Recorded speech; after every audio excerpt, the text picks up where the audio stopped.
Our story begins with men in suits in the alley, beating someone. Our protagonist is badly injured but still has cigarettes in his mouth. Park Kang-tae told the men that it hurt so much, but one of the men just told him that he'll give him some time to smoke his last cigarette. So, he grabbed his lighter to light up his cigarette while thanking the man very much. The lighter released a fire, and he started smoking his cigar. The man told the bald man to send off his brother easily in one shot, to which the bald man agreed. Then the bald man apologized to him, but he just spat out his cigar and told the bald man that he knows they are just doing what they are told to do. He knows that his life has been full of anger and despair, and he is still attached to it.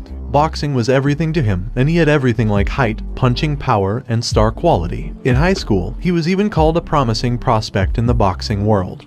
But he couldn't ignore the provocations that came his way because he couldn't control his young blood. He was told that he could never box again and was shut down. He thinks there must have been other ways, and he might have been able to make a comeback because he knows that, at the very least, there was a way to make a living as a boxer. But he also knows that it is useless to regret it now. Still, if he had the chance, even just once more, he wants to do boxing one more time. Suddenly, he heard someone telling him that he was ashamed to be a boxing apprentice like him, but then someone called him Callie to wake him up and asked if he was dead. Then someone shouted that they didn't care if he died and that they should go, making him wonder who it was. 3 boys were panicky, running away, leaving a young man bleeding on the ground. The young man's eyes were empty, but then they woke up when Park Kang-tae's soul entered the young man's body, and he sprang up to catch his breath. Then he looked at his shaking hand, wondering what it was, knowing that he definitely died from being stabbed, and who was that body? A few days later, the man told the men that the losers of the match go to the mine.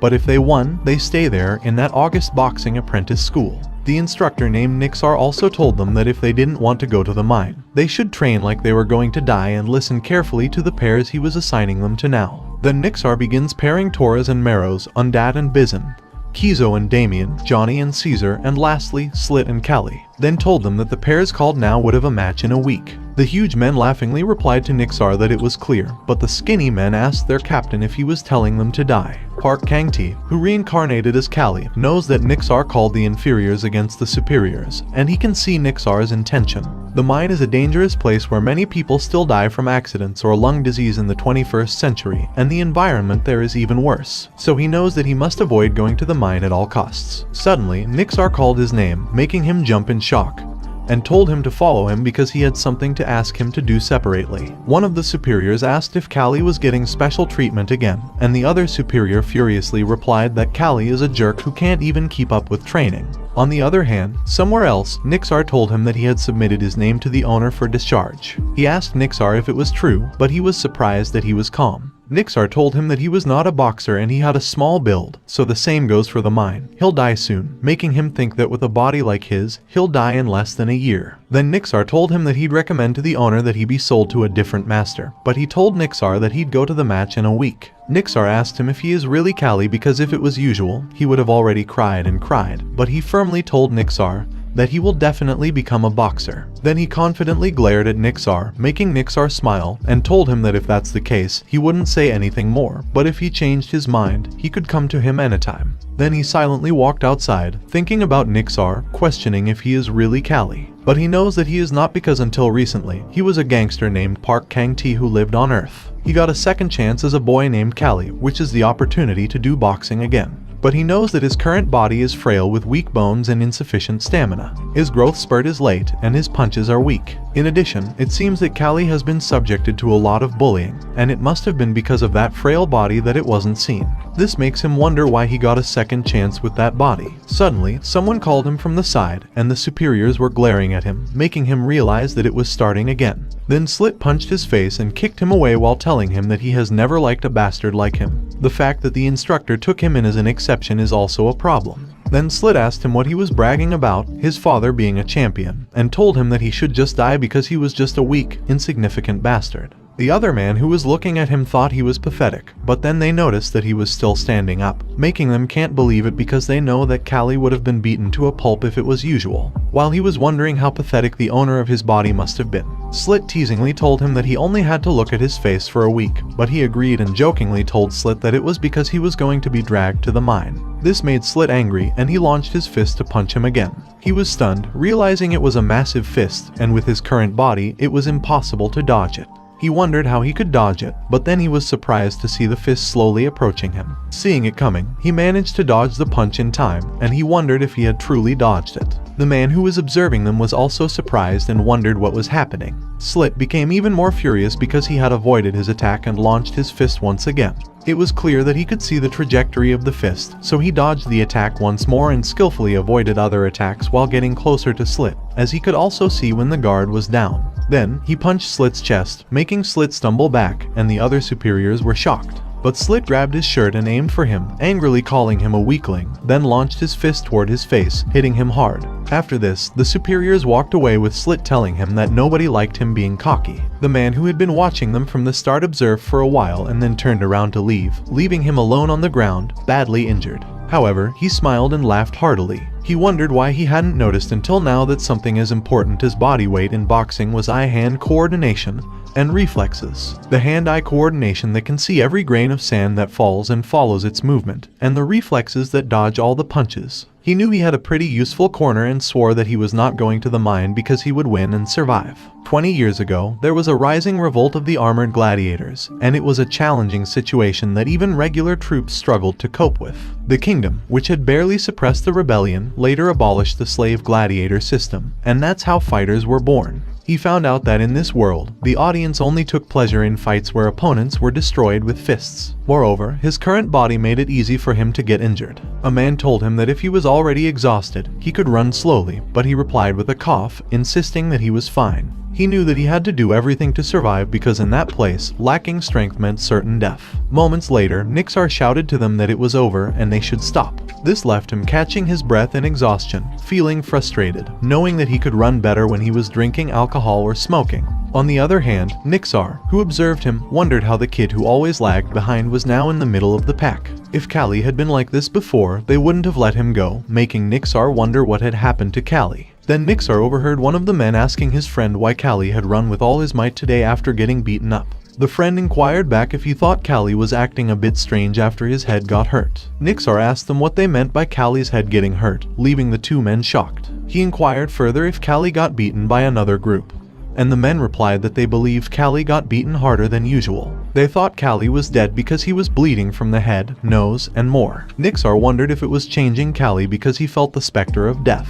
He knew they needed to wait and see a little longer, so he ordered the men to run 50 more laps, to which they immediately replied yes. In the afternoon, during individual training, Callie noticed that everyone was working hard to avoid going to the mine. He realized he had to work just as hard, but he understood that the training was ineffective. It was impossible for him to inflict significant damage with his current body. He knew he had to aim for a crucial area like the jaw because a well-placed jaw hit could shake the skull and make opponents fall. He needed to perfect his aim for the jaw. A man asked him what he was doing, and he replied that he was in the middle of training. The man questioned why he wasn't training like the others in their training camp. Callie suggested they train in a different style, similar to what they did in their training camp. The man called him cheeky and reminded him that they had been fighters even before he was born, so there was no value in ignoring the veterans. Callie knew that in that place, boxing was of the slugger type, much like a heavyweight fight in his world. He used to train with that style, but regular training wouldn't help his current body. The man told him to pick up the log and repeat it again and again. But then someone grabbed the man's shoulder and asked him to wait a minute. Then, Nixar asked Callie if he was learning it from his father, to which he nodded in agreement. Nixar told him that if that was the case, he could use that style in their training camp, and if it was the champion's style of training, there was something to learn from it. Then Nixar told him that he could keep that, and he agreed. Nixar thinks Kaviren is a champion, but he wasn't a boxer, and he wonders if Kaviren teaches Callie any other training methods. He also thinks that Callie must have changed after that day, and now Callie feels different. When the sun was about to set, he leaned against the tree tiredly, realizing that he couldn't handle it because he was weak. Then his stomach growled, making him feel hungry, and he craved something sweet. He noticed something above him and saw that he was leaning against an apple tree. He bit into one of the apples and exclaimed that he felt alive. But then someone asked him what he was doing there, and he was surprised to see a noble lady looking at him. He tried to say something, but he was too nervous. The lady told him that if he didn't have an explanation, he should pick an apple for her and come down because she wanted to eat one too. He immediately climbed down and gave her an apple. She took a bite and praised him, then asked him if he wasn't a slave in the training camp and if he didn't know that it was a noble family garden.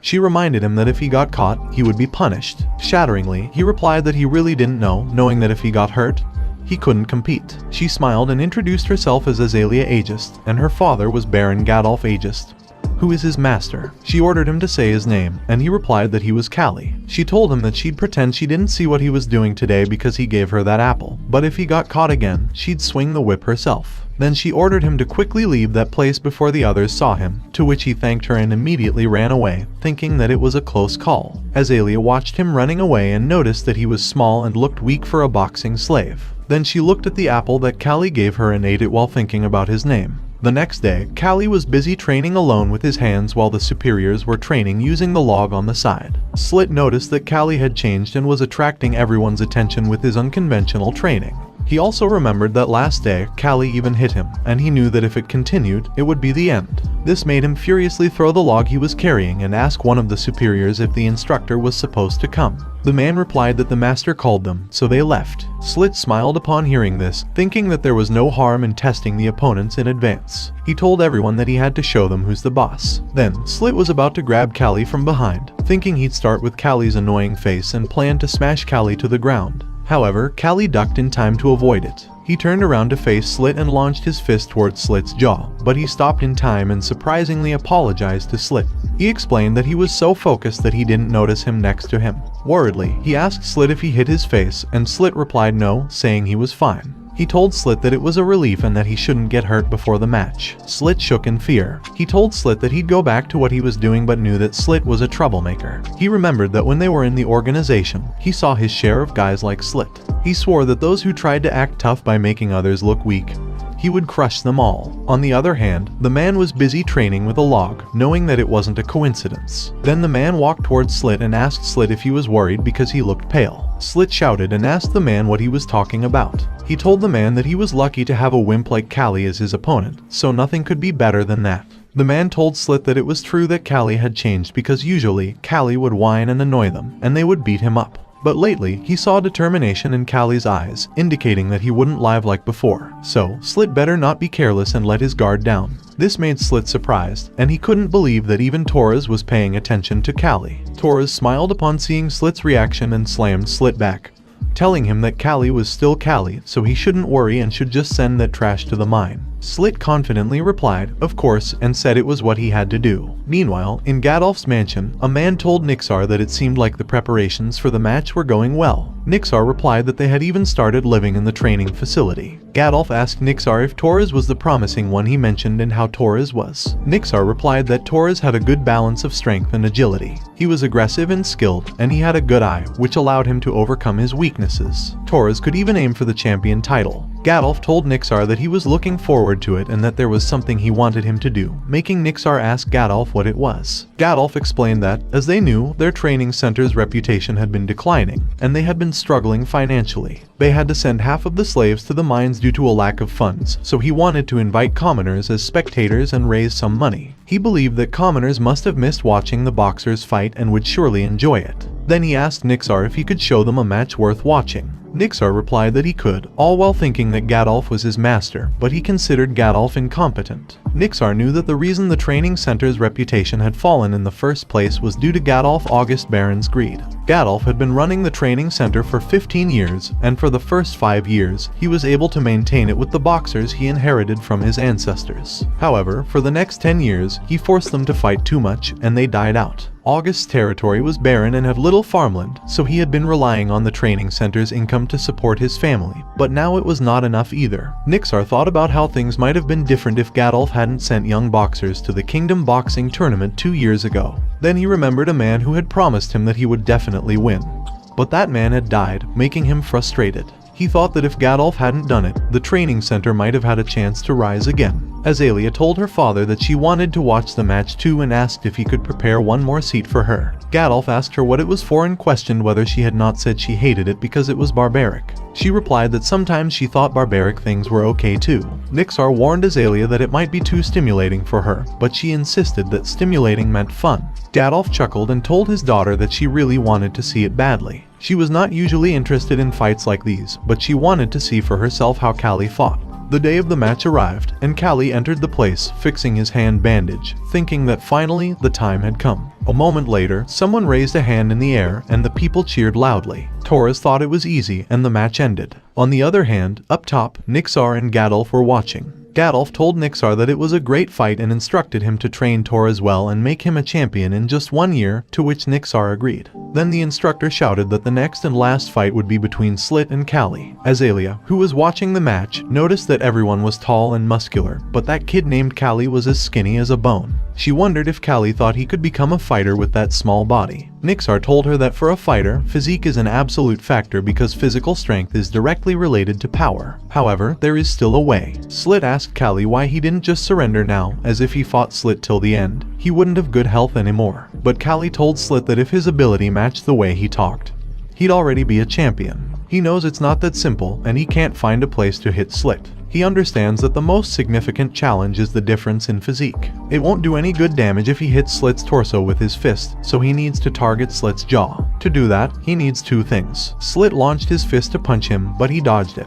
He thought that first, he needed to make Slit's upper body bend like it was now. He continuously avoided Slit's punches, making the people watching shout at him furiously, telling him not to just run away and calling him a scaredy cat. They asked him what he was doing. Slit thought that by getting provoked by the viewers, he had almost lost all his stamina, but he wondered why Callie was fine. Then Slit launched his fist at him once again, calling him a small bastard. Callie was surprised, but he knew that it was part of his plan. He made Slit keep attacking him, which caused Slit to lose most of his stamina faster than Callie, who was just avoiding the attacks. Second, when Slit would lose his guard, he could strike his jaw. But then Slit grabbed his shoulder and launched his fist at his side. Callie was surprised because it was cheating. Slit's fist hit his side, and a few of his ribs broke. He shouted in pain and fell to the ground. The people cheered for Slit, while Callie wondered if everyone knew Slit was cheating because Slit had grabbed him with all his fingers, not his gloves. The instructor began to count down, and he thought that he never expected this to happen. He wondered what he should do.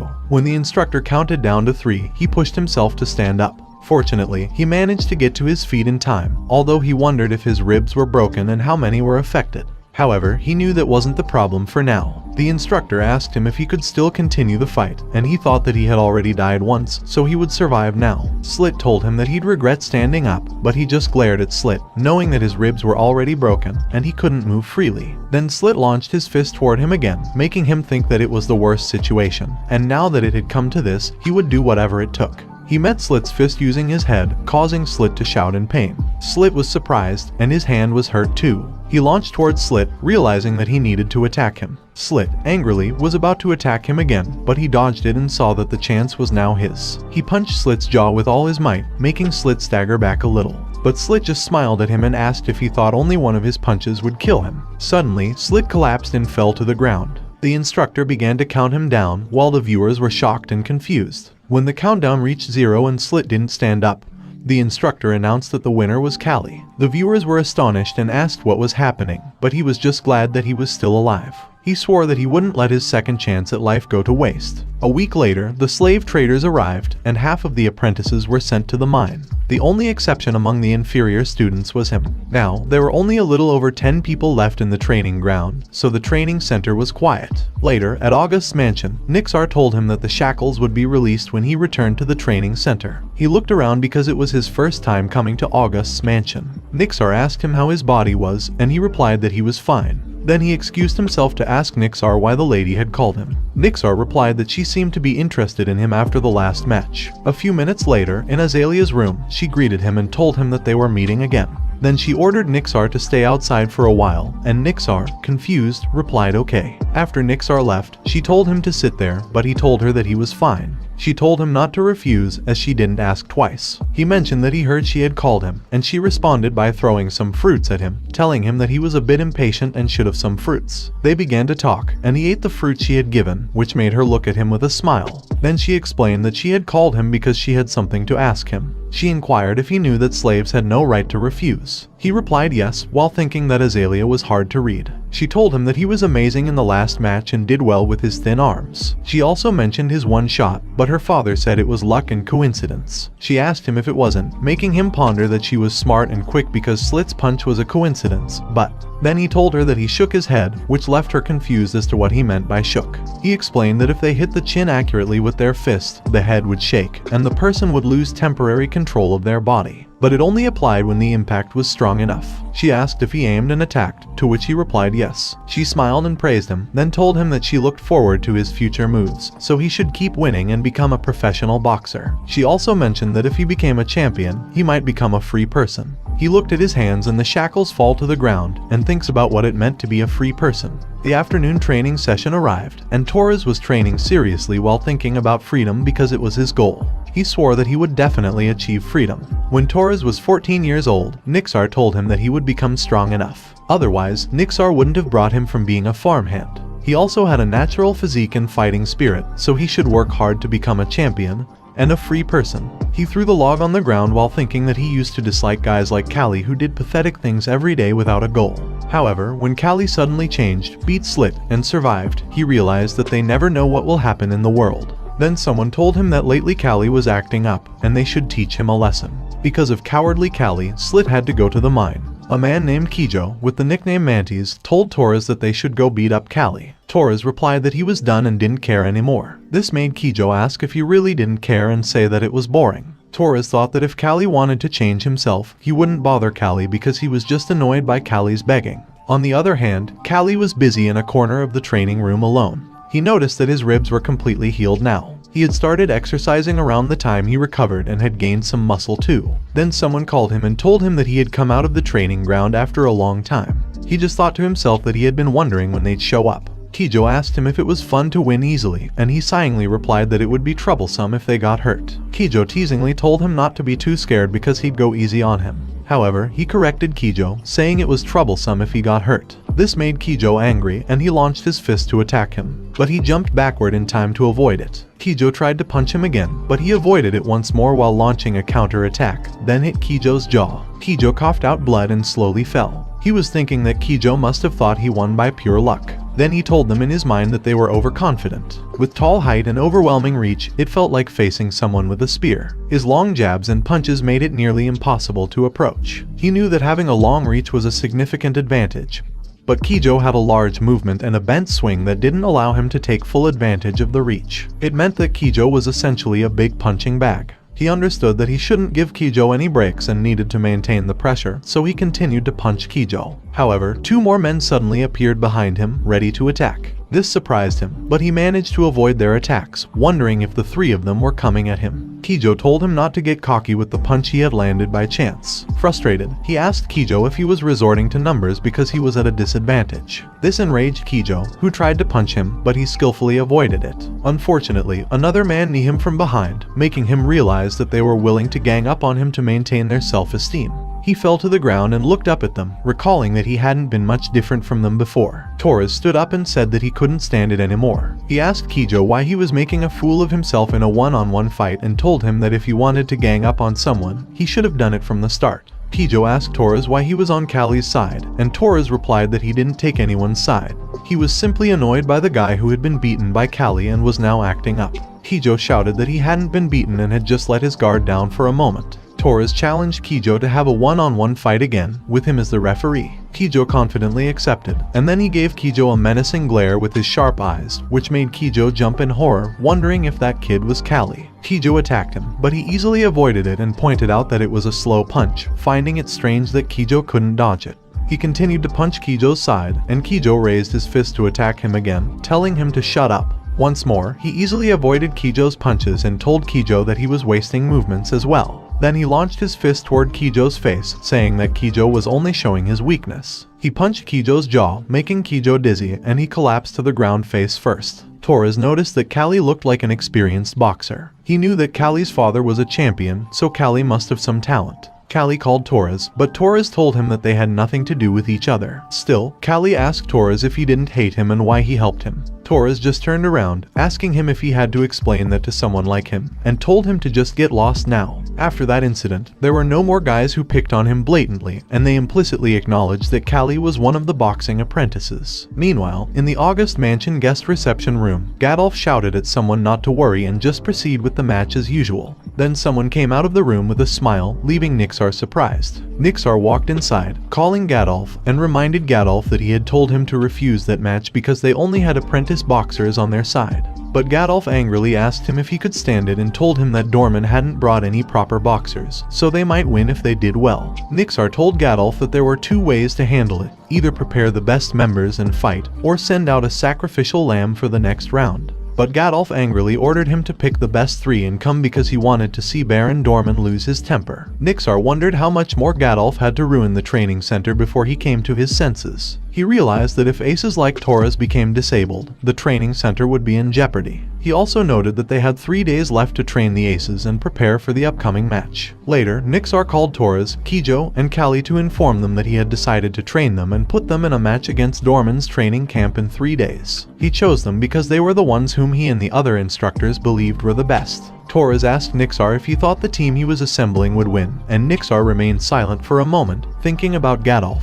Finally, he told them that they had a ridiculously small chance of winning. Worried, Kijo asked Nixar if they would die if they lost, and Nixar replied that Gadolf wouldn't let them die because they were his property, but the opponents could certainly break their bones. He asked Nixar if he had called them because he believed they could win, but Nixar just told Torres that he would practice sparring with the other instructors repeatedly to gain more experience in the next 3 days. Torres nodded in agreement. Then Nixar told Kijo that he should find a way to handle his fear and train his mentality. Then lastly, Nixar tells Callie if he needs anything he can tell him, and chosen him because of his recent improvement, so he didn't have a specific training plan for him. Upon hearing this, Callie told Nixar that he needed one person to help with his training. A moment later, Torres was being punched by someone, and the instructor advised him not to hold back because their opponents were experienced fighters. He emphasized that no matter how strong the opponents were, when Torres hit them, they would fall. The instructor also told Torres to act like a winner, even if his legs were shaking and he felt like collapsing. He needed to make the opponent believe that he was an indomitable force. Then the instructor suggested taking a break and continuing later. However, Torres noticed Callie on the side, making him wonder what Callie was doing in that training field.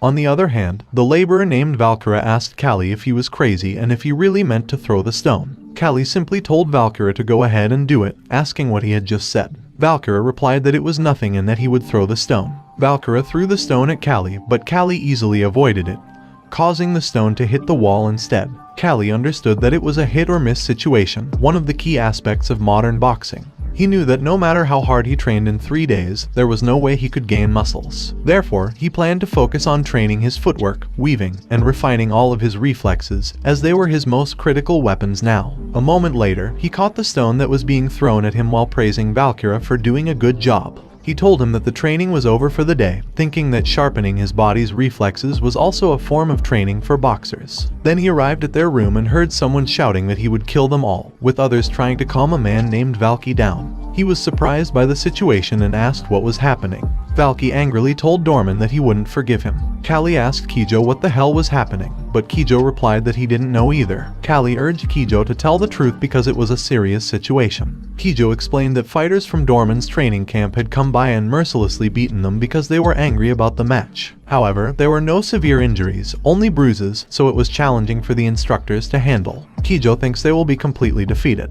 Valky shouted that Dorman and his fighters were sons of bitches and that he would kill them. Then Nixar appeared, shouting at Valky and furiously asking him if he was stupid. Nixar slapped Valky and told him that if they lost, it was over. He reminded Valky that he had already lost a fight. Nixar then encouraged them to become stronger than their opponents from now on. Callie realized that after training and living with them, he had formed a bond with his fellow trainees. He knew that from this point on, the fight wouldn't only be an event for the citizens, but also a battle for Gadolf's pride, and it was the clash between two training camps. 3 days later, at Augusta State Arena, a spectator commented to his friend about the buzzing crowd in the stands, noting that it seemed like half of the estate's residents had gathered there. Meanwhile, Nixar instructed Kijo, Torres, and Callie about the herbal tea in their hands, explaining it would relax them and provide strength. He advised them that if they believed they were going to lose, they should raise 2 fingers high, as it was better to have their pride hurt than to become crippled. Nixar then revealed the order. Kijo would go first, followed by Torres and Callie. He directed Kijo to get ready, which caused Kijo to spit out his tea and nervously question if he was really going first. Nixar simply pushed him into the ring, telling him to do well and return.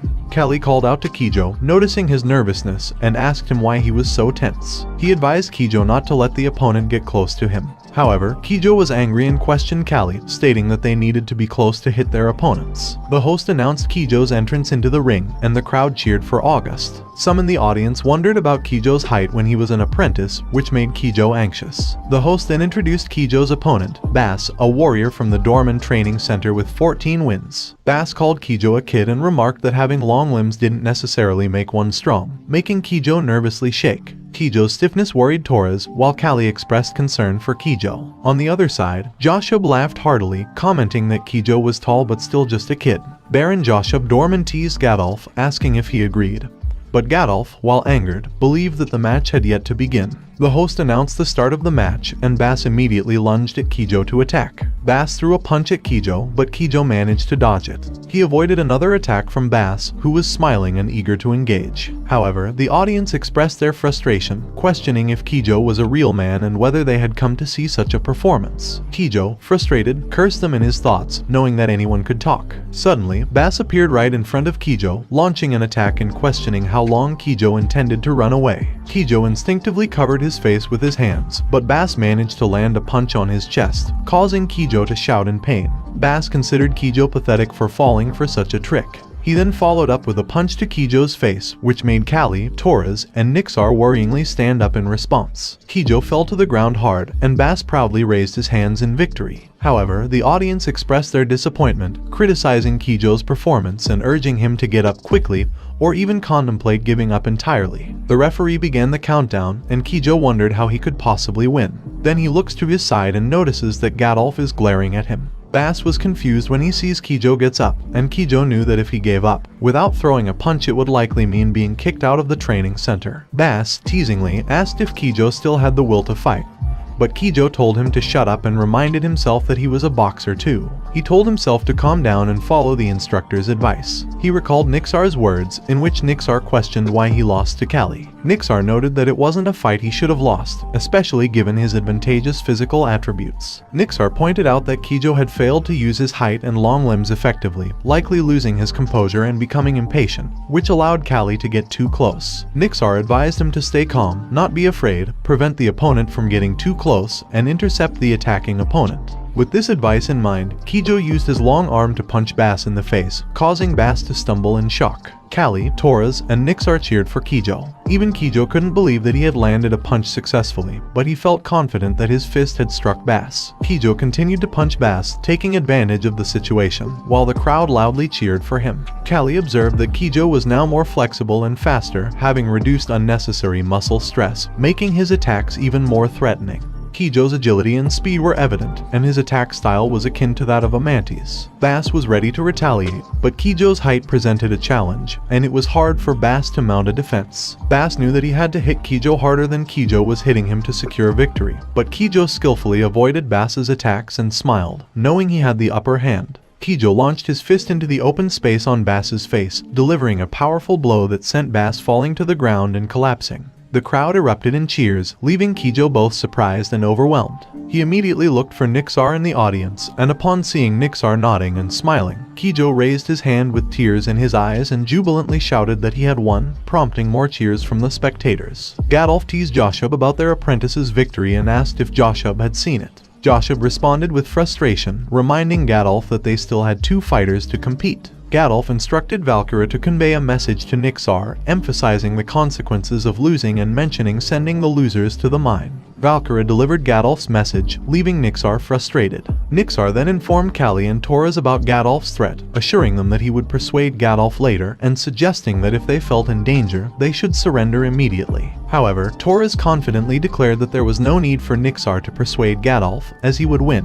Callie noticed Torres' determination, but he also realized that Manga, Torres' opponent, was on a different level than Bass. Soon, Torres and Manga faced each other in the ring. Manga offered Torres advice, noting that he was was different from Bass and suggesting that Torres give up to avoid getting hurt. Torres responded by telling Manga not to say anything and challenged him to fight. When the referee initiated the match, both fighters immediately launched their fists at each other. The audience, including Callie, was shocked to see both Torres and Manga landing simultaneous punches on each other, resulting in blood being splattered around the ring. Unfortunately for Torres, Malga's strength proved superior, pushing him back. Despite the odds, Torres managed to hold his ground and exchanged punches with Manga once again, creating an exhilarating moment for the audience. Torres, with a smile, asked Manga how many hits he had taken, trying to project confidence even if he was on the verge of exhaustion. Manga acknowledged that Torres was used to facing more active fighters but vowed not to let him win. He then launched another attack, deliberately using his elbow to hit Torres, which led to Torres bleeding.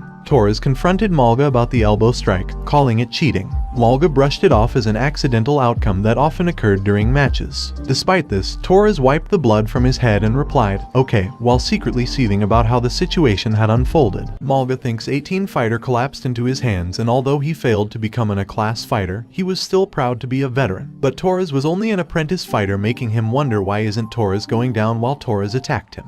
The audience happily cheered and shouted that Torres was no different from a wild boar. Callie knows that Torres is barbaric but is incredibly strong and noticed that the level between Torres and Manga are different. Torres launched his fist toward falling Manga and hit him in the face hard, making Manga blood spread out everywhere and his few teeth were pulled out. Then Manga collapsed on the ground and he defeated Manga. Nixar praised Torres for his good work and told him that it was a great game. Also, it met the audience's expectations, but Torres just catches his breath in exhaustion and pain. He told Torres that he did a good job, but then Torres called him and told him that their victory was now based on his performance. He replied of course and confidently told Torres that he'd end it and come back. Then the host told everyone that the last fighter from Dorman training camp and the fighter with 11 victories named Burrito entered the stage, and the fighter from Aegis named Callie entered the stage. The audience disappointedly encouraged him that he wouldn't win and their house was bigger than him. But Valkyra cheeringly told him that they should win it, and Valkyra was surprised by his words too, so he covered his mouth without realizing that Azalea heard him. She asked Valkyra if he know Callie, and Valkyra replied that yes, because he helps Callie during training, and Callie asked him to help throw stones at him while he avoids them. But then Joshua says that Callie was a bone and they just let their guard down before, but he think that time they'll win easily. Gadolf teasingly told Joshua that it will be disappointing if they didn't win that time, making Joshua shake in anger. Azalea was also expecting Callie to fight as she looked at him in the ring, facing Burrito. Burrito apologized to him because he wouldn't let him win. Then, Burrito swiftly jumped toward Callie and appeared in front of him, taking him by surprise. However, Callie managed to jump in time to avoid Burrito's attack, realizing that Burrito was faster and more dangerous than he had expected.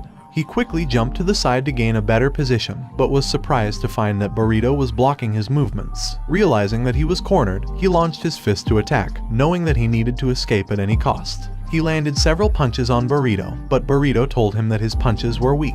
The audience became angry and shouted at Burrito to fight properly, considering Callie just a beginner. They questioned why he wasn't using his fists, especially as a fighter with 11 wins. Burrito glanced at the audience silently, but then Callie teasingly reminded him that he wouldn't let him win, so he better use his fists properly. Burrito was aware that Callie was using the audience, and he couldn't figure out what Callie was after. However, he was determined to crush him and launched an attack. He glared at Burrito's fist, knowing that an attack was imminent. He successfully dodged Burrito's first attack, then the second, and even the third, leaving the audience shocked and Burrito confused, wondering if Callie was truly just an apprentice with such sharpened senses. Meanwhile, Joshua was furious, calling Burrito a punk and wondering how Burrito couldn't land a single punch on Callie, who was just a skinny apprentice fighter. Azalea smiled, knowing that Callie was different from the typical apprentice fighter, silently urging him to show everyone that he was indeed unique among the fighters. Burrito was angry and attacked him again, but he noticed that Burrito always used the right jab, so he easily and quickly avoided it. Then he saw that Burrito's next attack was a left hook and a right uppercut, and he avoided all of them. He remembered Valkyra asking him why he was avoiding these punches, but he asked Valkyra if he wanted him to get hit all the time.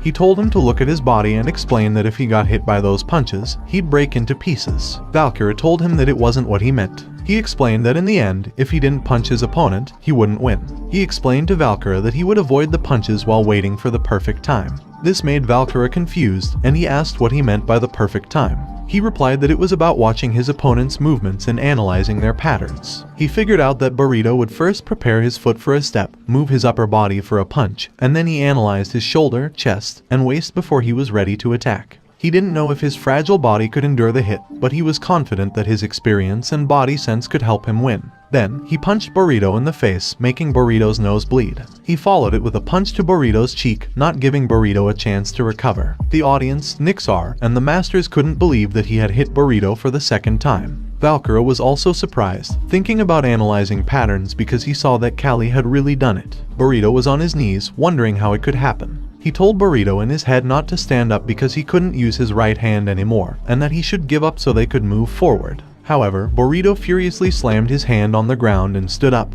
calling him a son of a bitch. This left him in a position of frustration. Burrito told him that he was like a rat and that he would crush him without him realizing that Burrito was holding sand in his hand. Then Burrito threw sand into his eyes, thinking that no matter how fast he was, if he couldn't see, it would be his end. Azalea shouted that it was cheating, but Joshua just told her that it was Callie's fault for not being careful, and it was natural that when they fell, they got sand in their hands. On the other hand, Callie was frustrated because he really couldn't get used to the boxing fight there. He tried to open his eyes, but it hurt too much. Suddenly, Burrito punched his face, sending him flying into the distance. Burrito told him that he was nasty, but he just stood up with his eyes closed and faced Burrito once again. Burrito ran toward him, shouting that it was the end, but he didn't move from his position, knowing that he needed to stay calm because his analysis was already done. He knew that Burrito always starts with the right jab. Then he launched his fist toward Burrito and punched him in the face with all his might, making Burrito bleed and slowly fall. Burrito collapsed to the ground, defeated. The referee began to count down, and when the referee hit 0 and Burrito didn't stand up, he raised his hand in victory, shouting, making Azalea shocked. She had come all the way there to experience that sensation. Nixar patted his head and proudly told him that he couldn't believe they had won. Therein Joshua Doryman, whose pride had fallen, left the territory quickly, and Gadolf, who felt joy, gave them 3 whole pigs as rewards. 2 months later, the harvest season had come. Kijo put down a box of vegetables on the ground and angrily asked if they were farmers or fighters. He told Kijo that he was complaining too much and should think of it as strength training. Also, Callie's body had gone through many changes. A moment later, he placed the last box of vegetables on the table, and the farmer smiled, telling him he did a good job. The farmer suggested he take some with him, to which Callie thanked him. Then, the farmer asked if they were going to the harvest festival of Duke Wesley, and Kijo replied no because they were still apprentices, so they had to wait another year to go. The farmer said it was too bad because he wanted to see their matches again. He asked Kijo what they were planning to do at the harvest festival as he waved goodbye to the farmer. Kijo responded by asking if he was silly and explained that the highlight of the harvest festival is boxing, and their master is one of the Duke's relatives. Kijo further mentioned that Dorman and August were competing under his sponsorship, with Dorman currently having the upper hand.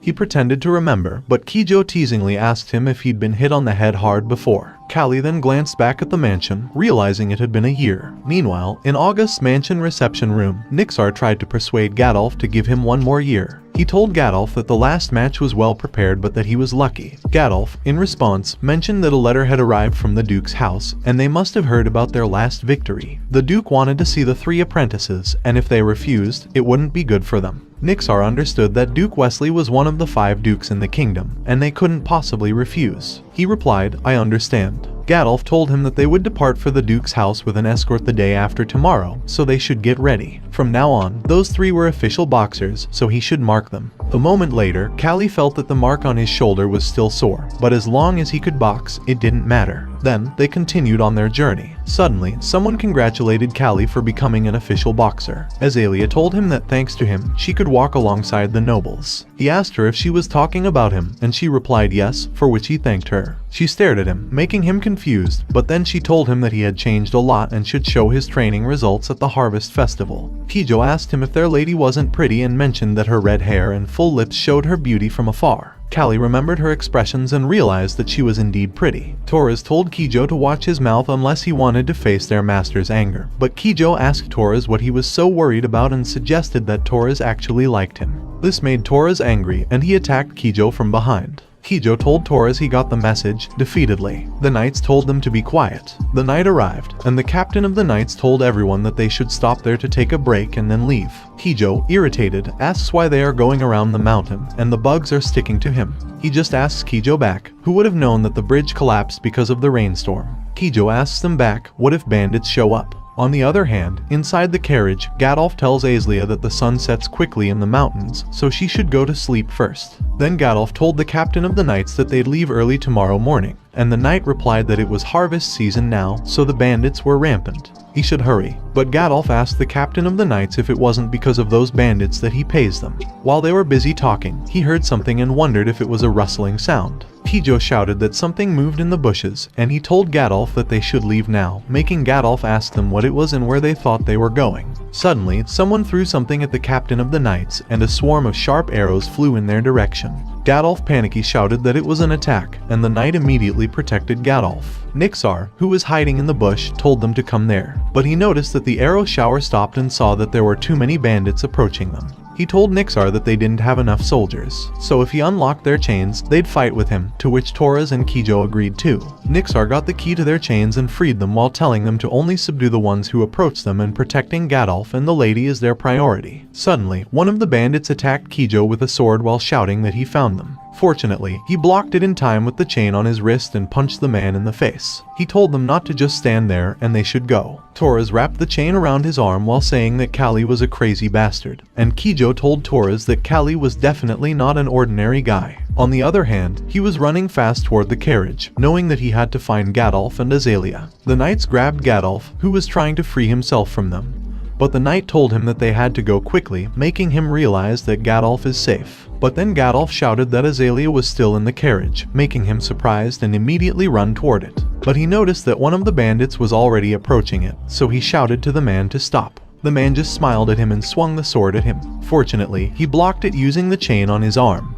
but he still got thrown to the ground hard, realizing that the man had strong power. Then the man opened the carriage door, making Azalia surprised and shout in fear, which he heard. Then the man came out of the carriage holding a collapsed Azalia in his hand. When he saw Azalia didn't move, he shouted and worriedly called her name. Then the man ran away speedily while holding Azalia. Gadolf asked the knights what they were doing and ordered them to help Azalia. However, the knight didn't move and told Gadolf that he'd be back in a bit. A few minutes later, the man ran toward the cliff while he was telling him to stop and that there was nowhere else to go. The man put down Azalia while telling him that he looked like a slave and pointed the sword at him while asking if he wanted to come with them. He just asked the man why he would point a sword at him when recruiting him and told the man that if he comes with him, he would end up doing nothing more than banditry. The man positioned himself and told him that it was the end of the story. He noticed that it was a train move and asked the man if he was a gladiator. The man jumped toward him to attack him while telling him that he was a gladiator with 42 wins. He knew that it was impossible to fight the man head-on, making him wonder if he should fight him or pass him.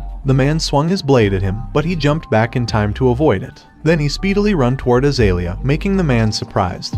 But he just grabbed Azalia from ground and told the man that he felt sorry for him because he had no intention of fighting, while jumping off the cliff with Azalia. Then they fell into the ocean, leaving the man alone looking at them. A moment later, he called Azalia to wake up and was glad that she was breathing. She slowly opened her eyes and sat up in shock, making him glad that she had regained consciousness. He asked her if she was all right. A few minutes later, he told her what had happened, and she told him that she clearly remembered that one-eyed man who hit her, while he was busy thinking that he never thought he would use the camouflage techniques he learned in the military there. She told him that they should at least light some fire, but he told her that it was not possible because the trees were all moist, and worst of all, they might get caught, making her say that he was incompetent. He was surprised when he saw her shaking from the cold and thought that her body temperature must have dropped a lot because of the wet clothes. He told her that if she kept wearing wet clothes, she would catch a cold, and she'd feel less cold if she took off her clothes. This made her shyly ask him if he was telling her to take off her clothes and called him a shameless bastard. He assured her that he didn't mean it that way. He was just saying that it's better than freezing to death, and he'd turn his back. She told him that he had become quite bold, and he replied that it was because right now he had to protect her, and if anything happened to her, Gadolf would kill him. She told him not to look back and that she'd kill him if he turned around,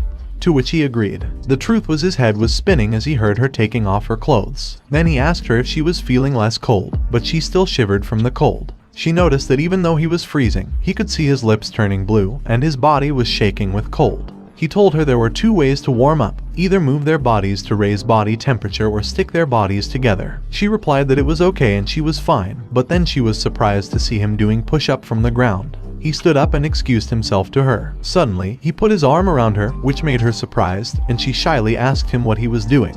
He reminded her that he had told her they needed to stick their bodies together because it was said to be a way for soldiers to endure the cold during winter marches. He told her that she might not like it, but if something happened to her, he'd be in trouble. She silently sat next to him. The next morning, he told her that it seemed safe around there and asked if she could walk. She asked him if he was going to carry her if she couldn't, making him realize that Azalea was still acting tough. Suddenly, her stomach growled with hunger, and she shyly said she couldn't help it because she hadn't eaten anything since last night. Later, near the river, he asked her if she'd like to have some. Then he cut the raw fish he had caught in the river and gave her a piece of its meat. At first, she felt disgusted, but when she tasted it, her expression changed. After that, they continued to walk, and he told her that if they headed upstream, they'd be able to rejoin their group. She asked him what if they encountered the bandits first, but he told her to leave it to luck, making her say that it was irresponsible. He assured her that he always did his best, and, after all, he was just wishing her luck. She thought that Callie was not like a slave or a typical boy.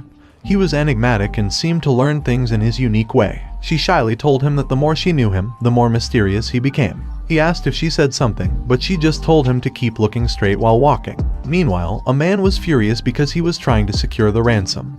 But that little bastard appeared. He swore that he'd kill him if he saw him again. Suddenly, the man heard footsteps from behind, and he immediately stood up upon hearing someone saying that they would meet the soldiers soon. Then the man opened the grass in front of him and saw Azalea, telling Callie that it was the third time she had heard that sound. The man thought it was a heaven-sent opportunity. Callie and Azalea were surprised when they heard someone saying that they said even tigers would come if they told them to. The man told Callie that it was really nice to meet him. He faced the man to protect Azalea, and the man asked him if he was planning to fight him without even a weapon, calling him a laughable bastard. The man was surprised to hear the man tell him that he'd kill him and take that special prize. Then the man asked Azalea why she didn't have a chat with him before he sold her, making her shake in fear. He told the man that he was dreaming too high and asked him who said he was going to let him take her. He thought that the chains had floated away when he fell into the river, so depending on them was impossible for him. The man teasingly called him a little boy and told him that they should cut him down first. Then the man swung his sword toward him, and fortunately, he avoided it,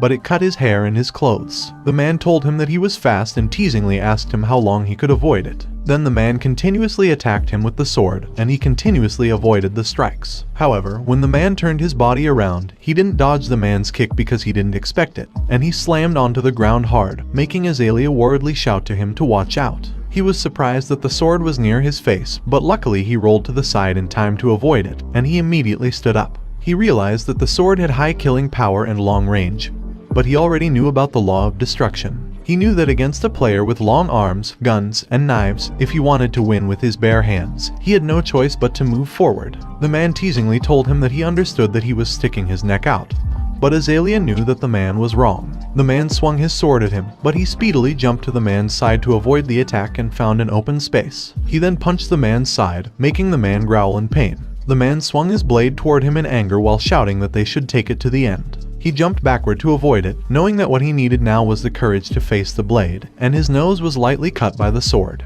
He also knows that he needs determination to move forward. The man once again slashes in his direction, but he jumps to the side, and the man notices that he is aiming for his blind spot. Then he punches the man in the jaw, making the man cough up blood. Straight away, he grabs the man's shoulder and slams him hard on the ground, making the man shout in pain. He doesn't stop and punches the man in the face, elbows the man, and continuously punches him until he's exhausted and can't move anymore. He leans against a nearby tree while the man is badly beaten near another tree. The man still tries to grab his sword next to him and furiously swears that he'd definitely kill Callie. Then a shadow appears in front of the man and grabs his sword, making the man panic. Azalea lifts the sword and says that the man tried to disgrace her, and then she stabs the man with the sword, leaving Callie surprised. Shakingly, she tells him that even killing the man 100 times is not enough, which leaves him stunned and realizing that Azalea is not normal either. After dealing with the boss, they were found by the rescue team and were able to return safely. Nixar, who was applying ointment to his cut, told him that he was lucky because if he had cut a little higher, he would have been blind. He teasingly told Nixar that he looked more manly and nice. Suddenly, someone called him, and Gadolf thanked him for saving his daughter. He couldn't believe that Gadolf was thanking a slave, and he replied that it was his duty. Gadolf told him to sit down and rest and made it clear that it was an order because he deserved it, and had the right to do so. Then, Gadolf angrily says that those pathetic knights don't know what even a young slave knows, while glaring at the knights behind him.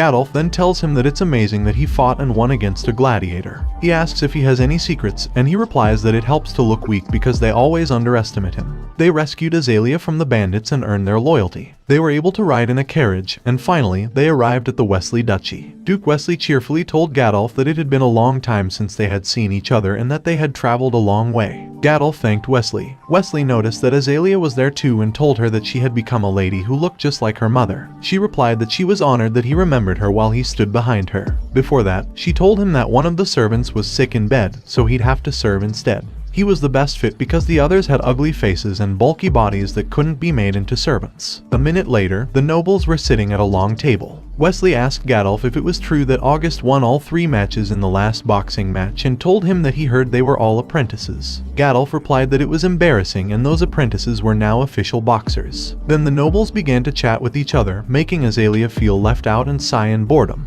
Then she whispered something to her father and ordered Callie to follow her, making him surprised but replying with a yes. Later, they were out on the street, and she said that she thought she was going to suffocate and die. She told him that she didn't want to come in the first place, so they should let them talk among themselves. He told her that she looked unhappy. She told him that her father is obsessed with finding her a husband and asked him if it isn't horrible to be tied down at a young age. He told her that what he thinks doesn't matter, making her sigh. Then she saw 2 candies and gave one to him, asking if he had never tasted it before, making him realize that he hadn't eaten anything sweet except fruits since he came to that world. He put the lollipop in his mouth and told her that it was delicious. She beautifully reminds him that she told him, and he shyly replies with a yes. He thinks that she was born with beauty, otherwise she wouldn't get so much attention. But then he notices an old woman and wonders why she is staring at him. The old woman asks Azalea if she can read her fortune, and he tells her that they should go, but she replies no because it sounds fun, and she has never had her fortune read before, so they should go see it.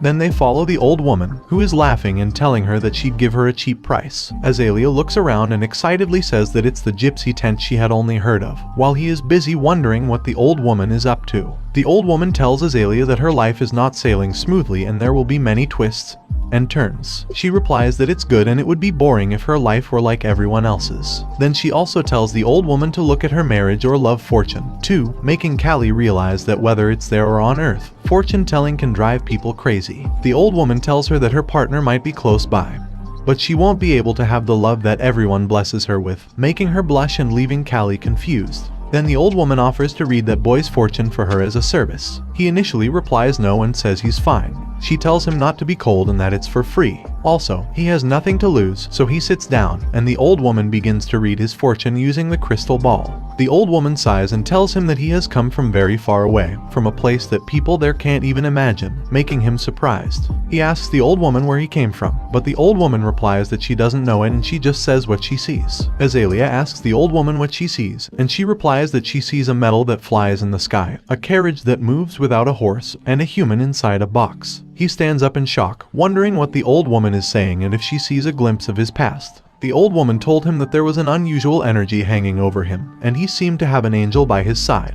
Azalea told him that he had the fortune to become a fighter, and maybe that's why he had won so far. He told her that it was just a superstition, and if she believed it, she would be a fool. She poutingly looked at him and said she also knew that, and he should not cross the line because he was just a slave. Panicky, he apologized to her, while the old woman couldn't believe that he was just a slave because she knew that a man with that kind of energy wouldn't end up just becoming a slave. In the next 3 days, he needed to soothe Azalea's anger, and finally, he went back to the slave dorm. He thought he could train as soon as he arrived, but the knights teasingly asked him if he was a real fighter because he was a skinny guy. They told him that even his dog could be a fighter, making him wonder why these guys were picking a fight with him. He asked them if he could just go in, but one of the knights told him that he would if he crawled under his foot, while the other one laughed hard. He asked them if they had ever been hit by a fighter and told them to stop picking a fight with him. One of the knights got pissed and asked how a slave like him dared to be arrogant, then launched a spear at him. But then someone shouted at the knight to stop and asked what it was. The knights were shocked to see Wesley behind him and asked Wesley how a slave could come to a citizen's place. Wesley told them that Callie belonged to his customer, Baron Ajust, and asked them if they wanted to stain his face, leaving the knights stunned in fear. Wesley told him that when he first saw him, he didn't believe he was a fighter and asked if he was one of the fighters who defeated Dorman's fighter. He replied yes, but he jumped in shock when Wesley touched his body and told him that his shoulder muscles were strong. Still, he didn't believe he was one of the fighters who defeated them.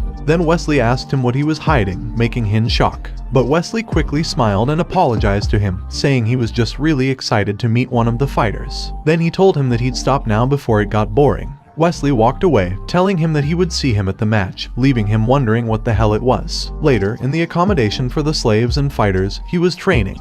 Thinking that when he had so many things on his mind, he expected that training was the best. He was doing a push-up with one hand, upside down. Suddenly, someone called him, and Torres teasingly asked him if it was nice to live in the castle for 3 days. He replied that he was dying of frustration.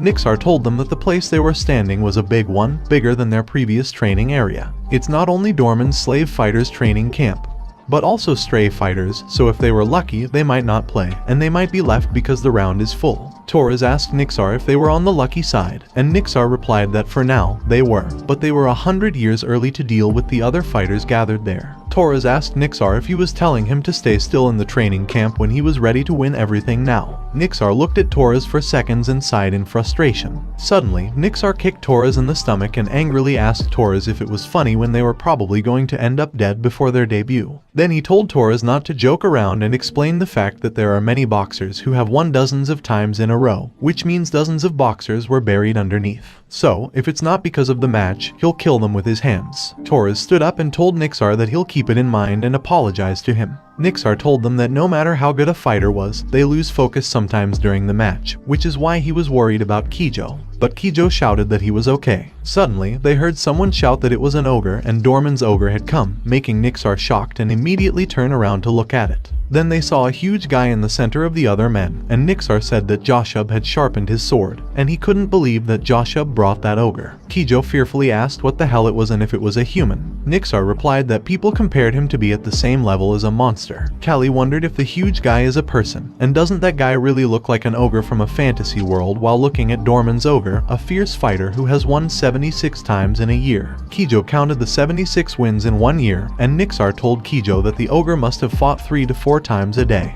Nixar told him that there are rumors that ogres can rip someone's ribs off with just their bare hands and asked them if it made sense that the guy was called an ogre. Kijo worriedly asked Nixar if they wouldn't be in danger and if their master couldn't do something about it because if they fought the ogre, they might die. Nixar told them that actually, their master said it was too early to let them fight the ogre, so there was a possibility that they wouldn't have to go up against it. Torres said that it was interesting, and the guy's nickname, Ogre, doesn't feel like an exaggeration at all. It's like they're dealing with a different species, which left Kijo stunned in fear. But then Kijo tried to laugh and asked Callie if he didn't want to fight the ogre like him. However, Callie replied that if his fist didn't touch the ogre's jaw, he'd need to make the ogre bend his body, but he wondered how. He guessed that maybe he'd lose his stamina first but thought that hitting other parts wouldn't do much damage because the size difference was so great.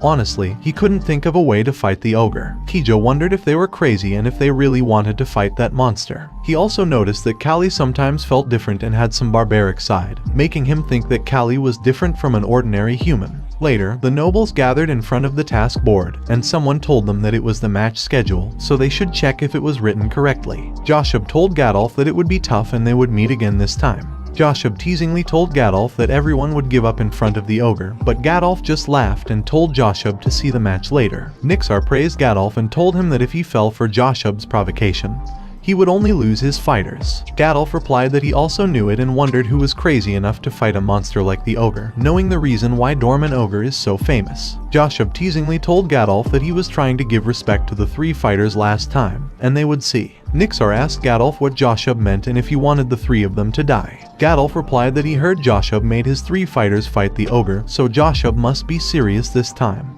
But Nixar knew that it was actually a death sentence for them. Gadolf asked Nixar if they didn't come there to see the match schedule, and Nixar replied yes. Then Nixar told Gadolf that Torres was on the first day, Callie and Kijo were on the second day. Also, the ogre was on the first day, but he had no fight with them. Gadolf told Nixar that it was a pity for the other Baron's fighter who would face the ogre, to which Nixar agreed. The first day match at Wistry Stadium had the man stunned in fear as he faced the enormous ogre. He pleaded with Ogre not to come any closer, and his fear forced him to retreat, eventually pinning himself inside the ring. In front of him stood Ogre, glaring menacingly. Ogre launched a punch to attack the man, and, by sheer luck, the man ducked to evade it. But as he cautiously looked back, he saw that the ring pillar had been obliterated. Joshua scolded Ogre, calling him a troublemaker, and he had asked Ogre not to destroy the pillar. Joshua smiled and apologized to Wesley while secretly praising Ogre in his mind, urging him to show everyone what he was made of. Meanwhile, Callie told Kijo that he could understand why the man had earned the nickname Ogre. To him, Ogre doesn't feel like a human at all. The man sat trembling in fear on the ring, while the crowd cheered for Ogre to kill his opponent, making the man sweat uncontrollably. The terrified man attempted to surrender and let Ogre win,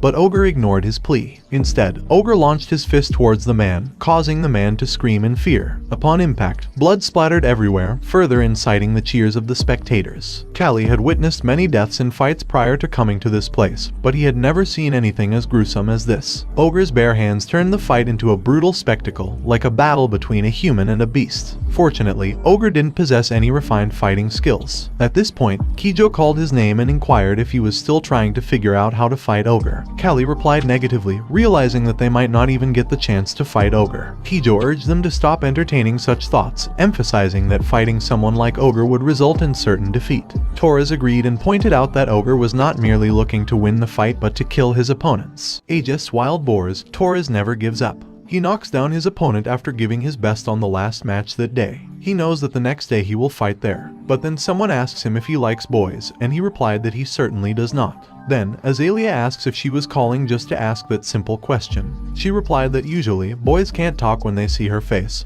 So she asked him because he seemed too calm. She asked if he wasn't nervous. Then she told him that she heard many fighters died on the first day of the match, and maybe she wouldn't see him again starting tomorrow. He told her he was not a noble like her, so he had nothing to lose. She told him he was pretty good at talking, maybe because he was a fighter. She asked him if that's why he was good at talking. She tossed an apple toward him, saying that if he wins tomorrow, she'll dedicate herself to him as his victory. He confidently told her not to worry because he'll win. The next day, people hit the drum, indicating the event was starting. The audience on the stage screamed in excitement.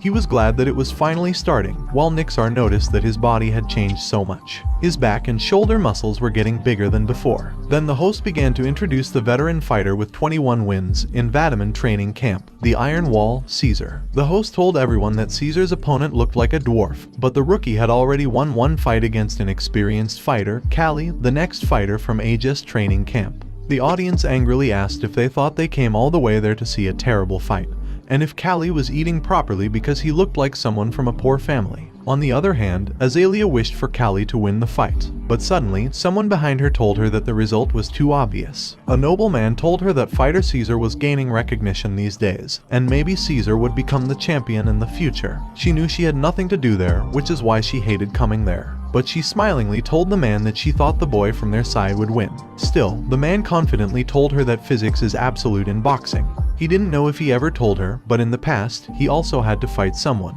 She smiled in response but wondered why that pathetic man was bragging. She told the man they should make a bet, and her bet was on Callie. She told the man that if Callie loses, she'll spend time with him tomorrow. This made the man light up in surprise and agree. Then the man asked her what she wanted to do if he lost. She replied that she saw a nice ruby necklace at the craft shop she went to yesterday. The man replied okay and told her that it was an interesting bet. This made him wonder why it was so easy and if she thought he was interested in her, and she knew that she was making a bet that he certainly would lose. Caesar told Callie that he'd win easily this time and blamed his master for putting him in that match. But Callie just sighed in frustration about Caesar and the other man he fought before. Then, he asked Caesar if they fight with their mouths and confidently told him to bring it on. Caesar furiously ran toward him and tried to punch him, but he avoided it as he expected.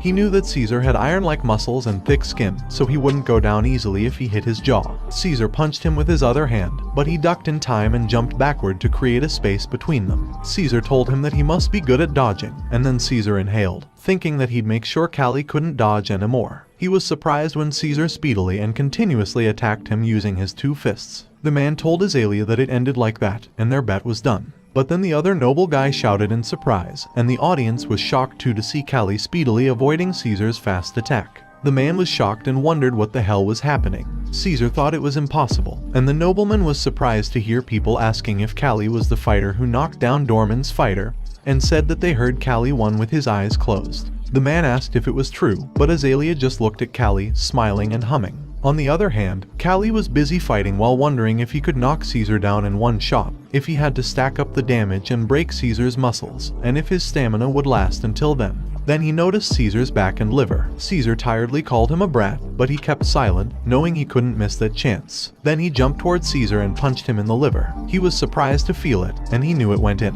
Nixar stood up in shock to witness it because he knew that the punch Callie threw in the middle of an explosive dash was a perfect weight shift. Nixar thought it seemed like Callie had reaped the fruits of his constant muscle training because Callie did something he couldn't even dream of with his original weak body. But it was not an attack based on the opponent's movement and weight utilization. It was a punch delivered with Callie's pure strength. Caesar's body shook in pain, but before Caesar could attack again, Callie punched him in the jaw, making Nixar smile and telling Callie in his mind that he has grown. The audience started to cheer for Callie, telling him to keep pushing and that he was not bad for a little one. Then the nobleman next to Azalea stood in disbelief. Callie felt hurt in his hand and noticed that the thick muscle armor on Caesar's body was breaking apart. Caesar shook in anger and shouted, launching his fist at him. But he speedily dodged it and went behind Caesar, then punched his back, making Caesar clench his teeth in pain. Caesar thought it was not a normal punch because it was a spear that pierced through everything, a sharp spear. Then Callie speedily went in front of Caesar and punched him in the face, making Azalea and Nixar proud. He was thinking that there, he had recreated his life. Then he gave his last punch on Caesar's face, making Caesar bleed and collapse, then fall to the ground. He caught his breath, then raised his hand as a victory, making the audience cheer for him. The nobleman shouted that it was impossible, but Azalea just told the man that she won after all, and she is looking forward to the necklace, making the man walk away in shyness, thinking that if only Caesar fought more decently, it would have been less humiliating for him. Suddenly, Gadolf appeared behind her and shouted that Callie was his boxer. He raised Callie with care, but then Gadolf noticed Callie facing them and punched his chest with his fist as a sign of respect, then raised his hand in front of them. Gadolf thought Callie was dedicating it to him, and Callie knows how to be grateful, but the truth is, Azalea knows it was for her, and Callie was telling her that he did it. The audience loudly cheered for him while he thought that he had become stronger. A moment later, Nixar told him that it was a good match and the public, as well as the nobles, must have been impressed by his game. To which he thanked Nixar. But then he felt pain in his hand, so Nixar unwrapped the bandage on his hand, showing his injured fist, and told him to soak it in water. He immediately soaked it while Nixar told him that, as he expected, he still has a long way to go. He didn't even know it hurt and thinks if he had pushed himself a little more, he would have damaged his bones. Torres told him that his fragile body was still the same.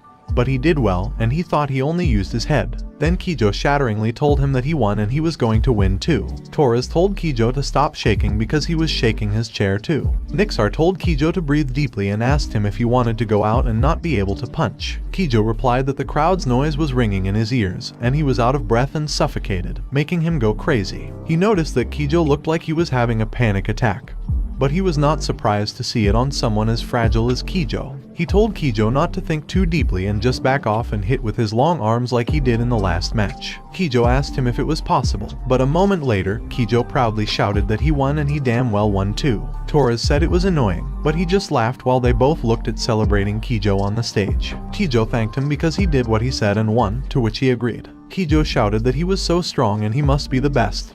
But Callie knew that it was a desperate measure, but guessed that maybe Kijo had some talent. Later, Azalea happily told him that he should see that man's face because the man's face turned red, and his hands were trembling. He asked her what she would have done if he had lost, but she just asked him back if he didn't boast that he would win and told him that thanks to it, he can even perform his role as her bodyguard. He told her that it was true, but she has a really big heart, and she told him that she'll take it as a compliment. Then she came out all dressed and told him that they should go, but then Gadolf ran toward her and told her that a guest had come looking for her. She asked her father who it was that he was making such a fuss, and Gadolf replied that he is the second son of Count Joseph, making her realize something and wonder if it could be that man. A few minutes later, the man told Azalea that she was one of the potential fiancés chosen by Aegis Manor for him. He found the beautiful red-haired girl, and the clue was quickly found. Then the man introduced himself to her formally as Wylan Joseph, the second son of Count Joseph. She knows that Wylan knows that she was a girl from a powerless baron family, and Wylan is getting cocky. The Joseph family is a prestigious family with considerable influence in central politics, and she knows that her father must be happy to find a grooming candidate. but she was upset, thinking that her father is acting like a greedy person.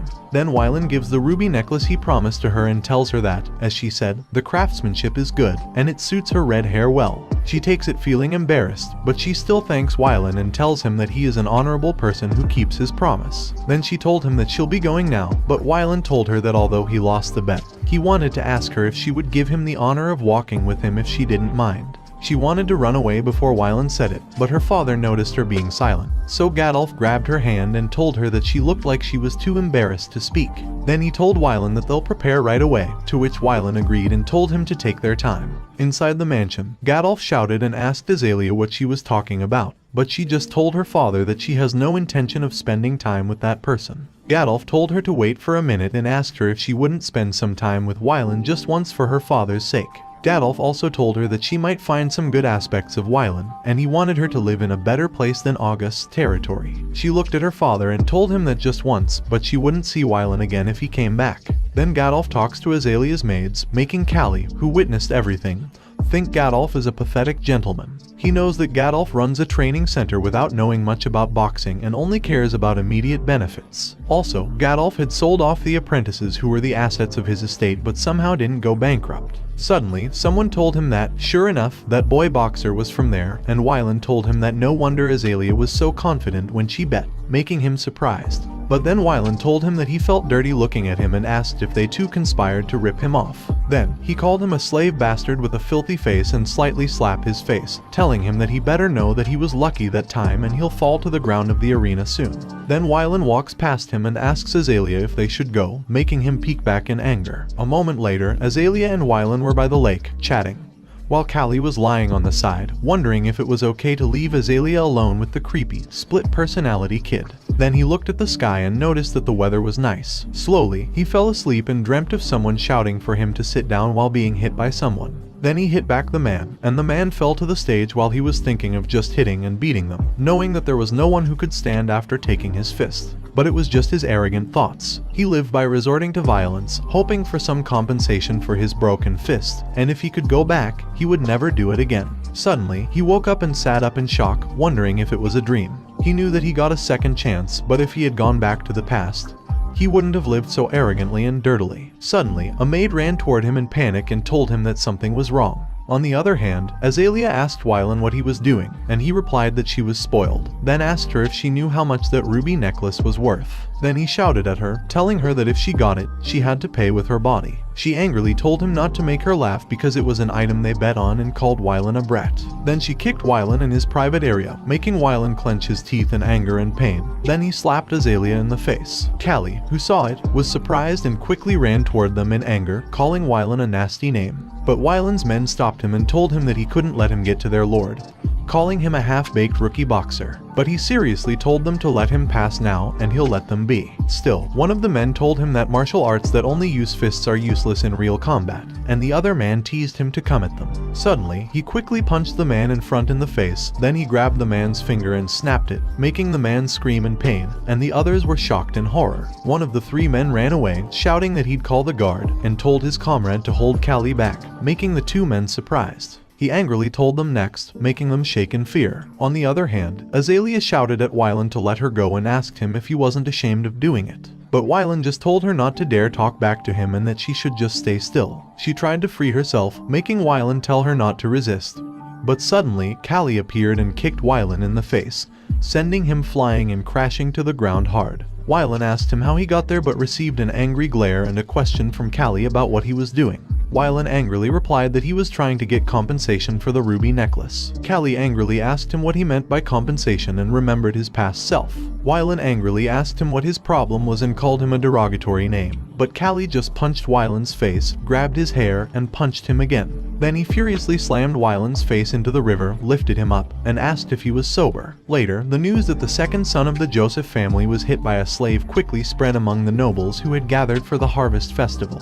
Wylan angrily walked, thinking that if they didn't want their family to be ridiculed, they must execute that slave and make sure the Aegis family could never enter politics or hold power from now on. Gadolf slammed his hand on the table in anger and asked how he should handle the situation. He thought things were going well, but now the Joseph family was their enemy. He was even angrier when he asked how dare Wylan Joseph touch his daughter. Nixar told him that Callie was detained at the guardhouse as a suspect, and there was no way to get Callie out. Gadolf asked Nixar what he was talking about, getting Callie out, and told Nixar to just think of Callie as dead. Gadolf told Nixar that he appreciated that Callie had saved his daughter, but if they took Callie's side, their family would be ruined too, and Nixar agreed, knowing that it was the life of a slave. Suddenly, the door opened, and Azalea called her father. Gadolf asked her what was wrong and told her that she should rest more, but she begged her father to defend Callie because Callie had saved her twice, and even though Callie was a slave, he deserved justice. She also told her father that even a dumb beast gets treated well if it saves its master. Gadolf told her that he'd handle the matter himself and called Nixar to make her leave, but she still told her father that she knew what he'd do and that he was going to abandon Callie. Nixar told her that her father had no other choice, which made him shake in anger while thinking about Callie. Meanwhile, in Wesley Guardhouse, another prisoner asked Callie if he had beaten up a noble and told him that it was amazing, and he was their hero. Callie asked the man why he was in there, and the man replied that he was a pickpocket. He told the man that he was pathetic, but the man coughingly told him that he would probably lose his hand, but he'd lose his head.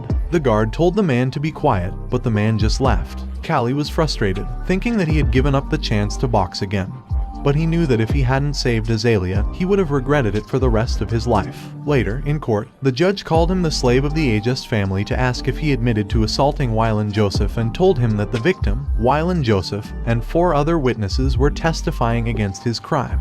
He replied that he admitted it, and people in the court began to throw trash at him, shouting to cut off his head, hang it on the city gate, tear off his limbs, and make him pay for his crime, and that he should die. But he just thought they were trashy individuals and asked them in his head if it meant it was okay for Wylan to harm Azalea. The judge told everyone that the court would sentence the slave Callie to death, and if they had any objections, they should speak now. Suddenly, Wesley told the judge to wait and asked if he could say a few words before the verdict. Then he told the judge that Callie, the slave, had committed a serious crime, but it was the Harvest Festival, a time to show mercy even to beggars. Wesley made it clear that he was not trying to claim innocence, and they should make Callie die like a slave. However, there was a slave named Ogre from Dorman, who had been executed several times. Dorman agreed with what Wesley said. Wesley told everyone that they were holding a match between the condemned and Ogre for the entertainment of the people, a match between a rookie boxer and Ogre, which was close to execution. Dorman laughingly agreed. Wesley explained that a slave is also a boxer, so dying in a fight is mercy, and on the last day, he wanted to have a match between the slave Callie and Ogre. Callie was surprised, but Wesley said it would continue if Count Joseph agreed.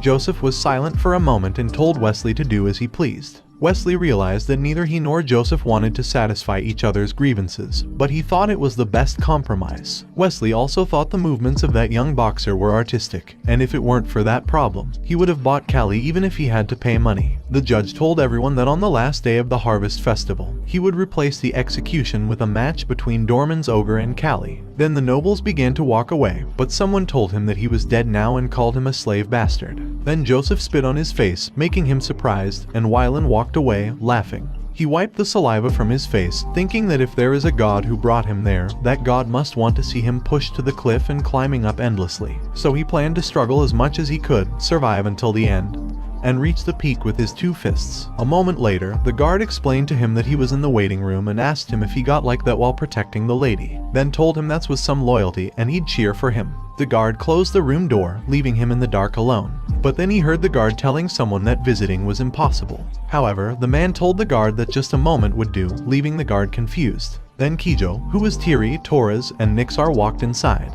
He asked Kijo if he was okay, but then Kijo started to cry while thanking him for helping him last time and was furious, knowing that he hit the guy who deserved it.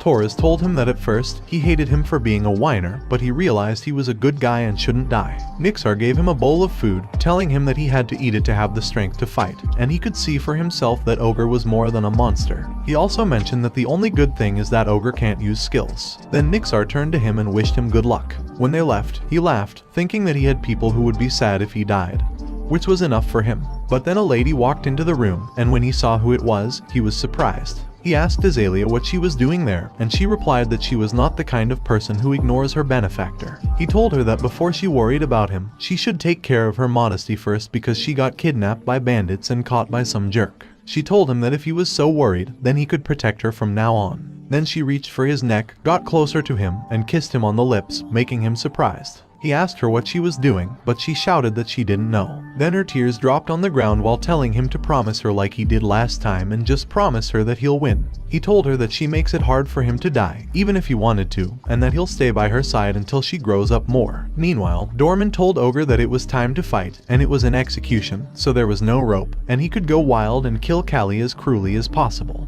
Ogre threw the meat on the ground and set his foot on the stage while the host shouted that finally, the highlight of that harvest festival, the executioner of Dorman's ogre. The host called the condemned, Callie, onto the stage, and the people began to shout to tear Callie apart and show the criminals what they deserved. Hearing the people, Ogre clenched his teeth in anger and screamed loudly. However, Callie was just frustrated that they were noisy while being free and faced Ogre, noticing that Ogre was incredibly large. Callie tore his shirt off, wrapped it around his fist, and knew that with Ogre's physique, he wouldn't need skills. He positioned his fist forward, back his feet to the side, launched his fist, and hit Ogre's side. But Ogre just looked at him and punched him, making Callie surprised that Ogre didn't even feel that he hit him. He created distance, avoiding Ogre's attack, but the sand flew in the air because of the attack, making him wonder about the incredible power in Ogre's muscles. Ogre held his side and told him that he would die, but he just told Ogre that God is fair because God gave him a blessed body and took away his intelligence. He knew that weight class was absolute, but humans use their brains to compensate for their disadvantages and create skills, so they were a tribe with tough bones, used to fighting against opponents stronger than themselves. He began to walk toward Ogre, who was looking at him. The people were confused to see it and asked if Callie had lost his mind, thinking he was crazy. Torres and Kijo were shocked too, and Dorman teasingly asked him if he was giving up on the match, telling him that he was going to die on his own feet. However, Callie continued to stare at Ogre, who was staring back at him. Then Ogre attacked him, but he speedily avoided it and continued dodging Ogre's punches. He planned to swing continuously, knowing that he got hit because he was slow and he'd get hit even if he was a little late, as Ogre still had super speed attacks despite his size, making him think that Ogre was indeed a monster. Wesley, who was watching, thought it was a shame, a waste of Callie's courage and skill. He realized that Callie was not an ordinary person and guessed that maybe this could bring about a new revolution in boxing.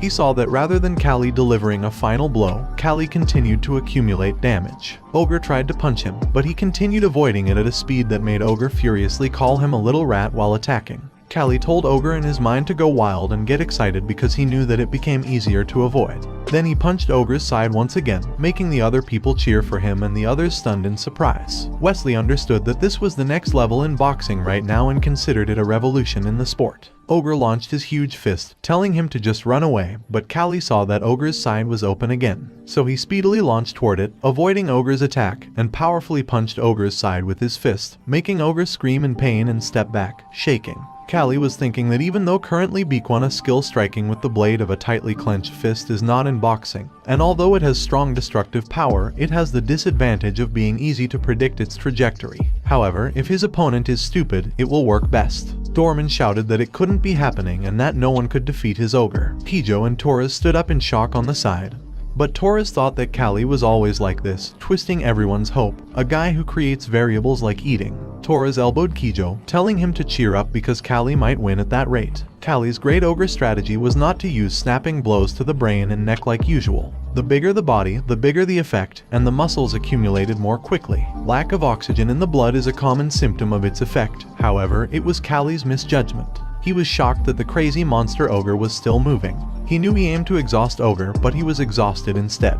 Ogre punched him, and he realized the danger. He immediately bent his body down to avoid it, but then he couldn't breathe anymore, and Ogre launched his fist toward him. A loud punch sound reverberated everywhere, and he was thrown away hard into the distance. He tried to stand up, his arms and hands shaking, and managed to do so. He knew that if he hadn't pulled back before being hit, his arm would have been shattered. Ogre furiously glared at him, but then Ogre fell dizzy and his vision became blurry, making Callie confused. Ogre held his head in pain and struggled to catch his breath. Callie noticed it and realized that it was the first time it had happened. He knew that the reason they had been playing for so long was that they had never moved too vigorously, always finishing it in one go. That applied to Ogre too, as, after all, they were all humans. He thinks the Ogre's time is up, and it might be his last chance. So, he immediately runs toward the Ogre, knowing that the Ogre is exhausted. He ducks the Ogre's punch and launches forward, thinking that he's going to risk everything there. Then he hits the ogre's chest, making the ogre scream in pain and cough out saliva. However, he felt his wrist dislocated. Still, he noticed that the ogre's guard was down. So, he thought it was his chance and launched his fist once again while telling the ogre to bite down hard on his teeth. Then he powerfully punches the ogre's face. The ogre tries to attack back, but he jumps in time to avoid it and then punches the ogre's neck. He feels his hand's bone break, but he still raises his hand, thinking that he should do it one more time, and hits the ogre's neck hard, making the ogre growl in pain, and his mouth bubbles. Then the ogre kneels on the ground and collapses face first. The people are silent and ask how the ogre collapsed, but Kijo and Torres cheer for him. He knows that if the ogre had used proper boxing, he would have had no way of winning, and curses Baron Dorman, who didn't teach him how to manage his stamina. But then the ogre's hand moves, shocking Torres and him to see the ogre standing up in front of him. Suddenly, the ogre jumps toward him to attack, causing him to cuss in surprise and frustration. Then the ogre kicks him in the stomach, making him cough up blood and thrown away. He slams into the ground hard, and something cracks behind him, making the people shout that it's a foul. He stands up, feeling so much pain. Then the ogre immediately runs toward him and kicks him, thinking that the ogre is still moving. He holds his stomach in pain, but then the ogre launches his huge fist toward him and hits him, sending him flying. The ogre clenches his teeth in anger and steps on his one foot, making him wince in pain. Then the ogre presses his foot on his foot hard, breaking his bone and making him scream in pain. But the ogre just smiles at him and grabs him by the neck. The ogre lifts him up, and his foot is shaking in pain, wondering if it's still boxing.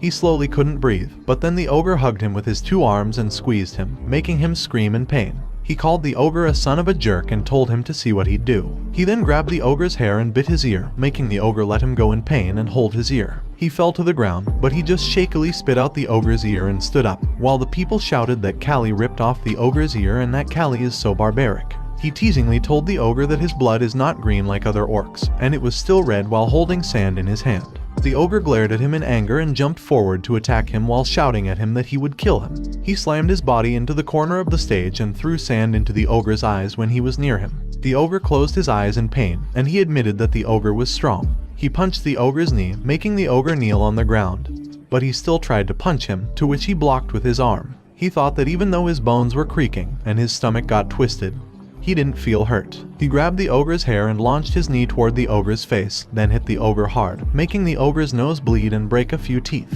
Wesley knew that it was not a battle between a beast and a man because it was a battle of a beast and the best. Suddenly, someone told Callie to win it, and the people began to cheer for Callie continuously while he was busy attacking the ogre on the stage. He powerfully punched the ogre's face, pulled his hand back, and punched the ogre's jaw, making the ogre slide back and slowly fall. He told the ogre that he wins and collapsed. He caught his breath for a moment while looking at the ogre who passed out on the stage and shakily raised his hand in victory, making the people cheer happily for him. Joseph was furious to see Callie win, and Dorman was in shock to see his ogre defeated, but Torres and Kijo were happily calling his name. He slowly walked, but then he heard people walking behind him, and the soldiers told him not to move because they would continue his execution.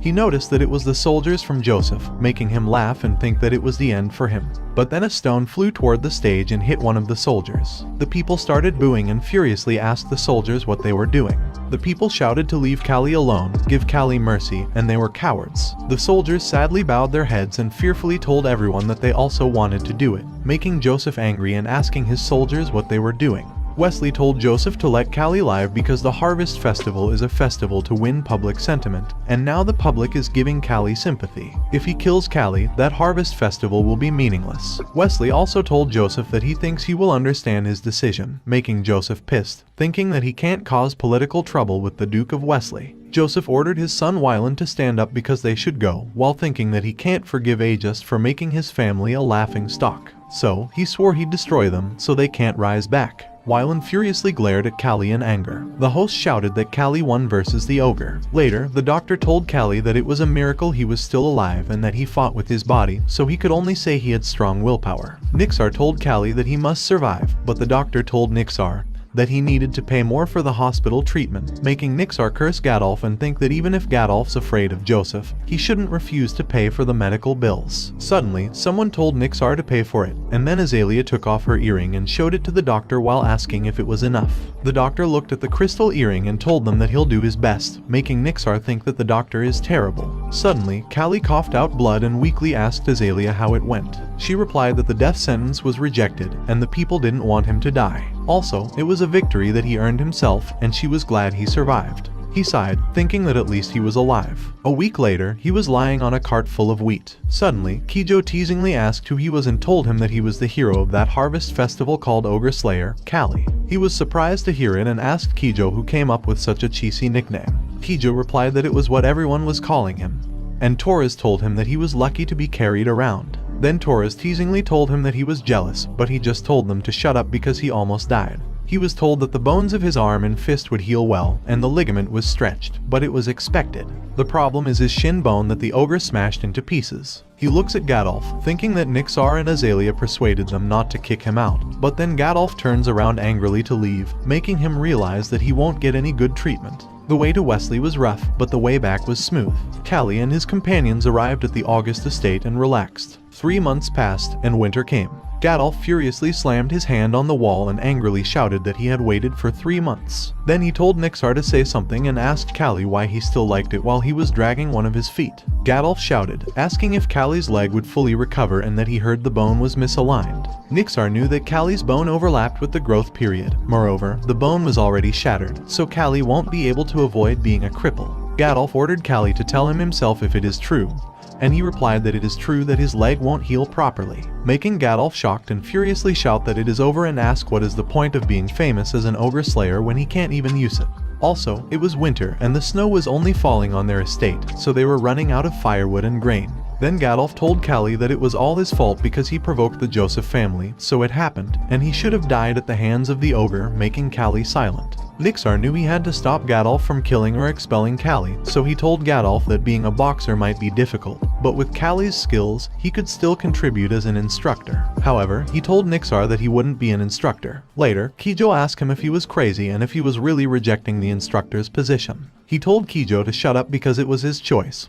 But Kijo called him an idiot and told him that the best position a retired boxer could have is an instructor. Kijo asked if he thought Nixar recommended him for nothing, mentioning that Nixar saw potential in him and gave him a chance. He just kept quiet, remembering Nixar telling him that he wouldn't recover by summer and that he was done with him. Nixar also admitted he didn't know how to heal a broken leg, and if he had known, he wouldn't have retired so soon. Kijo asked him if he hit his head wrong when he fought the ogre and said there must be something wrong with his brain. He told Kijo to stop talking nonsense and take care of himself. Kijo mentioned that he had 7 wins, and Torres asked if he really hit his head wrong, like Kijo said, and said that he made their master Gadolf angry. He replied that Gadolf hated him no matter what he did, so why would he bother being polite? He also told them that they were the ones who abandoned him first. Torres and Kijo laughed and told him that he had some guts. While he was lying in bed for 3 months, Kijo and Torres had already fought several times and made names for themselves. He knew that being an instructor would be a stable job, but it didn't mean anything if he didn't fight himself. A moment later, the man thanked him and told him that he wouldn't have to sleep in the cold that night. He told the man that he didn't need to thank him because he wanted to do it. The man told him that now he saw him properly. He seemed to have become taller and his body had grown bigger. He told the man that it might be because he had cut down a lot of trees. One of the men told him that if only his leg wasn't hurt, he could fight. But then the other man softly elbowed his friend and told him that he was clueless. The man realized it, but Callie told the man that it was okay because it would get better soon. Then he turned around to leave, telling them that it was cold, so they should go inside. When he was alone inside the slave room, he slammed his hand on the gate in anger but told himself to calm down because he had more knowledge and experience than other boxers, and he already knew that the medical techniques there couldn't fix his leg. Suddenly, Azalea appeared and asked him why he was hitting the gate like that, but he just asked her what brought her to his room. She replied that he was talking like she was somewhere she shouldn't be, making him frustrated because he couldn't even look Azalea in the eyes after what happened last time. She smiled seeing his reaction and told him that she came there to say goodbye, which made him surprised. He asked her if she was going somewhere far, and she replied that their estate is very poor now, and the trading has stopped due to pressure from the Joseph family, so the only merchants left are the occasional helpers. The days keep getting colder and prices in the estate are skyrocketing. Also, there is a shortage of not only luxuries but also daily necessities, and if things continue like that, they won't be able to survive the winter. He had heard that things were difficult in the estate, but he never thought it would be that bad. He asked her what she was going to do. She replied that if they don't get the daily necessities, they will have to make them themselves, and she'll lead the way herself. He asked her if her father was going with her, but she replied that it was impossible because Gadolf is like a half-dead person, and Gadolf is scared of Joseph, so he stays locked in his room. She told him that it is a shame to be harmed by those guys, and she learns it smartly that without power, justice and everything else is useless, making him realize that she is all grown up. She also told him that if something happens to their family and if she had the power, she could make a difference. Then she noticed his legs. He told her that it was his choice and he was prepared. She told him that she heard that there were people who were so skilled in medicine that they could even bring the dead back to life, and if he leads the upper class, he would be able to hear more rumors and connections. She swore to him that she'll definitely heal his leg, but he told her not to mind it because there is no need to help a slave like him. She grabbed his shoulder and reminded him that he saved her twice, and that reason was enough. Later, he silently looked at her walking away, thinking that now, even a girl who was barely 20 was stepping forward, so he knew that he shouldn't hesitate, and he clenched his hand in confidence. A few days later, someone asked him if he said he was a boxer, and he replied that he came there for rehabilitation training. The men told him that it would be nice if the labor force was increased and asked him if it could be rehabilitation through logging.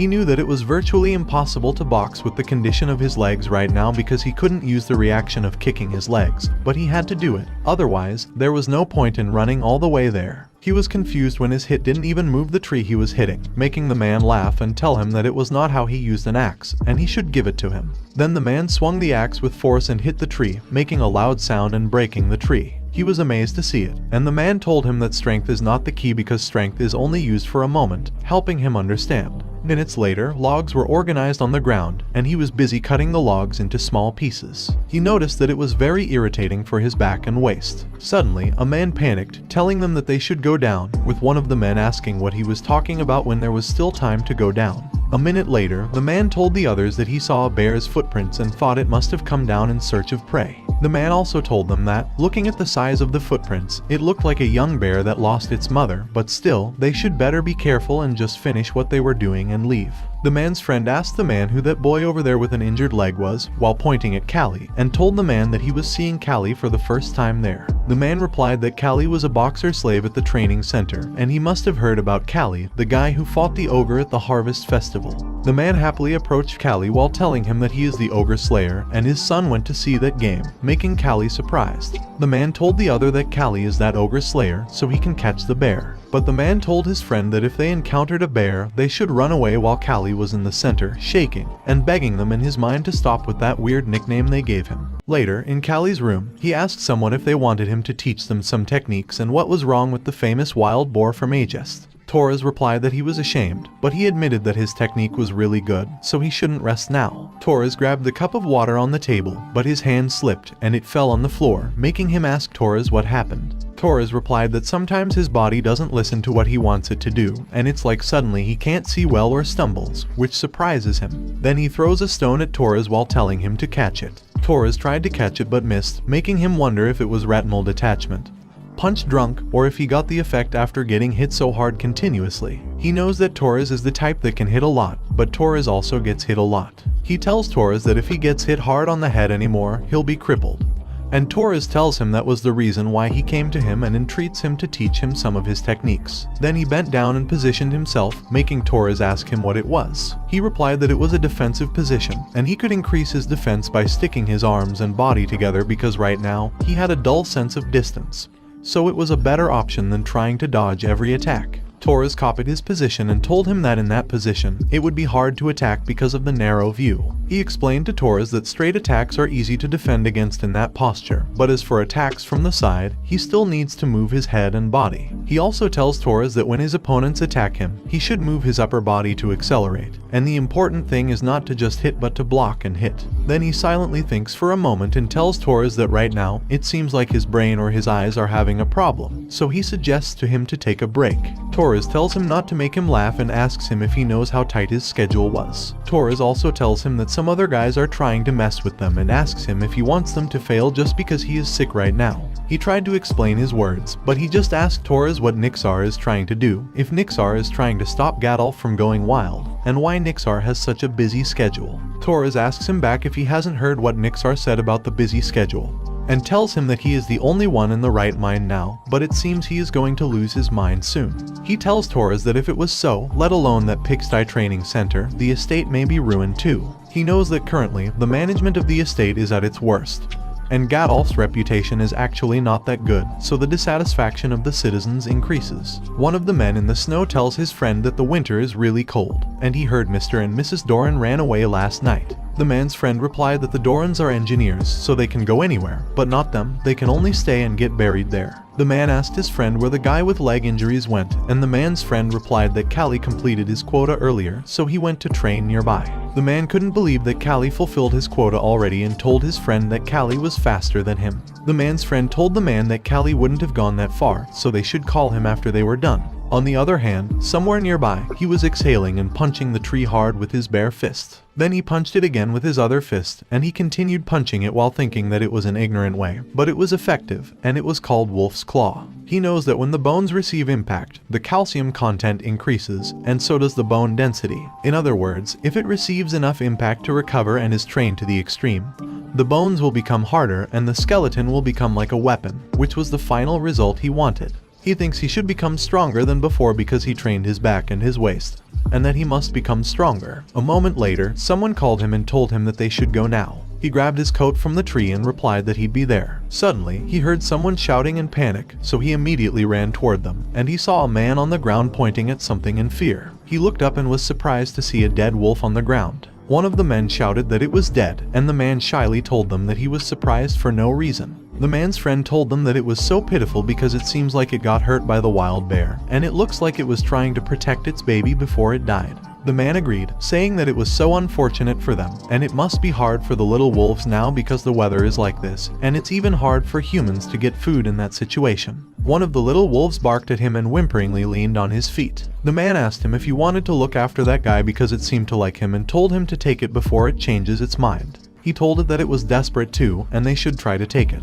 A moment later, Kijo played with it while saying that it was so cute and told him that he knew that if Nixar knew about it, he would be in big trouble. He told Kijo that he'd give it food from his own portion, and it was not like he was wasting his meal, without noticing Nixar standing in front of their door. But then they noticed Nixar when he walked inside. Nixar angrily told him that it seems the food he gave him really made him full and asked him how he could try to adopt a wolf and if he is really a free citizen, to which he apologized while holding the wolf. Nixar grabbed the wolf in his hand while shouting that he'd take it out.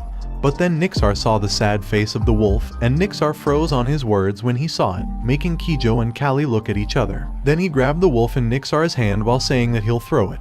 But Nixar told him to wait and that he thinks it is okay to have one, and it doesn't look like a bad puppy at all. He and Kijo put their fists together in victory while Kijo told Nixar that it is not a dog, but a wolf, but Nixar replied that he doesn't care and ordered them to just train it well so it doesn't bite people.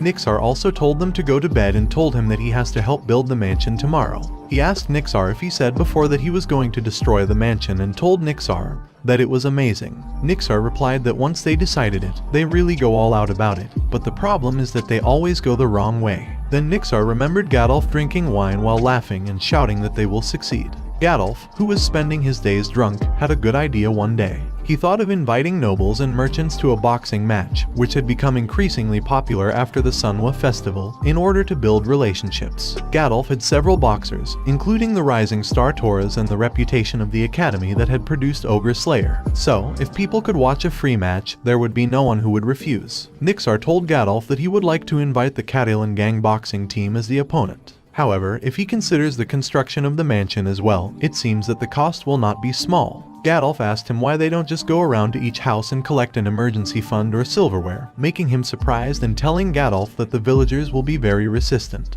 Gadolf furiously threw his glass against the wall while shouting at him that it is a problem for him and his soldiers to solve. Then he ordered him to focus on preparing for the match. Gadolf also told him that it was for the sake of saving the territory, so everyone should bear the sacrifice and ordered him to go away. A few days later, a line of luxurious carriages lined up at the mansion, and the Aegis territory was bustling with outsiders for the first time in a while. A free boxing match was rare, and no one refused to watch a match with popular boxers. They watched the boxers fight each other, and the Catalan boxing team were all talented fighters, so they were professional boxers who didn't make a living as slaves. Torres told him that first, the Catalan won, but then someone asked him if he was that famous Callie, but he replied that he was not famous and he was Callie. Then he asked the man if he was a new slave. The man replied that his name was Shram from the south, and he was a sailor, but he told Shram that he didn't look like a sailor. Shram told him that his ship was shipwrecked, and he was captured by a slave trader, so he was there to earn his ransom and go back home. Shram also told him that he is always mentioned when they talk about the strongest person there, but he guessed the rumors were exaggerated because compared to Torres, he is weak, frail, and looks like a cripple. He calmly told Shram that if he is an apprentice, he should train harder, making Shram angry, and he wondered if he didn't care. Shram tell him that it was nice to meet him and suggested a handshake while wondering why a cripple like Callie is compared to Torres, the ace. He accepts Shram's hand while Shram thinks that he'll crush him like a bug and be free. Shram grabbed his hand tightly knowing that he had been pulling sales ropes for over 5 years and he was not weak in terms of grip strength, but Shram was surprised when he effortlessly shook his hand. He grabs Shram's hands a little tighter, but Shram feels like his bones are going to break. He asks Shram what is wrong because he doesn't look happy while letting Shram's hand go. Shram coughs while Torres tells Shram that he was a newbie fucker who was trying to act tough, and that if he sees Callie fight, he'll never say it again, making Shram silent in anger. He tells Shram that if he wants to pay his ransom and be free, he should watch the matches because he has to beat those guys while looking at the man in front of Kijo on the stage. Kijo looked down and tell himself that he was the best and he was strongest. Then Kijo glared at his enemy and punched the man's face with his long arm. Then the man slowly fell to the ground and couldn't believe that he got hit in that distance. Torres tells them that Kijo really came up in the world and he feels like Kijo wouldn't lose even to Nul because Kijo is completely different from before. On the other hand, on the stage, Kijo continuously attacks the man with his long arms and the man furiously runs toward him while shouting that he can't take it anymore. But Kijo simply punched the man in the face. He realizes that it was true that they had to get in close to beat a taller opponent. But Kijo's enemy was just charging and without any skills. He knows that it would have been better to just endure hits and wait for Kijo to get tired. Torres and Kijo's bump hands and Torres tell him that he did well staying calm. Kijo tells Torres to do well and come back. Then Torres stepped inside the court and the viewers cheered for him loudly. He looked at his enemy, but his vision was blurry, making him think that it was starting again.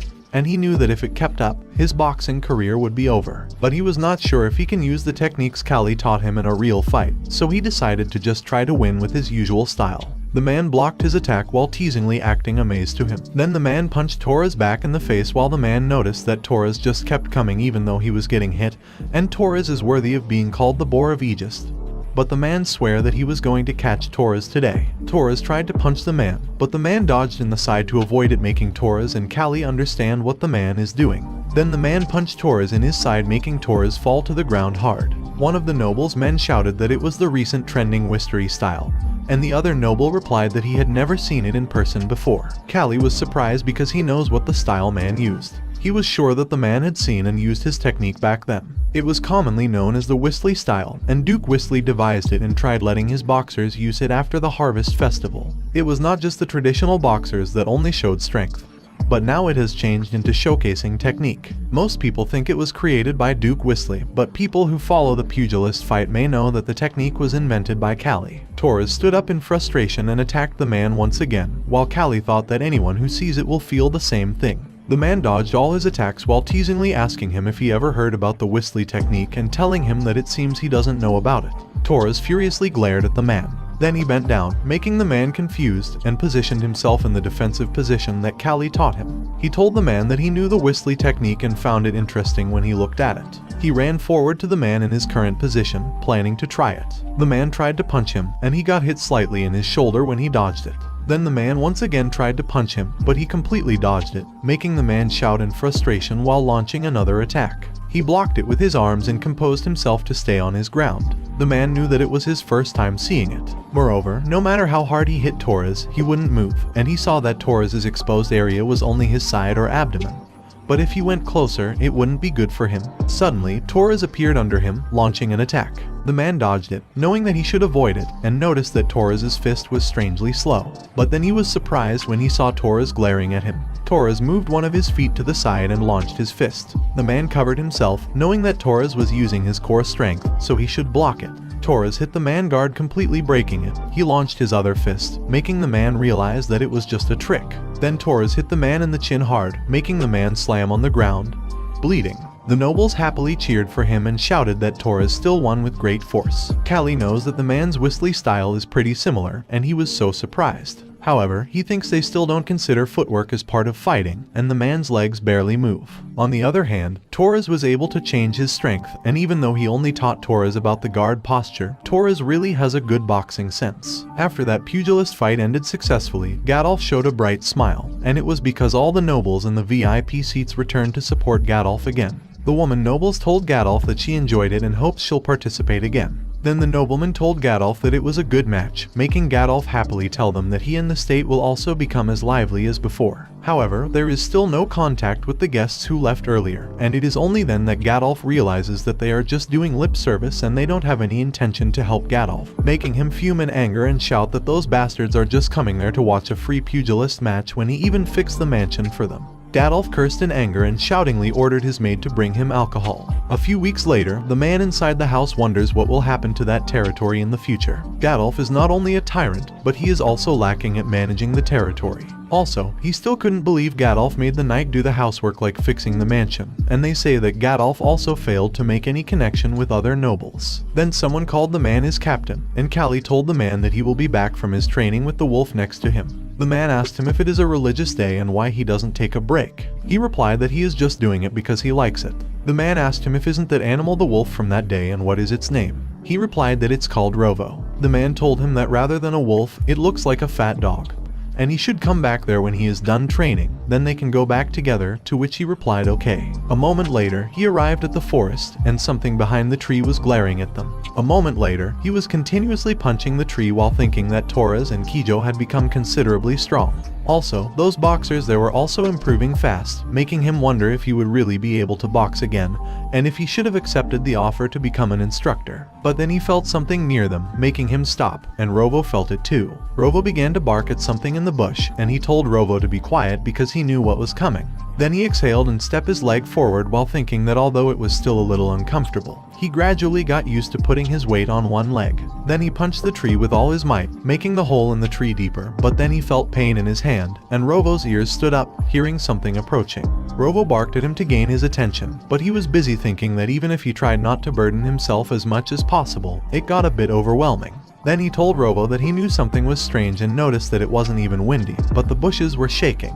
Then he jumped a little in shock when he saw the bear walking out of the bush, making him unable to believe it. He knew that it was strong, but it didn't look like an adult, rather, far from being weak, it looked agile. But he knew that it was impossible to run away with his legs. Rovo angrily growled at the bear, and he told Rovo that it was better than him, all the while thinking that he should have brought an axe with him. Suddenly, the bear stood up and growled at him furiously, but he just laughed and positioned himself, asking himself what he could trust if he didn't trust his fists. Then the bear launched its sharp claws to attack him, and fortunately, he dodged it. He punched the bear in the face, making the bear's nose bleed. Then Rovo barked at the bear angrily, making the bear's attention distracted, so he punched the bear in the chin, sending its head flying. However, the bear managed to attack him back with its claws, and he got hit in the chest, causing him to bleed in pain. Then the bear jumped toward him to attack again, but he launched his fist forward to attack it too. Meanwhile, in the house, the captain was still sleeping. However, he suddenly heard someone knocking on the door. The captain, feeling alarmed, grabbed the axe for safety and asked the person continuously knocking if it was Callie. When the person didn't answer, the captain began to sweat in fear. He then forcefully opened the door while shouting, "Who is there?" To his shock, he saw Callie, who was standing in front of him,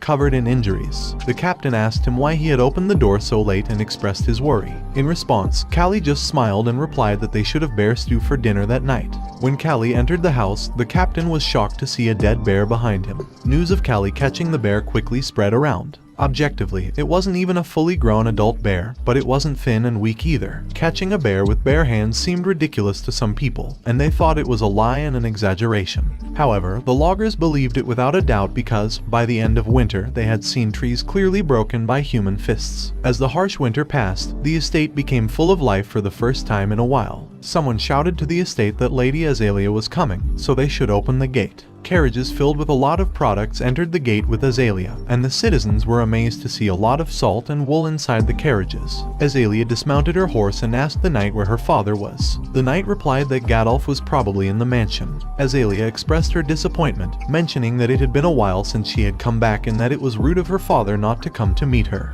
However, as she looked around, she saw a woman and her son smiling while walking past her. The little boy had yellow hair and a bright smile, which made Azalea smile, and hope that Callie was doing well. On the other hand, in the slave area, he asked someone if Azalea had come back while feeding Rovo. The man replied that she had, and Azalea was so amazing because she could be on top of herself. He replied that it was amazing. The man told him that it was the reason there would be a party at the mansion, and it had been a while since they had meat, so it would be their first time having meat besides bear's meat. Rovo excitedly looked at him, but he told Rovo that it can't go with him and it can't go to the mansion with him, making Rovo sad. But he apologized to it and swore that he'll give it something. A moment later, he was busy eating at the table when the knight told him that Azalea had called him. Then he went inside the mansion, and Gadolf told him that he had arrived there. Azalea told him that it had been a long time since they saw each other and asked him about the condition of his leg. He replied that it was still the same, but he was used to it, so he wouldn't feel uncomfortable anymore, although she knew that there was no way he wouldn't feel uncomfortable. Then Azalea talked about how she had risen to the top and mentioned that Joseph had made it difficult by interfering here and there, making Gadolf furiously call Joseph a dirty human and a dirty piece of shit. She told Gadolf that it was why she went to the Imperial City so that the pressure from Joseph wouldn't work, and she would be able to buy the supplies. Gadolf told her that she did well and that he expected it from his daughter. He had heard that the Imperial region had a strong military power, and he also heard that the language and customs were similar because they shared the same roots with the kingdom there. She told them that she had heard an interesting story there and said that she was sure he'd also be interested in that story, which was the reason why she had called him, making him surprised. Then she told them that she had heard about a famous doctor there, a doctor of the imperial family who was also called the God Doctor because he amputated and attached limbs. Gadolf said that to that extent, he was really an imperial doctor. However, there was no way an imperial doctor would cure a noble from a kingdom like theirs. She told her father that if she was the one who asked for it, it was possible because she had connections with the imperial family, and in the imperial city that liked to fight, any gladiators who were injured while fighting were welcomed. So, she was thinking of taking Callie there with her after she had rested enough there. Gadolf lifted her up happily and shouted that she was such a blessing, making her embarrassed. On the other hand, Callie couldn't believe that his leg had a chance to get healed and asked her if it was true that his leg could really be healed. She replied, of course, and she would definitely find a way to make it happen. But the truth was, she knew it was impossible to meet the royal family for a low-rank noble like her, so she hoped Callie didn't find out what was behind it. Later, he was busy watching the other fighters running and wondered if his leg had a chance to be healed. Nixar asked him who he was thinking about and if it was the kid over there who would be okay to fight, making him surprised and confused. Nixar told him that tomorrow was the apprentice pugilist test. He replied that he was thinking about the kid over there but changed it by explaining that he was thinking about taking Takayan or Shram. Nixar told him that Takayan had great flexibility and moved like a leopard, and Shram had good muscles and a strong motivation to go back to his hometown. He told Nixar that it was nice to have a motive, making Nixar wonder if he was thinking about something else and why Callie looked so sad when his leg was going to be treated. Later, in their room, he knew that it was an exaggeration to say that he believed someone whom others told him could attach a limb, and the medical knowledge there was far behind modern times. Also, after he fought Ogre, there were no painkillers, antibiotics, or surgery available, so he really relied on luck. He wondered what if it was just an empty dream, what if he couldn't heal it, and what should he do? Then he slammed his hand on the table, telling himself to wake up because he should be optimistic, and it was Azalea's hard work. Kijo asked him why he hit the table so hard and told him that Rovo was surprised. But he just asked Kijo if it was his room and told him to go back to training. Kijo told him that he had a pugilist apprentice test tomorrow, so he would take a break today. He asked Kijo why he became a pugilist, making Kijo ask him what he meant. He told Kijo that he must have a reason or something he wanted to achieve. Kijo told him to reason his ass, and he just did it because there was nothing else he could do. Then Kijo hugged Rovo, telling Rovo that it was so cute, making Callie think it was like he was talking to a single-cell creature. Then Kijo asked him what about him and what he wanted to achieve. The next day, the apprentice pugilist test was conducted. An apprentice became a formal pugilist if they received good remarks from the instructor for their skill. But in Aegis, the apprentice pugilist test was more like a formality where the apprentice who got first place would take a test to become a formal pugilist. However, not everyone knew about it, and the apprentices picked their pugilist opponents by drawing lots and then fought them. The instructor called Kijo, and Kijo walked forward, laughingly asking if he was the first to start. He knew that Kijo would fight the apprentice with his great footwork, and it was inevitable to use an outboxing technique to widen the distance due to Kijo's body. He had gotten used to it because Kijo always used it, and he knew that Kijo and Torres were strong. So, even with his training in the mountain, he couldn't be compared to how strong they were now. He was frustrated that he hadn't used the skills he trained in the mountain yet, and whether he could use his leg properly or not, he wanted to become stronger. The instructor called Shram to come forward, but Shram just walked past the instructor and asked him if he was not trying to avoid fighting just because of his leg. Then Shram teasingly told him that they should play, making his anger fume even more. One of the instructors tells Nixar that Shram is straight up choosing his opponent. But Nixar stops the instructor and thinks that even if it can get Shram disqualified, he wants to confirm how Callie is going to fight with that leg because there is no way Shram was just bluffing to buy time. Callie stood up and asked Shram why he chose him, and Shram replied that he was humiliated by him last time, so he wanted to show him how strong he was now. He tells Shram that if he is going to fight him, he won't avoid it and asks someone to lend him a hand leather strap. After that, they both enter the ring. Shram looks at him and wonders why he wraps the cloth around his fist.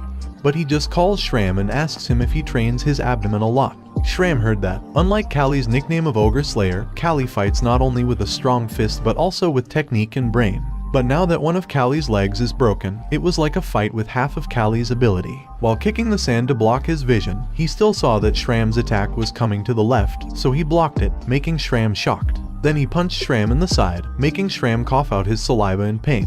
One of the trainees shouted that it was the empty defense, and Torres, who was shocked, wondered since when Callie's fist became so heavy. Shram slowly fell and was kneeling on the ground in pain. The instructor asked Shram if he was okay, but Shram didn't answer, feeling his ribs were broken. Still, Shram told the instructor that it was just the beginning and he could still do it. On the other hand, he knows that he wrapped his fist with cloth and leather, but he thinks he hit the right spot and asks Shram if he just hung in there with his strong determination, not his strong muscles, because it was not bad. Shram tells him that he really can defeat a bear and thinks that the rumor is not a lie. Shram felt the pain in his body, making him shake.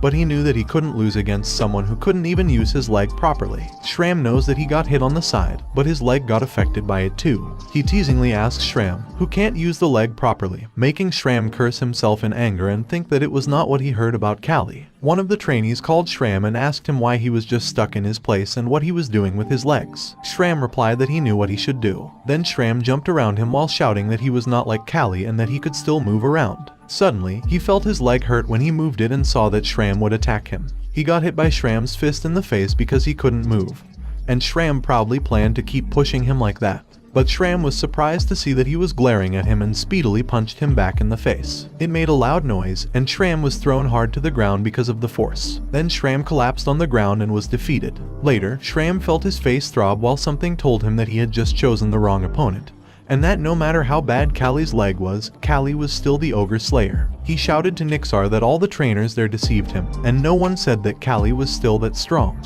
But then the other instructor hit Shram in the back while laughing and told him that he knows he was angry, but no one lied to him. Until last year, Callie just used his technique. Then Nixar told Shram that they had never seen Callie use a strong fist before, making Shram wonder how Callie could have such a strong fist in just a winter and think that Callie was just like an ogre, and worst, a monster. Suddenly, someone told Callie that he didn't expect it at all, and Torres told him that he didn't expect him to change his fighting style. Also, he didn't expect he'd throw away his fight technique and focus on using his strength. He told Torres that he just changed his strategy and now it was not like he was going to avoid it and then hit, but more like he'll hit it somehow. Torres smiled while telling him in his mind that his leg was like it.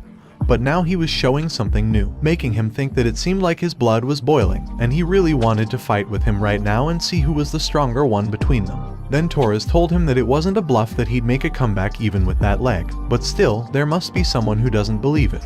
He told Torres that he'd just let them think again. Then he sat down while thinking that it was more burdensome than he thought and that it was impossible to do a pugilist match without a properly working leg. He knew that he used his knees and thighs to reduce the burden on his injured leg, but it put strain on his back, so he thought he needed to fix his distribution of strength. After the apprentice test was over, spring came, and after taking some rest, the merchants that Arsha brought left the territory. They were on the road when someone suggested that they should take a rest there while he stayed with Rovo, who noticed someone and barked at that person. The lady asked him if he was the one favored by their lady Arsha and if he was Callie. Then she told him that he was handsome. He replied that his face wouldn't give him any benefit because he was just a slave. The lady agreed, telling him that it was such a pity. But she didn't care whether he was a slave or not and asked him if saying that she liked seeing his face was not a bad thing. Then she introduced herself as Salavan from the Salavan mercenary group and mentioned that she was the captain of those men while pointing at the men behind her. and telling him that they were not bad guys. He introduced himself to her and accepted her hand while she asked him if he really beat the bear, as she had heard the rumor inside the territory. Then Sullivan began to talk to him while noticing that his expression looked sad and wondered if it was because she came alone. But she knew that there was nothing she could do about it. Then one of her men called her to tell her to stop chatting and help them set up a tent, to which she replied that she understood and she was coming. He offered to help too, but she told him that there was no need, knowing that his leg was still uncomfortable. Then Sullivan walked away, leaving him with Rovo, looking around and feeling awkward. Arsha told him that she guessed he didn't have anything important to do, and they really cared about his leg, so it would be hard for him to help them. He reminded her that she was part of it too, but then she told him that they couldn't keep their awkward circumstances and ordered him to follow her and prepare for what would happen next, making him look at her in confusion. Then she shyly told him that he would have a meal with her. He followed her and commented that those mercenaries were still young because most of them were in their teens or at most in their 20s. She replied that there was no mercenary group that would follow a young girl like her, and there was a superstition that it would bring misfortune if a young girl became the captain. He told her that it wasn't true, but she said there was nothing she could do about that myth, and she had no choice but to form a mercenary group that was in a similar situation as her. Also, no one wanted them because they were young. Then she told him that she would bring the meal, and she also brought his, making him surprised, but she just told him to eat there. He tried to disagree, but she shyly told him to sit, and they should eat together. So he sat down and took a spoonful of his food, then ate it while feeling that it was even more awkward. Then Arsha called his name seriously and asked him why he was fighting and if it was to achieve his freedom. He replied that it was just like every other slave. She told him that he wasn't like the other slaves because he could run away or find a better situation, and asked him why he still wanted to be a pugilist when it was not as if his life would be ruined if he stopped being a pugilist.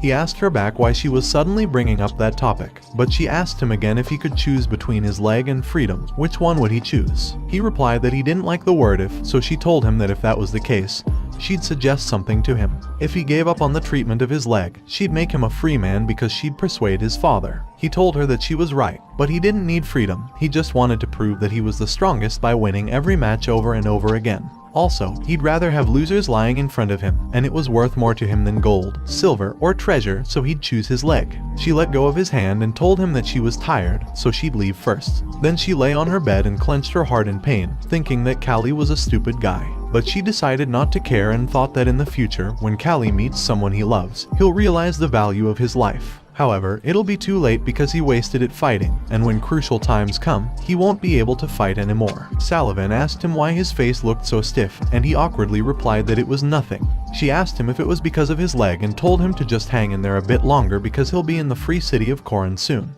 He asked her what she meant by a free city, and she replied that it meant a city without hereditary lords. It was chosen as a special commercial district where they elect their lord through elections. Also, wealthy merchants pay huge amounts of money to campaign, and it's common to buy, kidnap, or assassinate members of other families. But he told her that it still has nice surroundings, and she told him that it just happens behind the scenes. On the outside, it's more vibrant than other cities. A moment later, they arrived at the free city's gate, and the guard checked Azalea's background first, seeing that her stay was for 7 days. He informed her that she could extend it at the city hall. Then the guard noticed Rovo and asked if it wasn't a wolf, saying that wild animals couldn't enter. He replied that it was a dog and that it was a hybrid with wolf blood. The guard then ordered Rovo to bark, but Rovo just fearfully cowered down, making the guard think it was a fool that couldn't even bark, so he let them pass. As they passed the gate, Sullivan laughingly asked him if he said it was a dog and how could he lie like that. He just smiled, unaware that the guard was reporting to his companion that the individuals from Aegis had arrived and instructed them to inform the other guards. Later, they arrived at the shore and saw many people around,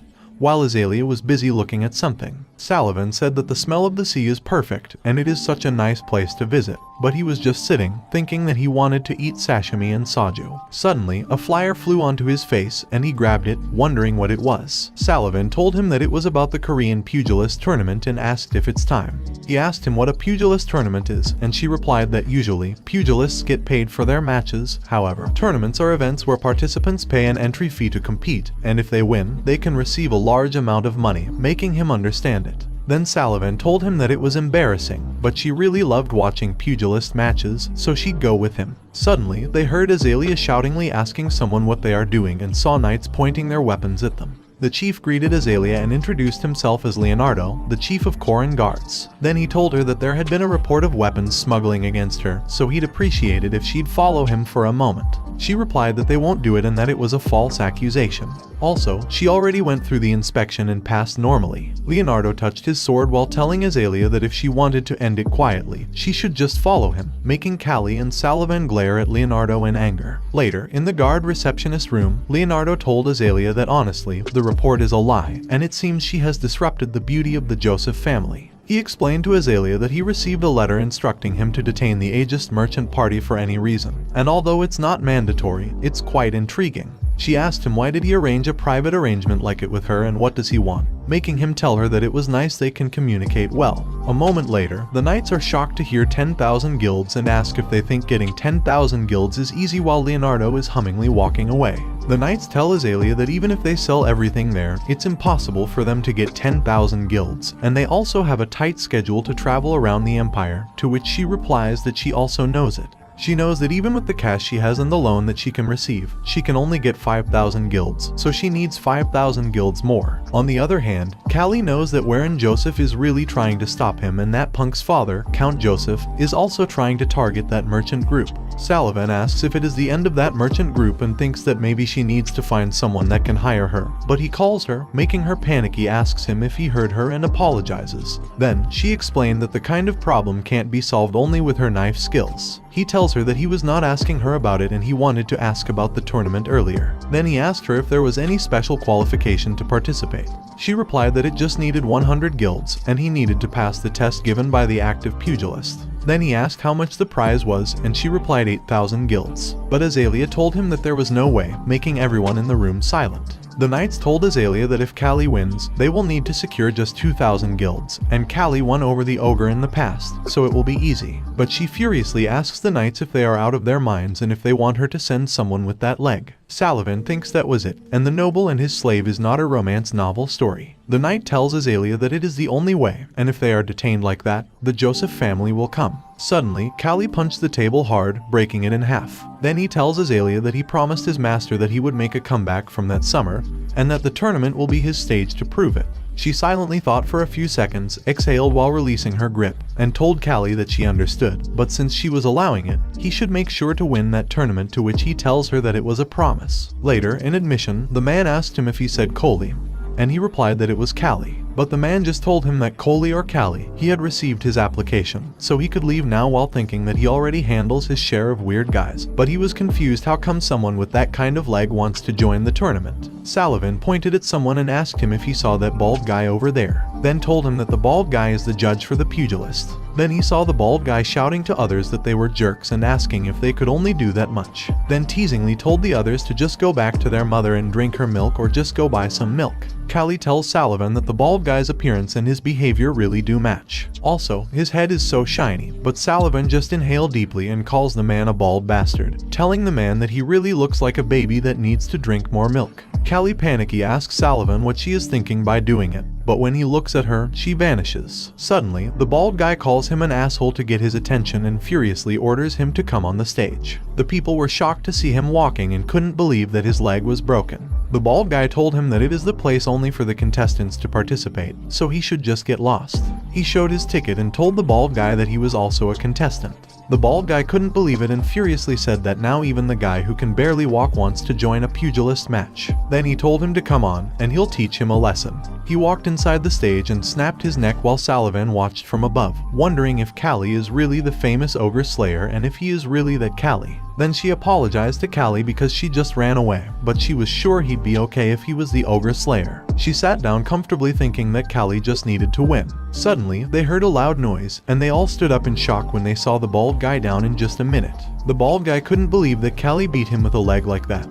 But Callie just asked the bald guy if he wanted more. A moment later, Sullivan laughingly told him that she guessed that him winning that competition wasn't just a coincidence, and this is her first time looking at that kind of punch. He told her that it was just because the opponent was careless, so the bald guy passed out easily. She told him that it was also a skill to make his opponent's guard down, and he was great. He drank water while Sullivan told him that she thought they should come back there tomorrow afternoon. Then she stared at him and thought that looking at Callie's aura, he doesn't look like an ordinary slave, making her understand why that noble lady fell in love with him. The night came, and he was in his room thinking that today's opponent was an easy one because he just believed in his size and strength alone. Also, the problem is with the whistle style, and if they can make an opportunity because of his lack of mobility, it'll be difficult. The next day in the afternoon, the man shouted to everyone that the participants would start to fight. Azalea looked at the sweating participants and covered her nose, thinking that they are nasty. He told Azalea that she could just stay there and asked her why did she follow him there. Azalea was about to vomit, so she told him that she'll leave first. Then the host told the participant that they should start looking for the opponents. He grabbed one in the box and got number 4, so the host told him that he'll fight with a number 3. He thought it would be easier if the organizers just do it randomly, making Sullivan tell him that he really doesn't know anything.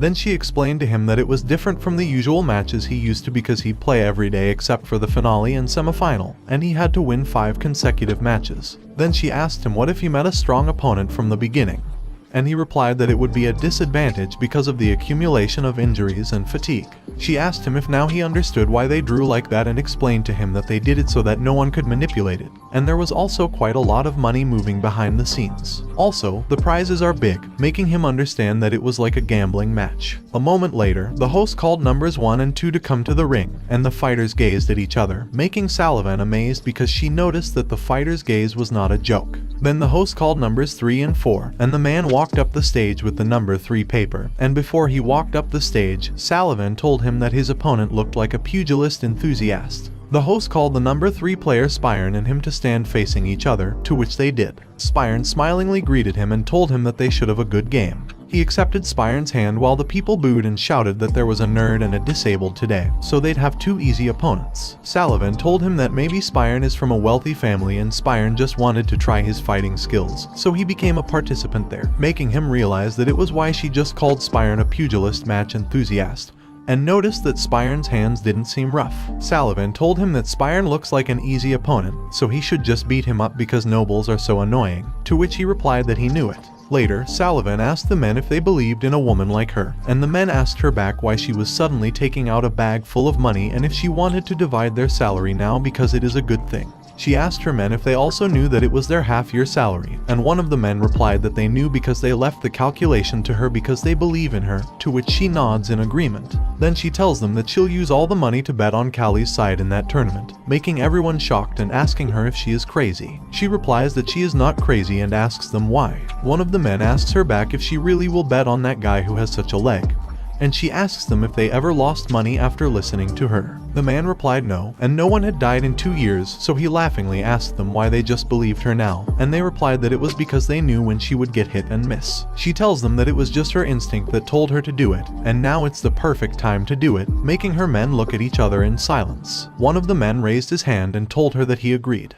Then the others agreed too while shouting that if it wasn't because of their captain, which is her, they wouldn't survive the mercenary life, and that thing is just something that they can start over. The men in front of her tell her to screw it, and he doesn't know anymore, but both raise their hands in agreement, making her smilingly tell them that they made a good choice. Then she orders her men to disperse because they should go back to their quarters without knowing that Azalea is hiding behind the wall, and sees that they are doing something interesting. The next day, the first game of the 32-round tournament started. The first and second participants began fighting in the ring. He noticed that the level there was higher than he had imagined, and after the man blocked the opponent's sight, he went straight to the blind spot. He knew that it is basic in modern boxing, but he thought it was unusual there, and the man must have had a lot of experience to do it. Then, the man's opponent fell to the ground, and the host shouted that the winner was participant number 2. The audience cheered for number 2, while the other was furiously asking number 1 if he knew how much he bet on him. He said that it was so noisy, and the host called him because it was his turn, so he got down on the stage and walked toward the ring with an injured leg.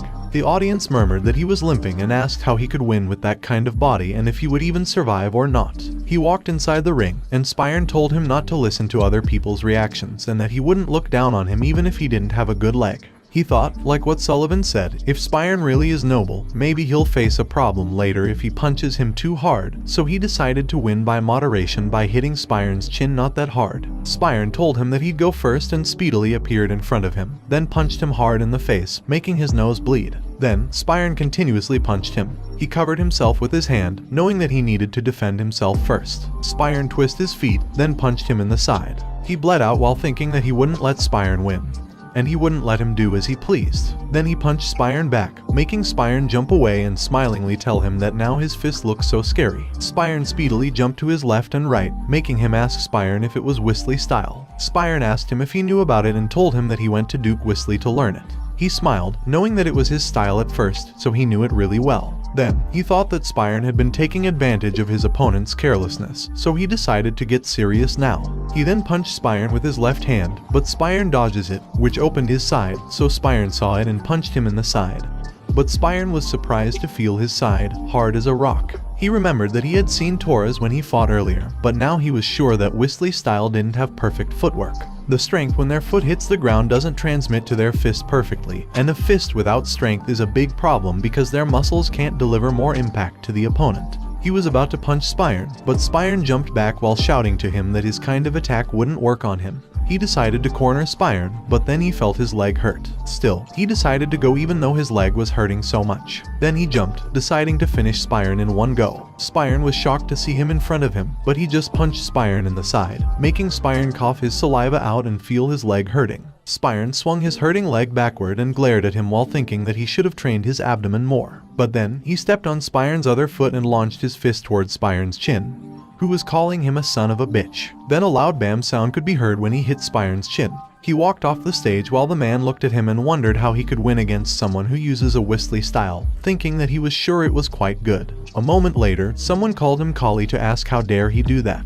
Then Spyron walked inside the room and called him a shameless son of a bitch in anger. Spyron got the attention of the participants inside the room and glared at him in anger. Then one of the men asked Spyron how dare he say it to a pugilist and called him a son of a noble. The man also told Spyron that it was a place to fight and asked him if he thought there was room for complaining about someone stepping on his foot. Another man called Spyron a rascal, telling him that in that place, such things were just normal. Kali remembered that he experienced worse than that, like someone throwing sand and grabbing his hand, so if they didn't have much experience, they must think it was cheating. He was like that in the past too. Then he grabbed Spyron's shoulder and whispered to him to follow him because he'd teach him something good. When they were outside, Spyron asked him if he wanted to fight one more time there, and he replied that if they fought on the street, he would have already been dead, making Spyron angry and shoutingly telling him that the pugilist in Whistly recognized his ability. He calmly told Spyron that he acknowledged his skill too, but he learned it wrong, making Spyron confused and asking him what he meant by learning it wrong. He told Spyron that moving his leg fast didn't mean it was a good move because he would be the one who'd get tired first. Besides, he needed to move his body properly and use the power from his leg to his fist. Spyron spread his legs and punched in the air like he had just instructed him. Spyron asked him if it was like that.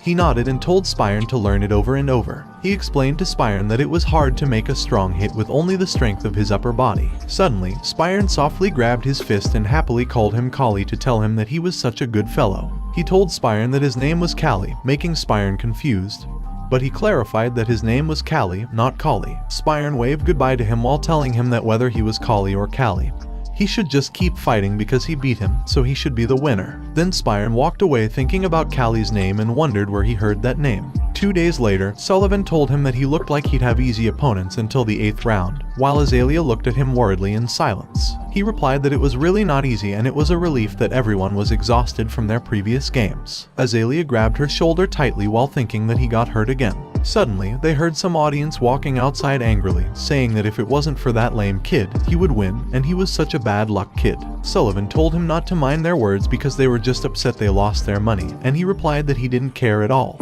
Then Sullivan told him that all he needed to do was to observe his next opponent. The audience was hyped, shouting to the man named Jureka to smash his opponent, claiming they bet everything on him. Sullivan told them that pugilist Jureka was a slave from the western desert area, and was popular for smashing his opponents. As a pugilist, she thought Jureka could become a free citizen if he could gather such a crowd. Azalea asked Sullivan why Jureka didn't quit being a pugilist if he could be a free man. Sullivan replied that Jureka simply enjoyed torturing people through pugilist matches. Jureka teasingly told his opponent to hit him more, and the man called Jureka a crazy guy. The man then punched Jureka in the face, but Jureka just smiled at him and punched back while shouting that the punch did not hurt at all. Jureka and the man punched each other continuously, but then the man stopped in exhaustion, thinking it's strange because he definitely hit him, and wonder if Jureka was really immortal since he didn't back down despite the hits. The man was about to surrender, but Jureka speedily punched the man's hand to its face, smilingly asking if he thought he could surrender easily. Jiraiya continuously punched the man in the face while the referee told him that his opponent had just said he surrendered. He creepily smiled and apologized to the referee, explaining that he didn't hear. Then the medical team took Jiraiya's opponent away, and the referee announced that the winner was number 8, Jiraiya. Sullivan asked Callie what he thought because Jiraiya was his next opponent and if he thought he could win. He replied that when he looked at Jiraiya's game, he didn't think he'd lose but cut his words and became silent. Azalea worriedly asked him what he meant by but he just told her to never mind it, making Azalea more worried, and Sullivan said that it was boring. While watching the fight, he noticed that Jiraiya didn't have many skills, but his physical ability was quite good. Still, he didn't feel anything special like Ogre. However, there was something that felt dangerous about Jiraiya. The day after tomorrow, round 4. The audience is going crazy, cheering for Jiraiya, while Callie's team remains silent on the other side. Azalea worriedly tells Sullivan that everyone is cheering for Jiraiya, so he already has an advantage. Sullivan reassures her not to worry because Callie isn't the type to easily get demotivated by only those kinds of atmospheres. Sullivan tells Callie to just win that fight because she bet all on him. On the other hand, Callie is waiting for the referee to call him and notices that Jiraiya has a strong supporter base. Then he remembers that rather than clumsily hitting the opponent, Jiraiya chooses to hit the vital point. The referee shouts to everyone that the eagerly awaited semi-final is about to start now. Then the referee calls Jiraiya and Callie onto the stage. Jiraiya teasingly asks who is that guy in front of him, if it isn't unfair, and how can they want him to hit him.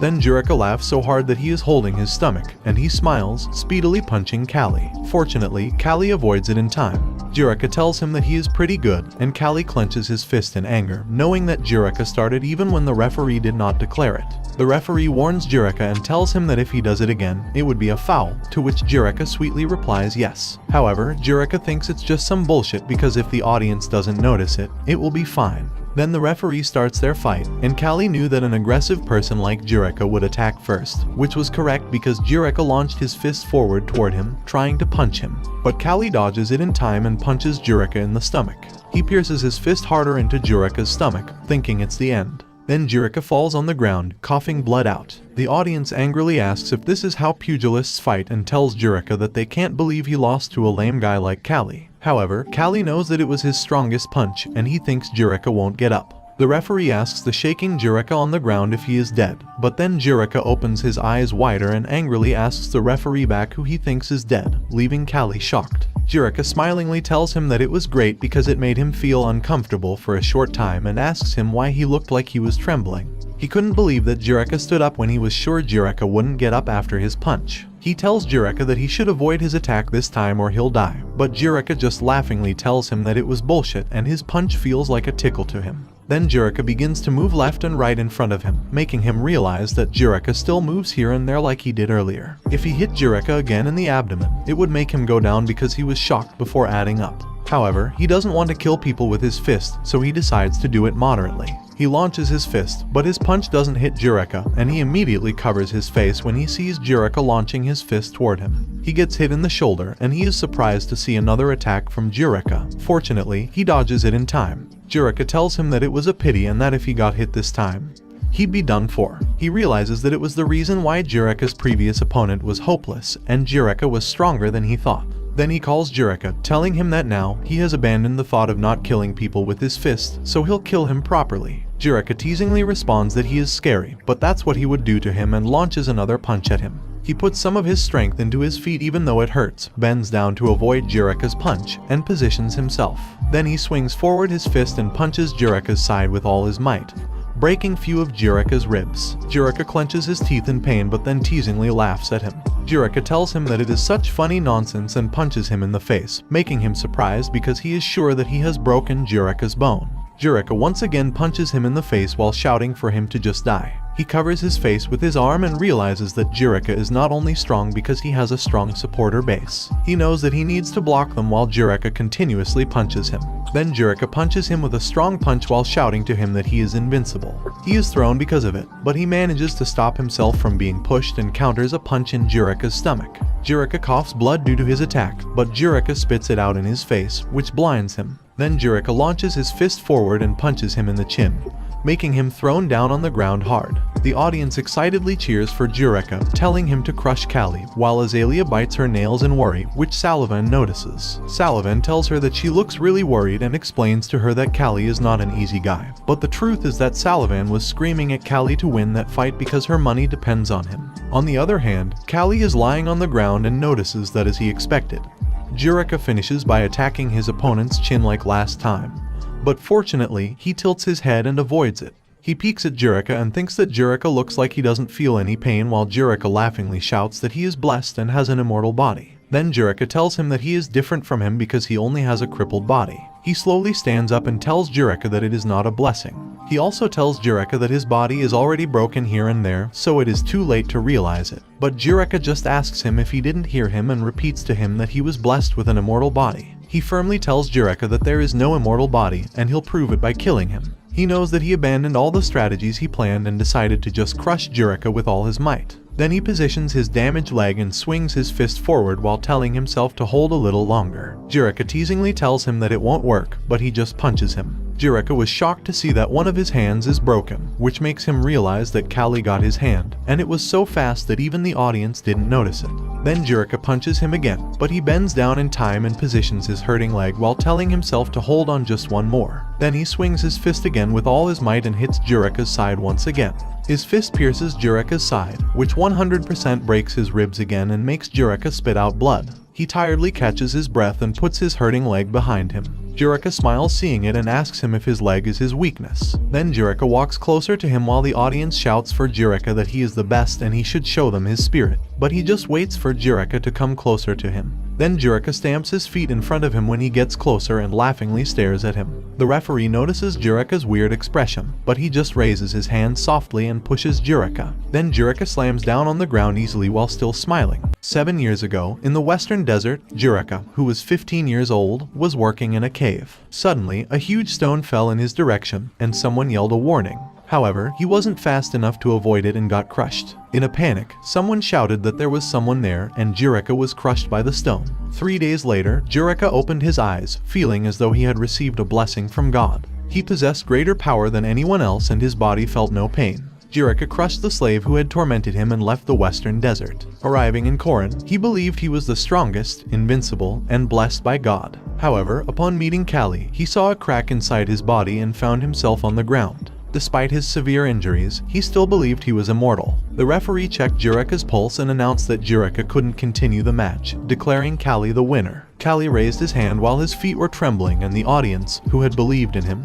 cheered happily for his victory. Salavan, excited, stood up and told Azalea that Callie had won. When Salavan looked at her, she was surprised to see her crying with joy. She awkwardly looked away while Azalea tried to cover her face. The audience, cheering, proclaimed Callie the best. Spyrn, hearing his name continuously, realized that he was the ogre slayer, Callie. The next day, at Callie and the group's accommodation, Callie was surprised by something and asked what it was. Everyone recognized Callie and came to the accommodation to call him the ogre slayer and inquire about his legs. Astonished that they knew his nickname, Callie listened as Salavan teasingly told him that he was now the most popular pugilist. Among the audience who watched his match in Korin were those who had seen him at the Whistle Harvest Festival. Salavan urged him to have breakfast as they were going to see a doctor she knew well. Callie's match with Jureka had garnered much attention, and rumors spread that he was the same ogre slayer, Callie. Meanwhile, in the back alleys, Volton, a pugilist match participant, couldn't believe that Callie, the limping man, was the ogre slayer and found it amusing.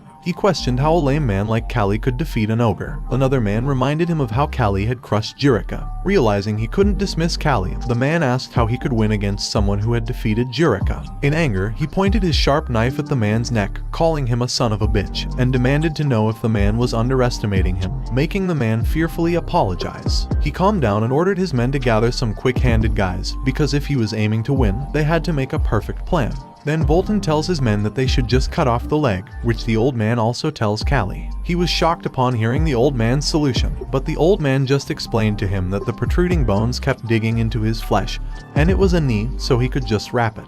Then the old man raised a sharp knife and told Callie that it would only hurt a little.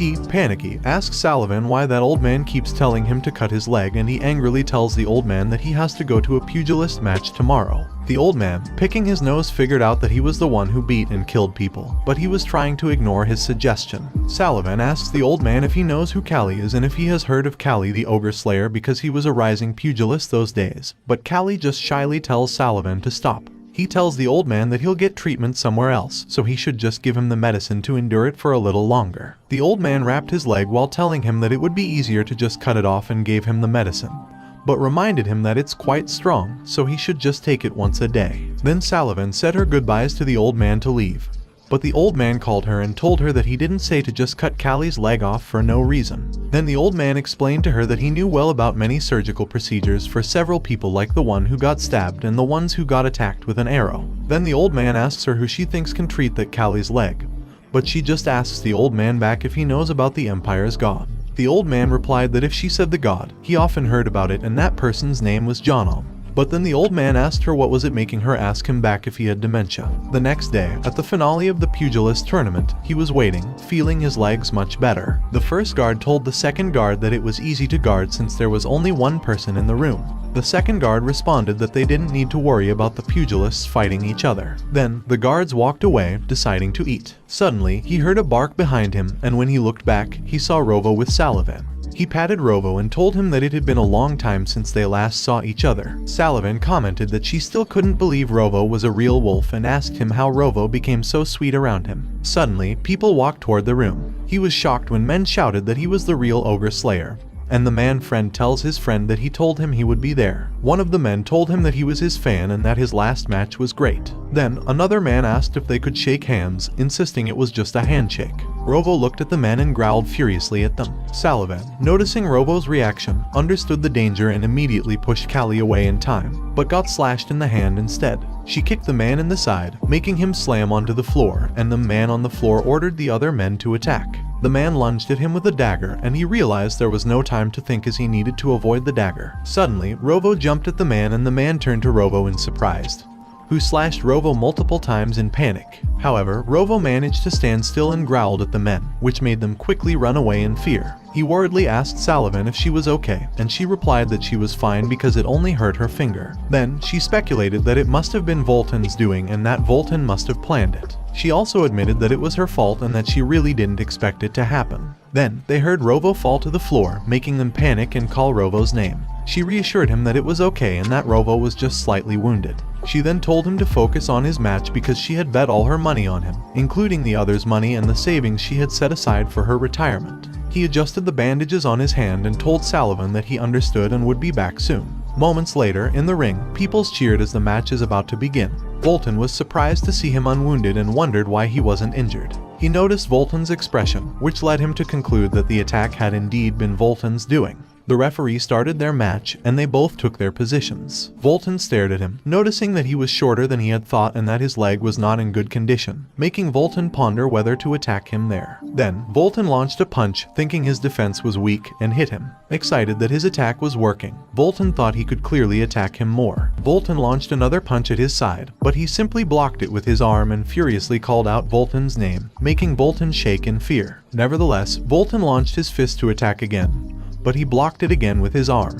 Volton tried once more, but he blocked it again, causing Volton to lose his patience and shout as he launched his fist at him. He countered Volton's attack by punching Volton's fist, leaving Volton surprised and asking what it was. However, he swiftly thrust his fist into Volton's mouth and grabbed Volton's tongue. He asked Volton what was wrong and why he didn't spit it out, then pushed his fist deeper into Volton's mouth and pulled his hand out, breaking Volton's teeth in the process. Volton cried out and shouted in pain. As Volton shook in pain, covering his mouth, he furiously told him not to think about eating meat in the future. Then, he punched Volton in the face, breaking other pieces of Volton's teeth. Volton tried to say that he surrendered, but he couldn't pronounce it properly. Then, he punched Volton's arm, causing Volton to shout in pain as a few of his fingers broke. But he didn't stop, he punched Volton in the face again. He launched his fist once more, striking Volton in the stomach in anger, which made everyone watching stand up in surprise. Volton then slammed to the ground and collapsed. The referee, fearfully, announced that the winner was Callie, prompting cheers from the audience. However, Callie then felt his leg hurting and cursed in frustration. The next day, at the tournament closing ceremony, the man congratulated him on his victory and told him that he should come to Korin again whenever he had time,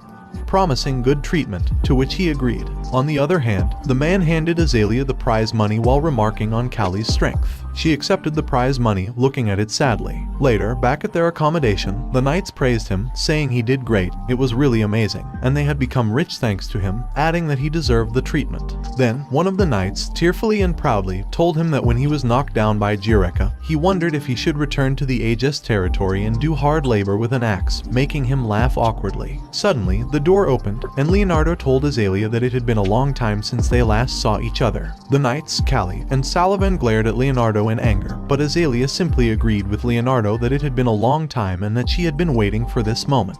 When Leonardo and Azalea were seated, Leonardo expressed his surprise at Callie winning the tournament and getting the money, remarking that he didn't believe the lame boy Callie was a pugilist and also the ogre slayer, which was amazing. Azalea handed over the 10,000 guilds she had promised to Leonardo and told him that their business with him was done. Leonardo then asked her why she was trying to cut ties so easily and stated that he didn't think receiving just 10,000 guilds from her was enough, making everyone on Azalea's team clench their teeth in anger. Leonardo also mentioned that he had bet on Jireka and was unhappy that Callie won like that. He then asked Callie why he hadn't revealed earlier that he was the ogre slayer, which made Callie glare at Leonardo in anger, thinking it was nonsensical. However, Azalea just stared blankly at Leonardo and snapped her fingers. Salavan grabbed a bag of guilds and placed it on the table. Azalea informed Leonardo that it was 20,000 guilds, leaving Leonardo surprised and sweating as he looked at the money in front of him. A few days earlier, Salavan had asked Azalea if she really wanted to risk all the merchants' money. Azalea told Salavan that she was participating as well and questioned why she couldn't if others could, to which Salavan replied that she understood.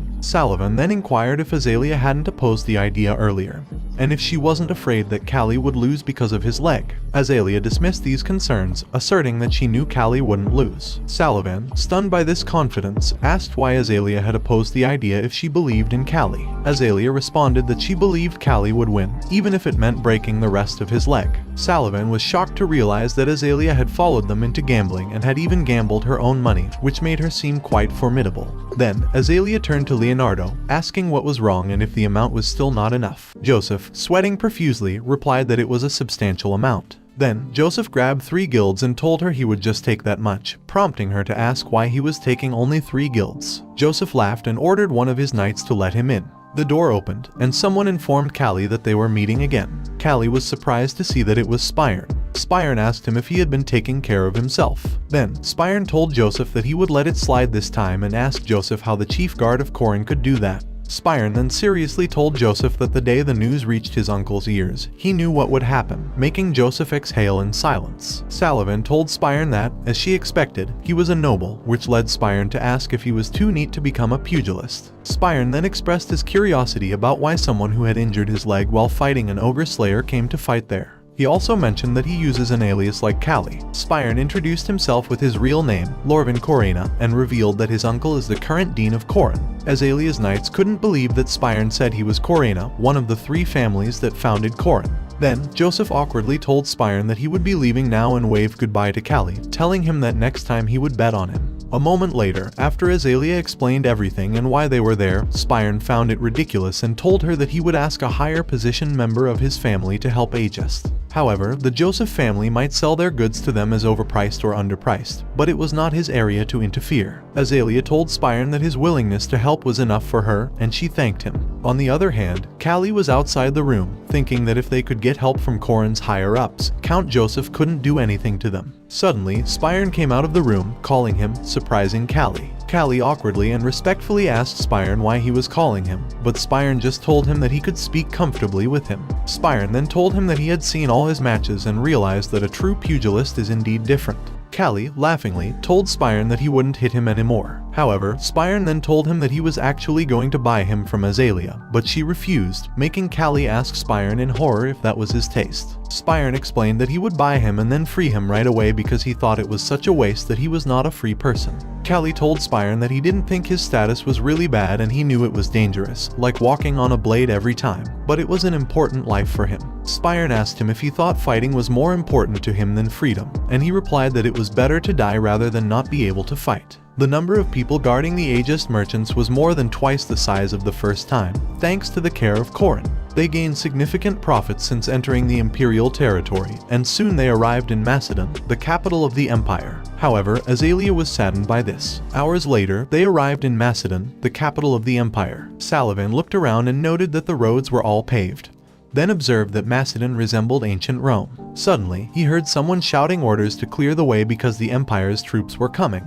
They then heard the sound of troops marching in unison and saw a line of troops entering. Salavan remarked that the imperial troops were still impressive, prompting him to ask her if she had seen the empire's troops before. She replied that she had encountered a bandit before she was hired by Azalea, and at that time, the prince and the imperial army had just returned from a subjugation. She also mentioned that she believed that the gods had connected her with the crown prince at that time, which is why she survived, making him think about the crown prince. After the guard cleared the road, he told them they could proceed. Azalea handed a letter to one of the guards and instructed him to deliver it to the third prince, Iskandar. Then, she told Callie to come to her room when they arrived at their accommodations. After they successfully entered and settled in, he went to Azalea's room and saw her speaking with the knights. However, when she noticed him, she placed the paper on the table and asked her knights to step out for a moment. When only the two of them remained in the room, he suggested that she should get some rest. She replied that she would take a good rest afterward, so it was fine, and informed him that the third prince, Iskandar, was arriving soon.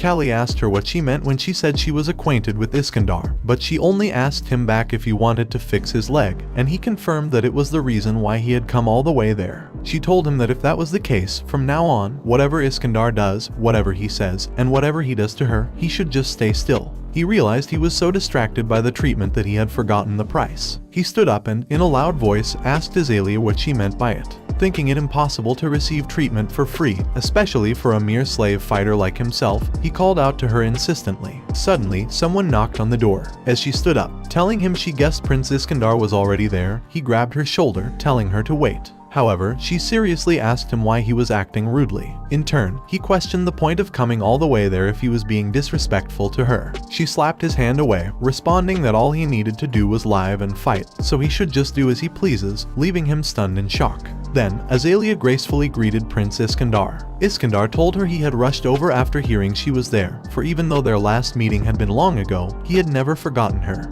He knew Iskandar was the third prince, but he couldn't help noticing that Iskandar seemed more like a pugilist than an aristocrat. Iskandar, noticing his discomfort, asked if he wanted to go to the toilet, given his troubled expression, which made him think Iskandar was a fool. Azalea introduced him to Iskandar as the slave fighter she had mentioned, whose name was Callie. Iskandar, with a laugh, mentioned that he was the Ogre Slayer, a famous pugilist in their kingdom. Then, Iskandar ordered his men to bring the guest to the palace while he took care of the welcoming process, to which they agreed. Callie was stunned upon hearing Iskandar mention that he couldn't let his future woman stay in such a place. As he entered the carriage and headed to the kingdom, he pondered what Iskandar meant by his future woman. Later, after Azalea explained everything, Salavan asked her if this was the agreement she had with the prince. She replied that the prince had confessed his love for her at first sight. Salavan inquired whether the beloved lady from the barony would become the prince's lover and if she had discussed it openly. She answered no, explaining that had she talked about it beforehand, they would have insisted there must be another way. She intended to inform them once everything was settled, while he remained silent, realizing it was because of him and his leg that Azalea was enduring this, making Salavan glance at him.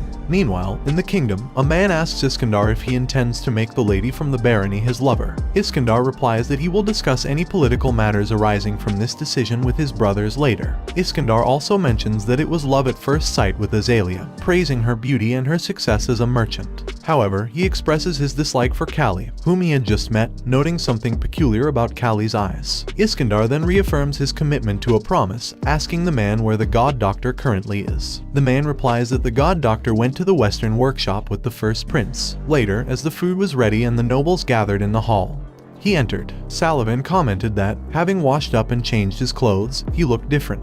Then, teasingly, Sullivan told him that his treatment as a slave fighter had ended because he was now a warrior. However, he silently looked up to see Iskandar with Azalea, clenching his hand in anger, realizing that Iskandar was not the right match for her. As he was about to walk away, Sullivan stopped him, inquiring about his departure. Sullivan then advised him to relax, stating it was the lady's choice and that he was the one who had missed the opportunity, and the signals Azalea had given. He retorted, glaringly, that Sullivan spoke as if she had experienced it herself, to which she replied that she had been observing from the sidelines for almost 2 months, so of course she knew. He sighed and told her that the situation was different now, with the trade flourishing and the Aegis estate revived. Iskandar, having drunk a lot of wine, slightly inebriated, asked Azalea if she had said Kali was a great pugilist. She confirmed, but mentioned Kali's leg was now injured. Suddenly, Iskandar derogatorily called Kali a slave fighter and challenged him to enhance the banquet's atmosphere. Kali inquired what Iskandar meant. A knight moved to reprimand him for his rudeness, but Iskandar interjected, suggesting Kali might not be a pugilist but was quite good at fighting with his bare hands, so he should demonstrate his skill casually. Azalea protested to Iskandar that Kali was injured and not in condition to fight, but Iskandar dismissed her concerns, stating Kali's hands were not injured and, if she was worried, suggested they need not use their legs. Azalea looked at him in horror, but Kali shook his head, indicating it didn't matter. The knight removed his helmet as Iskandar declared that even if it was just a bare-handed fight, if the knight lost to Kali, he would be fired. He then loudly encouraged Kali to showcase his skills, inciting Kali's anger. However, Kali knew he couldn't just stand by and do nothing to save Azalea. He removed his clothes, wrapping them around his hands, resolved that winning was the only option he had left. He stared at the knight in anger, and the knight noticed that he was young but quite disciplined. Then, the knight told him that if he collapsed or stepped back, he would lose, and they should start. He noticed that the knight had just strengthened his fist and was sure the knight would attack if provoked. Iskandar shouted for them to just fight and dropped his glass of wine. The knight launched a punch at him, which he ducked to avoid, and then punched the knight from below, but the knight blocked it in time.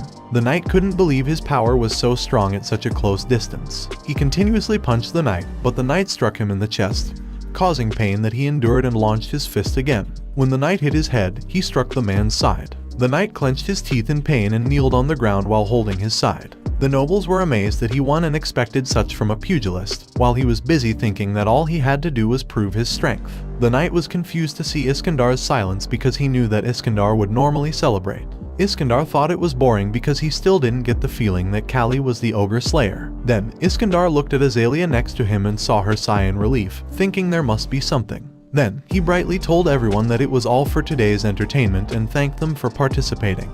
Then, Iskandar put his hand on Azalea's shoulder while telling everyone to take good care of him in the next ceremony. Iskandar noticed Azalea's silence at his side. Later, in the corridor, Iskandar walked unstably, drunk, feeling that his girl didn't like him back. He thought he needed to talk with Azalea and knocked on her door. Azalea asked who it was, and he replied that it was him. Azalea opened the door and told him he was drunk. He laughingly agreed and told her he'd like to tell her something he couldn't at the banquet. She didn't want to spend the night with the prince until Kali left the empire. Still, without a choice, she let Iskandar enter her room. She asked him about the god doctor, and he replied that the god doctor was an amazing man, not just in medicine because the god doctor was good in many ways too. Then, he told her that the god doctor was a friend of his father and also a godfather and guardian to his brother, the first Prince Philip. Iskandar also mentioned that the god doctor was old but liked to make new inventions. She smiled, agreed with him, and mentioned that the god doctor must be a great person if he could easily fix a broken leg, which shocked and annoyed Iskandar because it was about Kali again. He asked her if she was worried about her slave fighter, Kali, and she replied it wasn't like that. But then he stood up, telling her that it kept bothering him for some reason. Then, he pinned her against the wall in anger, and she was shocked to see that he broke the wall. He immediately apologized to her and explained that he couldn't control it. Then, he cleared his throat and told her she didn't need to be scared because he wouldn't let her think about Kali for the rest of her life anymore, and she'd only think about him, making her look at Iskandar in fear, seeing him as a huge monster. She closed her eyes, thinking about Kali, and softly called for help. Then, she cried out and shouted for Kali. Suddenly, someone rushed into her room, and Kali hit Iskandar on the head with a chair, then angrily told him to take his hand off. Before that, Kali was behind the wall, cursing because he saw the drunk Iskandar walking in the corridor when he was on his way to his room, and wondered why he encountered Iskandar there. Then, he was surprised when Iskandar entered Azalea's room. He felt his blood boiling in anger and remembered Azalea's smile in his head. He turned around, thinking it was none of his business, but then he heard Azalea, making him look back and question if he had heard wrong. Then, he heard Azalea shout his name, making him snap and rush into Azalea's room. He saw Iskandar pinning Azalea to the wall, so he hit Iskandar with the chair on the head. Iskandar and Azalea were shocked, then Iskandar and he fell to the floor. Iskandar was bleeding and asked him what the hell he was doing, but he just grabbed the broken wood on the floor and hit Iskandar in the face with it. Then, he furiously asked Iskandar how he dared to threaten Azalea. Iskandar angrily asked him what he meant. Then, Iskandar glanced back at Azalea, who was shaking in fear, and clenched his teeth. But Iskandar shouted that he didn't care anymore and threw the wood, making him notice Iskandar's thigh twitch. When the wood fell to the ground, Iskandar said it was so painful and was about to say something. But he just launched his fist and punched Iskandar in the face, and Iskandar retaliated with a kick in the stomach. He was slammed against the wall hard and realized that Iskandar was strong. Iskandar told him that he understood the rough backstory of his actions, but now he declared that Azalea was his and ran at him to attack. He ran to meet Iskandar, realizing he did it without thinking, and decided to quickly end the fight. So, he planned to go for Iskandar's jaw, took the momentum power from running, and punched Iskandar's jaw. Iskandar's head was thrown back, but then Iskandar grabbed his arm and told him that he should follow his rule. Then, Iskandar twisted his arm in a joint lock, making him realize the pain. Then, Iskandar twisted his arm, causing him immense pain, and he punched Iskandar's body continuously to free himself, but Iskandar didn't let him go. He knew that if it continued, his arm would break. Suddenly, he heard a loud hit. He peeked back while Iskandar also looked back, holding his head, and then they both saw Azalea panting and holding a lamp in shock. The knights ran toward them, asking about the noise. Iskandar saw his knights and walked away, saying that his mood was ruined. The knights surrounded Kali and shouted at him to just surrender. The next day, Iskandar was down on one knee, bandaged. When someone inquired about his wounds, it was the first prince, Philippos. Iskandar, sweating in fear, couldn't believe Philippos had returned at such a time and stutteringly tried to reason with his brother. Philippos ordered a knight to hand him something while telling Iskandar that he should confess himself. Then, Philippos grabbed a steel bat and warned Iskandar to tell the truth before he questioned the lady beside him, asking if Iskandar preferred to be beaten to death like when they were children. This made Iskandar gasp in fear and confess everything to his brother. After Azalea heard Iskandar's explanation, she was incredulous and concerned about the treatment for Kali's injuries. She thought that despite Iskandar being drunk the previous night, he would twist the story to his advantage, but he had recounted everything without distortion.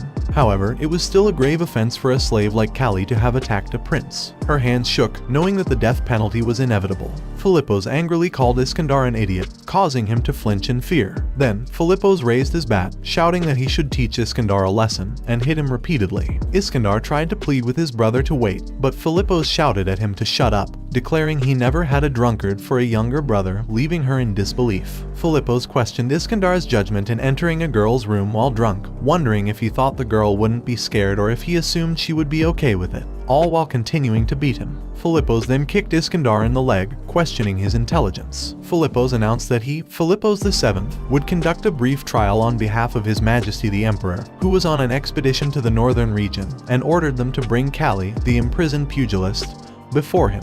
Later, Kali knelt before the first prince. Philippos asked if he was Kali, the pugilist, to which he replied affirmatively. Philippos stared at him for a moment, then told Iskandar that he looked more formidable than he had anticipated. Philippos then criticized Iskandar for being pathetic, but Iskandar defended Kali, stating that he wasn't just some incompetent kid and that the beating had been one-sided. Philippos angrily told Iskandar to shut up, questioning his audacity to manipulate the god doctor's treatment at will. He also reminded Iskandar of his intrusion into a woman's room in the middle of the night with the intent to harass her, noting that Iskandar consistently embarrassed himself, causing Iskandar to sulk.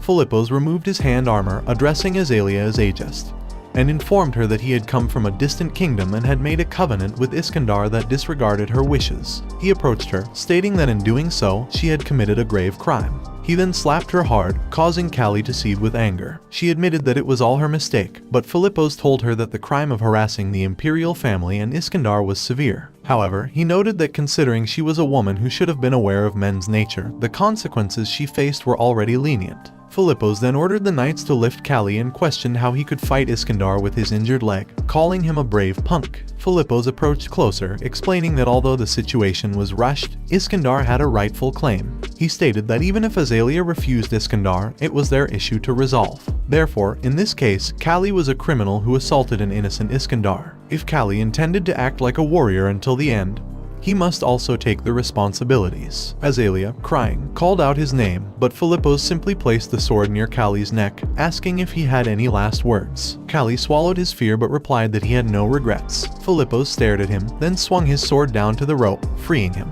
He declared that Callie should protect Azalea Aegis until the end, as it was the duty of a man, while glancing at Iskandar, who just smiled at his brother. Philippos then pierced his sword into the floor, proclaiming that, according to the strict imperial laws, the winner would stand until the end. The one who loses would be regarded as defeated. Since both Iskandar and Callie, the pugilist, desired Azalea Aegis, they should have a match. The fight was scheduled for a week from that day. Later, Salavan mentioned that she had heard Philippos was a cold-hearted person without blood or tears, but this was surprising. Callie agreed, noting the most surprising part was that Iskandar didn't flee. She admitted that she felt uneasy that night, so she had already sent some of their men to Lady Azalea's room, questioning if her actions were because of her drunken confession the previous day about knocking down the third prince and running away with Lady Azalea. Callie denied it was for that reason. Suddenly, someone inquired if he was the pugilist who had beaten up the prince. The knights praised his bravery and encouraged him to turn Iskandar into mincemeat in their next encounter, leaving Callie puzzled by the atmosphere and why they referred to Prince Iskandar so casually. The knights then sternly instructed him to follow them, and upon asking the reason, they revealed they were going to meet the god doctor. Callie was momentarily stunned in shock, then relieved that he would finally meet the god doctor who could potentially cure his leg. Later, in the abode of the god doctor, a knight knocks on the door and someone inside asks who it is. The knight replies to the god doctor that he has brought Callie, the pugilist. The god doctor opens the door and tells him to come in.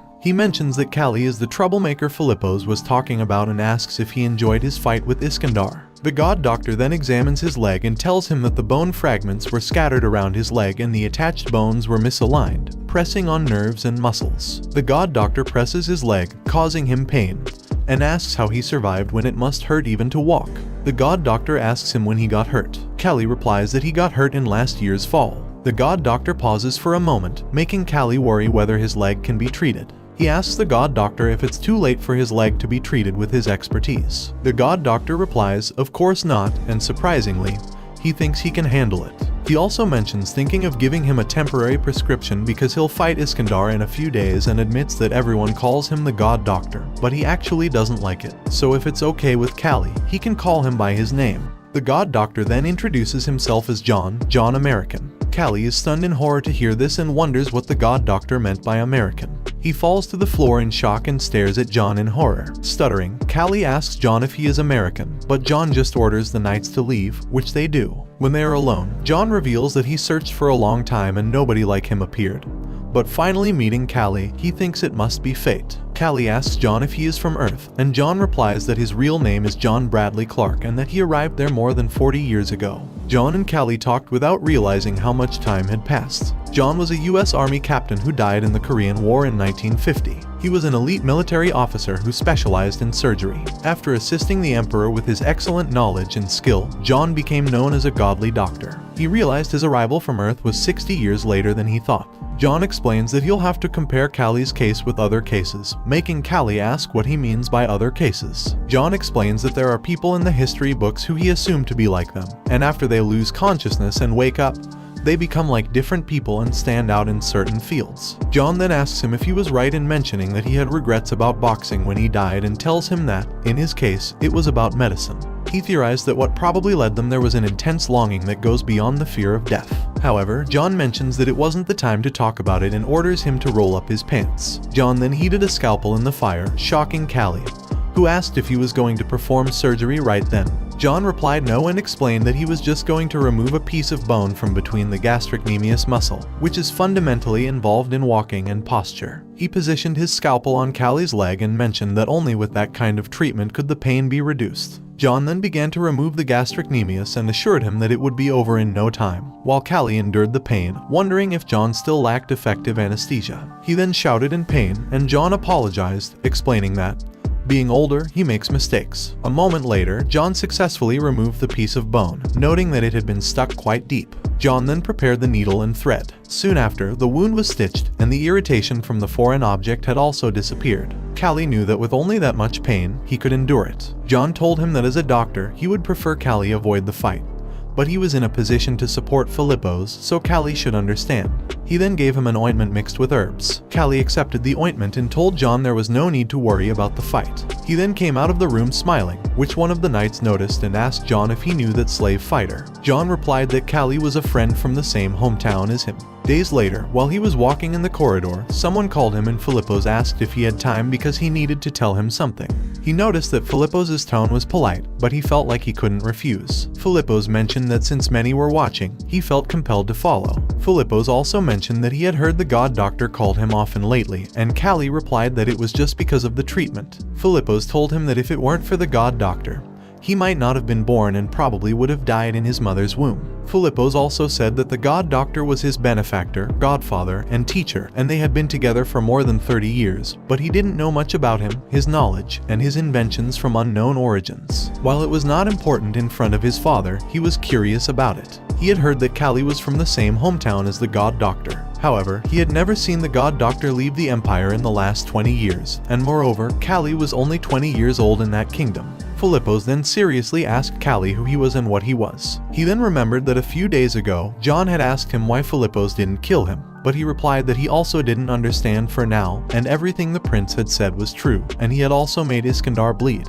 John tells him that Filippo's is key to the development of civilization there, and that he has taught him everything he knew. Also, Filippo's didn't want to ascend to the throne with that noble title but with his power, in other words, it was like a republic. If Filippo's became the next emperor, there would be bloodshed in that empire. John also tells him that in the empire, strength is important, and power is synonymous with status, but there is no guarantee that a battlefield hero will become an excellent leader. This is why Filippo seeks individuals who are willing to enter the fire pit without hesitation for their belief, like him, who challenge authority and are skilled individuals. Back to the present, he tells himself that he should think straight and that Filippo's is not trying to harm him. He then replies that it was just about pugilism, but Filippo's tells him that, looking at his answer, he was sure there was something, and that he won't force him to answer. Filippo's then stands up while telling him to keep today's matter a secret from the god doctor because he wants the god doctor to see him as a harmless disciple. However, if he changes his mind and wants to be more honest with him, he can come to him anytime. He respectfully tells Filippo's that he is still not sure about it, but he'll meet him when he changes his mind. Filippo's then smiled and laughed hard upon hearing his words and told him that he'll give him credit for that courage and audacity. John then gives him a book while telling him to take it and think of it as a gift to persuade him. He asks Filippo's what it is, and Filippo's replies that it is the imperial martial arts technique from the Ringer textbook, and Iskandar is a master of Ringer martial arts, which made him confused and asked Filippo's if he wants Iskandar to lose. Filippo's replied that it was rather the opposite. Iskandar was his favorite younger brother, so if Iskandar won, because he was his younger brother, he would also be happy, and if he won, he owed him, making him curse in his head because Filippo's had trapped him. Filippo's then smilingly asks him if he is right that whatever side wins, it's all beneficial for him. A moment later, in his room, while he is reading the book, he tells John that Filippo's is scarier than he thought. He notices that the textbook is a practical combat technique that takes into account various situations, especially displaying a lot of ground techniques. He realizes that if Iskandar hadn't been drunk that night, he'd have been helpless against it and he was in big trouble. He then shouts that he doesn't know anything about the writing text of that place, and all he knows is his name and a few words that he uses often. He thought it was similar to English and the various letters were similar to the alphabet, but when he asked Sullivan, she apologized to him because she thought it was something supposed to be read by officials or aristocrats, so she really didn't know. He wonders if he should ask John, but he knows that John is not someone whom he can ask anytime. He then remembers Sullivan asking if to ask their lady Azalea, making him shocked, but Sullivan tells him that he hadn't seen her in a few days and looking at her personality, she was sure Azalea is blaming herself now. She then asks him if he wants her to help with it. He cursed himself and knocked on Azalea's room door while reminding himself that he just came there because of the book. Azalea asked who it was, and he replied that it was him. He then heard Azalea rushing inside the room while he was begging her outside to come slowly. She then opens the door panting and stutteringly asks him what is bringing him there. She then is shocked to see that his leg is fine. He explained to her that he was not completely cured yet and that he only got treatment that he could have before the fight. She clenched her hand and happily told him that she was really glad, making him blush. He then showed her the book and stutteringly explained to her that he wanted to ask her to read it for him because he heard it was a martial art used by Iskandar. She asks him if he received it from Filippo's and that Filippo's was weirdly nice to him. She then opens the book and asks him if he wants her to read all of it to him. He tells her that he can't understand just by looking at the pictures and she should help him with what she thinks is important. She became silent for a moment and told him that until now, he had never once blamed her, but he just told her that everyone makes mistakes and she shouldn't do it again, knowing that it also applied to him because he hadn't even lived a good life before. He then asked her what was on that page of the book, and she replied that it was the way of starting a fight when facing an opponent at a distance, but it was a dirty method because it said to collect a lot of saliva in one's mouth and then spit it on the opponent's face. This makes the opponent physiologically disgusted and will likely wipe their face. He told her that he had fought Iskandar, so he didn't think Iskandar would use it, and he was also the one who knows dignity, so he wouldn't do it. But Azalea continued that after that, he should lower his back and kick quickly, then drag his opponent down and overpower him. If he does that while running, it will add to his power, and it was the perfect time because after he spits on his enemy can't react quickly. At first, Callie was only going to simply check the parts he didn't know, but after he learned something, he wanted to know more. Hours later, Azalea yawned, so he told her that they should end it there, and if he knew too much, he'd have a lot of thoughts when he fought. She worriedly asked him if he could win and told him that he was a pugilist and it was a martial art different from before. But he just asked her if she had already forgotten that he was the one with the title of Ogre Slayer, although he was so embarrassed to say it. She agreed with him, and he told her that he would go now. She knew that if Callie loses, she'll be Iskandar's woman and wondered if it is what she can do for Callie. She then rushingly stood up and grabbed Callie's arm, telling him not to go. She then got closer to him and begged him not to. His face blushed looking at her face close, and the candles in the room were out when he finally kissed her. The next morning, Salavan was teasingly grinning at him. He asked her why she was smiling like that, and she replied that it seemed like he had just come back to his room at dawn. She then teasingly asked him the reason, making him panic in shyness and stutteringly reply that it was because the day before the match, so he needed time alone. While wondering how Salavan saw him at a time like that, the door to the stage opens, and before he comes out, Salavan tells him that he must win, to which he raises his fist as a yes. Inside, there was a swarm of knights around, and Philippos was in the center. The knights began to clang their swords against their shields while Philippos silently watched them from his throne. A knight then shouts that the third prince of the empire, Iskandar, and the descendant of the god of war will beat up the brat, Callie. Iskandar tells them that it is refreshing, and the knights raise their swords in the air when Iskandar walks into the middle and excitedly tells everyone that it is such a nice day to smash someone. But Callie just silently walks into the middle, determined to win. Philippos then announced that the winner would stand until the end. The one who loses would be regarded as defeated, and that this is the manifestation of the god of war. The fight is also approved by Emperor Alexandros. Iskandar then takes off his shirt, thinking that it is not only about Azalea anymore, and he doesn't have any choice but to crush Callie. Iskandar then threw his shirt away and told Callie not to shatter easily. Callie now knows that it was ringer, not pugilism, and Iskandar is a difficult opponent. But he tells himself that he must win it at any cost and he'll prove that strength is not everything. When they are both in the middle, a few knights surround them, giving them just enough space to fight. He then jumped at Iskandar at speed and punched Iskandar in the face, but he immediately stepped backward. Iskandar smilingly tells him that he can move properly now and he expected it from the god doctor. Iskandar then launched his huge fist at him, and he dodged it. He then dodges every single punch thrown at him, and Iskandar feels like the air builds up around Callie, which is bad for him. He was about to counterattack, but his body jumped away on its own, making him confused. He knew it was a good chance for a counterattack, but he wondered why he hesitated. Was it because he was afraid to lose something? Was he afraid to go all out? Suddenly, an attack appeared in front of him, and without any time to react, he just covered his face with his hands and got kicked. He was thrown away, slamming against the knights. Iskandar shouts at him, calling him a son of a bitch, and tells him to fight properly and get up. Iskandar noticed that he really had a good body reaction because he jumped back the moment he kicked him. He stood up after falling and stamped his injured foot on the ground, thinking that he was losing his mind now because he was thinking of something else in the middle of a fight. He then ran to meet Iskandar in the middle, who was running toward him too, while reminding himself not to hesitate. He then stopped running, positioned his feet, and launched his attack, but Iskandar saw an opening and do a spinning kick.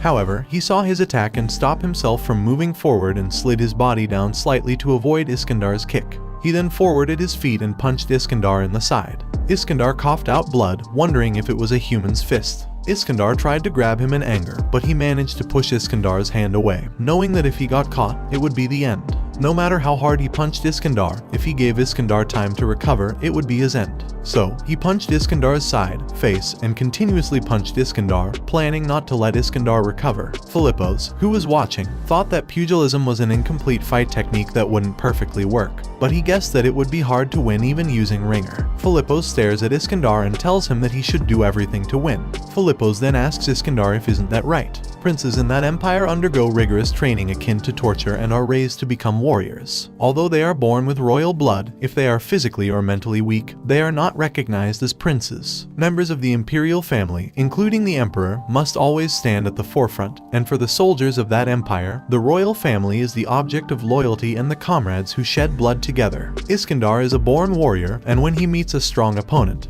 he feels more joy than fear and strives to surpass them, making Iskandar think that Kali is just like him. He thinks that Iskandar would rush in right away but notices that he is calmly waiting to strike. So, he stopped and pushed his injured leg backward while thinking that if that was the case, he only had one way. Iskandar notices it and dashes towards him while shouting to him that it seems like his leg has reached its limit. Philippos sighed, knowing that it was a trap, and called his younger brother a stupid brat.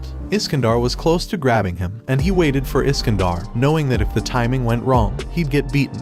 But when he thinks the distance was enough, he punched Iskandar in the temple with all his might. He was glad that it went perfectly and saw Iskandar falling unconscious, but then Iskandar's pupils lit up, and even before Iskandar fell, he stood up and grabbed his body to drag him down, making him shocked. He was slammed into the ground, thinking that it was impossible, and asked if shouldn't Iskandar be unconscious after his attack. Iskandar then punched him in the stomach hard. One knight was happy to witness it, while the others were worried for him. Iskandar continuously attacked him while pinning him to the ground, and his blood splattered everywhere. Iskandar stopped when he snapped back to his senses and wondered when he had succeeded in making him fall down. But Iskandar continued to attack him and decided not to talk about it anymore. While being attacked, he thought it was perhaps because of the training Iskandar receives continuously that he can break, crush, and destroy his opponent brutally. He shakily crawled, knowing that he needed to escape, but Iskandar noticed it and grabbed his hand, making him shock. Iskandar then put him on an arm lock, and Iskandar forcefully squeezed his arm, causing him excruciating pain. He growled in pain, but Iskandar just shouted to him that he'd break him. He managed to raise his body with the help of his other arm and was shocked to notice the self-inflicted wound on Iskandar's leg from before. He then dug his fingers into the wound, which made Iskandar's whole body freeze in pain and scream, making Iskandar let go of his arm. He then punched Iskandar in the face and managed to stand up, while Iskandar was shaking in pain.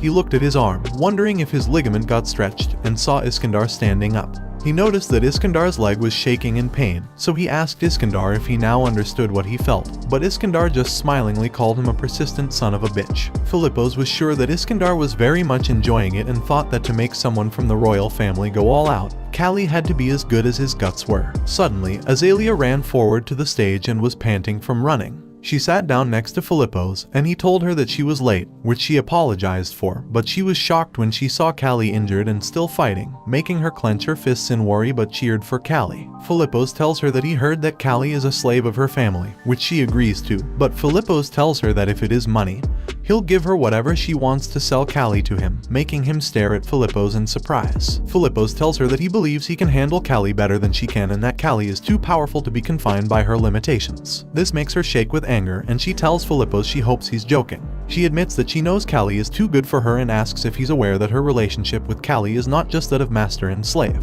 Philippos retorts by asking if she is willing to marry him and if she wasn't the one who shifted allegiance to Iskandar's side back then. She replies that she'll do whatever Kali wants, whether it's freedom, struggle, or marriage, and that she'll support Kali in whatever he chooses to do. Moments later, Iskandar, breathless and battered, admits that Kali is stronger than he thought. However, Iskandar believes that pride is a luxury for the victor, so he must win at all costs. Kali, also exhausted, silently stares at Iskandar, aware that he can only strike with his right hand now due to the pain in his left. He even considers using his teeth to attack Iskandar, feeling his leg reaching its limit. He thinks that winning over Iskandar in his current state would be immensely satisfying.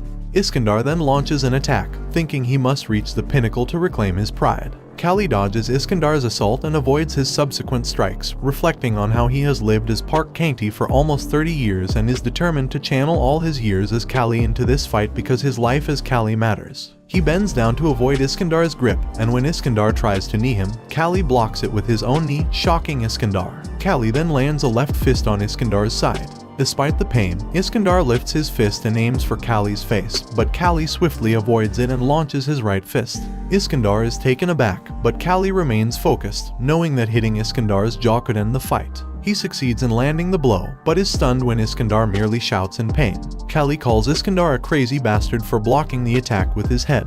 Iskandar then headbutted Kali, causing him to scream in pain and start bleeding.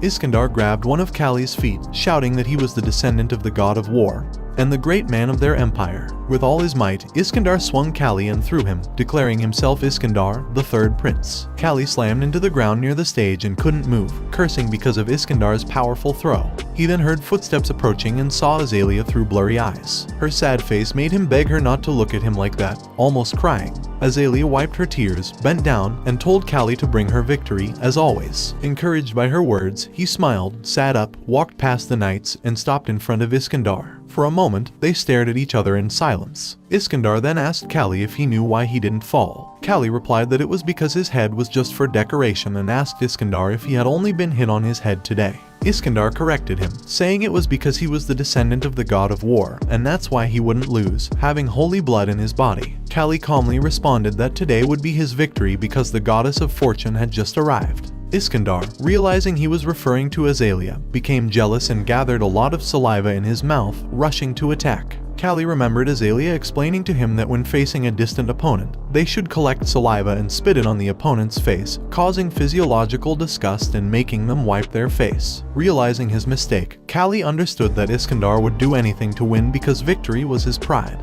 As Iskandar spat at him, Kali caught the saliva before it hit his face, shocking Iskandar and buying time to land a punch on Iskandar's jaw, this time successfully. Iskandar stuttered, asking how Kali knew about his tactic. Kali replied that he heard the goddess's voice. Iskandar, calling it nonsense, collapsed to the ground. Kali then collapsed to his knees as well. Philippos stood up from his chair, proclaiming that Kali's victory had been witnessed by him, the first prince of the Philippos Empire and the proud soldier of the empire. He announced that Kali the pugilist had won the match and that the empire and the god of war acknowledged it. The knights around Kali then kneeled before him, surprising him. Philippos walked away, telling Kali that he could take everything as the winner. Kali, smiling, then passed out and collapsed to the ground. Days later, John tells Kali that only his leg is severely injured and that both he and Iskandar are incredibly tough. John also mentions that for normal people, it usually takes a month or more to recover, but Kali woke up in just 3 days. Surprised, Kali asks about Iskandar. John replies that Iskandar, having endured many illnesses since infancy, is practically stronger and is now eating voraciously.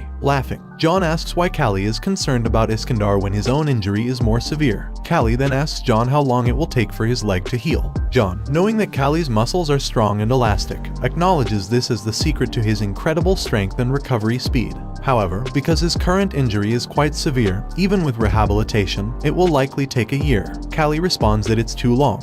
John, irritated, asks if Kali wants him to cut his leg off and put a prosthetic on instead. Kali sighs and apologizes, which only irritates John more. Before leaving, John reminds Kali to keep what he said in mind. After John leaves, Kali lies back on his bed, sighing, but sits up in shock when Iskandar bursts into the room, angrily calling him a jerk. Iskandar grabs Kali by the shirt, demanding to know if he studied a textbook, because otherwise, it doesn't make sense how he could have won. Kali shows him the book, explaining that he got it from Philippos. Iskandar shouts that whether Philippos is his brother or not, he'll make sure to crush him, unaware that Philippos is standing behind him. Philippos then asks Iskandar what he means by crush him to death and sarcastically remarks that it's a nice way to think about him. Philippos then suggests they loosen up Iskandar's body for a while, causing Iskandar to stutter in fear, asking why Philippos lent his ringer technique textbook to Kali. Philippos replies that it's not fair for a pugilist to fight against a ringer and asks if Iskandar will be satisfied with it, while placing a chair near Kali's bed, making Iskandar shake in fear. Philippos then congratulates Kali on winning the match and expresses his happiness, clapping.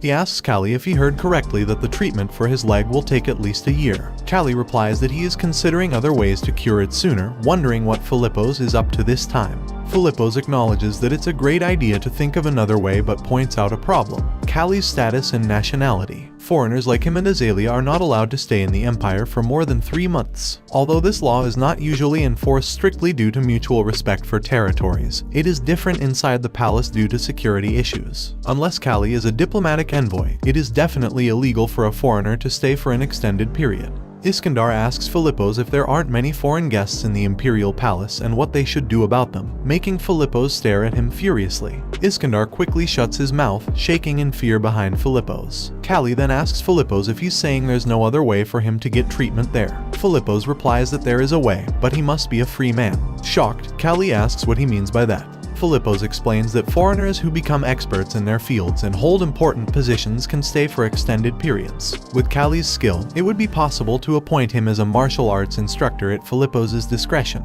However, it is not within Philippos' rights to bring someone else's slave and give them a position as he pleases, so Callie must become a free man. Callie asks if Philippos thinks Azalea would give up a slave she invested so much effort in to cure his leg so easily. Philippos replies that she will, and asks if Callie is just a mere slave to Azalea. Philippos then seriously tells Callie that if he asks for more, Azalea might even give him other things besides freedom. He asks Callie if he wants to remain crippled forever. Callie, silent and deep in thought, prompts Philippos to offer to speak to Azalea on his behalf, but Callie insists that it's not something that should be said through someone else. Philippos stands up, thinking that Callie is such an excellent pugilist that he could overpower Iskandar in part, making him a potential great assassin or guard. A moment later, while walking in the corridor, Azalea happily calls out to Callie. He looks at their knights confusedly, while they teasingly tell him that their business is over and they should get out of the way quickly. This irritates Callie, making him wonder why he feels something is strange. Inside a room, Azalea asks about his condition. He replies that he still can't move freely but is fine otherwise. They fall silent, making him curse under his breath, wondering what to talk about and how to broach the subject that night, remembering their intimate evening. She asks if something is embarrassing him. He sighs and tells her she might not trust him if he says it, even though he's visibly flustered. She shyly agrees that it might make things awkward. He tells her it will take at least a year to cure his leg. She asks if this means they can't go back together. He continues, telling her that Philippos said he needed to become a free man to receive treatment there. She clenches her fists in response. He explains to her that foreigners need a position to stay long term, but slaves can't hold such positions, even if a prince grants it to them. She replies that she understands and will prepare the necessary documents soon. He tells her not to worry because once he is properly healed, he will return, and they should defeat the champion of their kingdom first and then the champion of the empire. She smilingly calls him stupid and explains that the pugilist competition only takes place in the kingdom. He replies that this gives him more reason to go back. She calmly tells him that he doesn't have to return because Philippos can do more than she can. He responds that Philippos doesn't have what he needs, and it doesn't matter if it's a kingdom or an empire, his desires remain unchanged, whether he is a slave or a free man. He vows to do what he wants from now on and swears he'll definitely come back, making her smile and sigh. She then congratulates him on his freedom, which he thanks her for before leaving.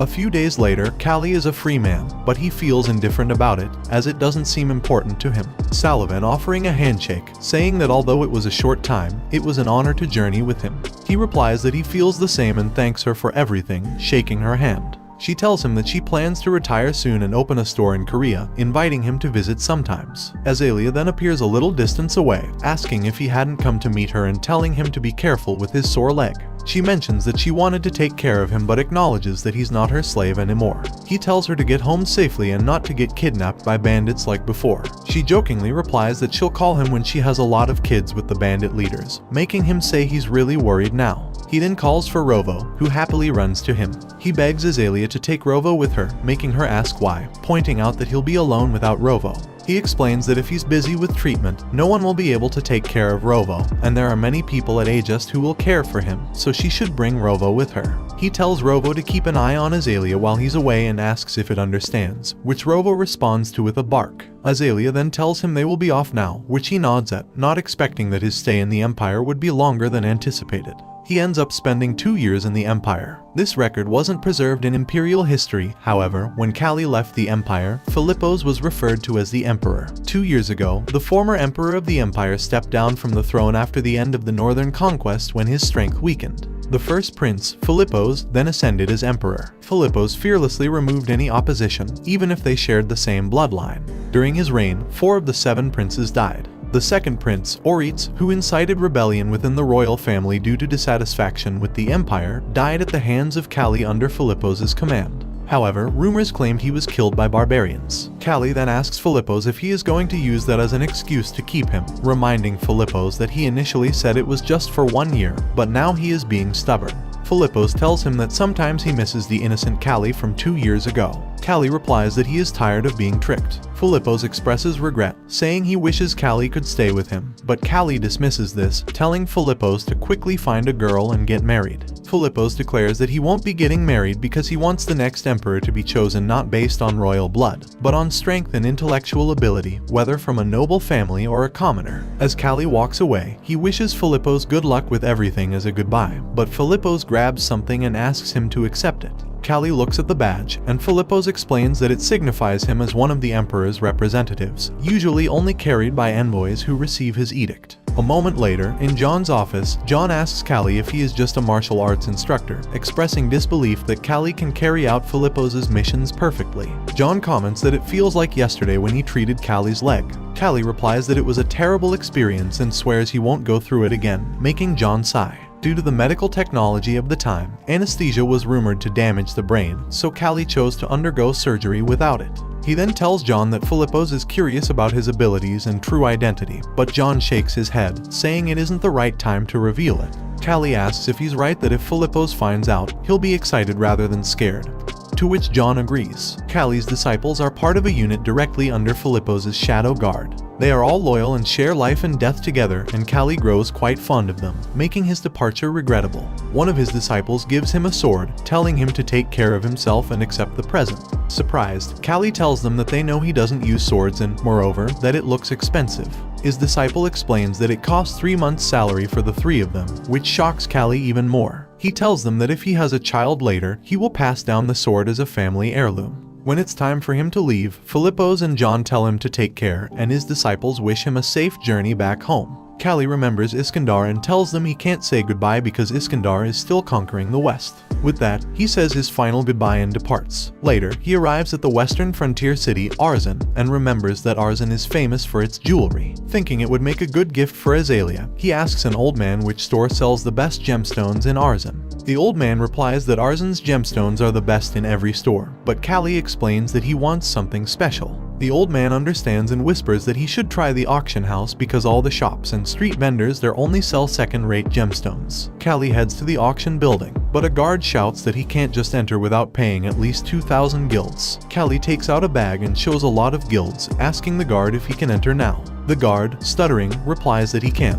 Once the bidders are assembled, the host thanks them for waiting and presents a ruby worked on by Mr. Quilherson. The host explains that the gemstone has received the highest grade rating for its vivid red color and starts the bidding at 5,000 guilds. The bids quickly rise to 10,000, then 15,000, 20,000, and finally, at 25,000 guilds, only one person raises a hand. The host calls this the last price and asks if there are any higher bids. Callie raises his hand and offers 30,000 guilds, shocking the host, who shouts that it's the highest price for today's auction. However, other bidders are angered, shouting that it's nonsense and doubting he even has that much money. Then, another bidder offers 33,000 guilds, shocking Callie. The host asks if the bidder is Count Boromarl, the richest noble in the kingdom. The host shouts the bid of 33,000 guilds while Callie and Boromarl stare at each other. The host asks if there are any more bids, but Callie then offers 40,000 guilds, thinking the ruby will be his, shocking everyone. Boromarl then bids 45,000 guilds, which angers and frustrates Callie. Boromarl teasingly apologizes, saying he'll give it to his wife, and suggests Callie find a different gift for his lover, infuriating him further. Callie leaves the auction, fuming, thinking that the ruby would have been a perfect gift for Azalea. Determined, he decides to look for different gemstones. As he walks away, he notices someone hiding behind a nearby building, observing him.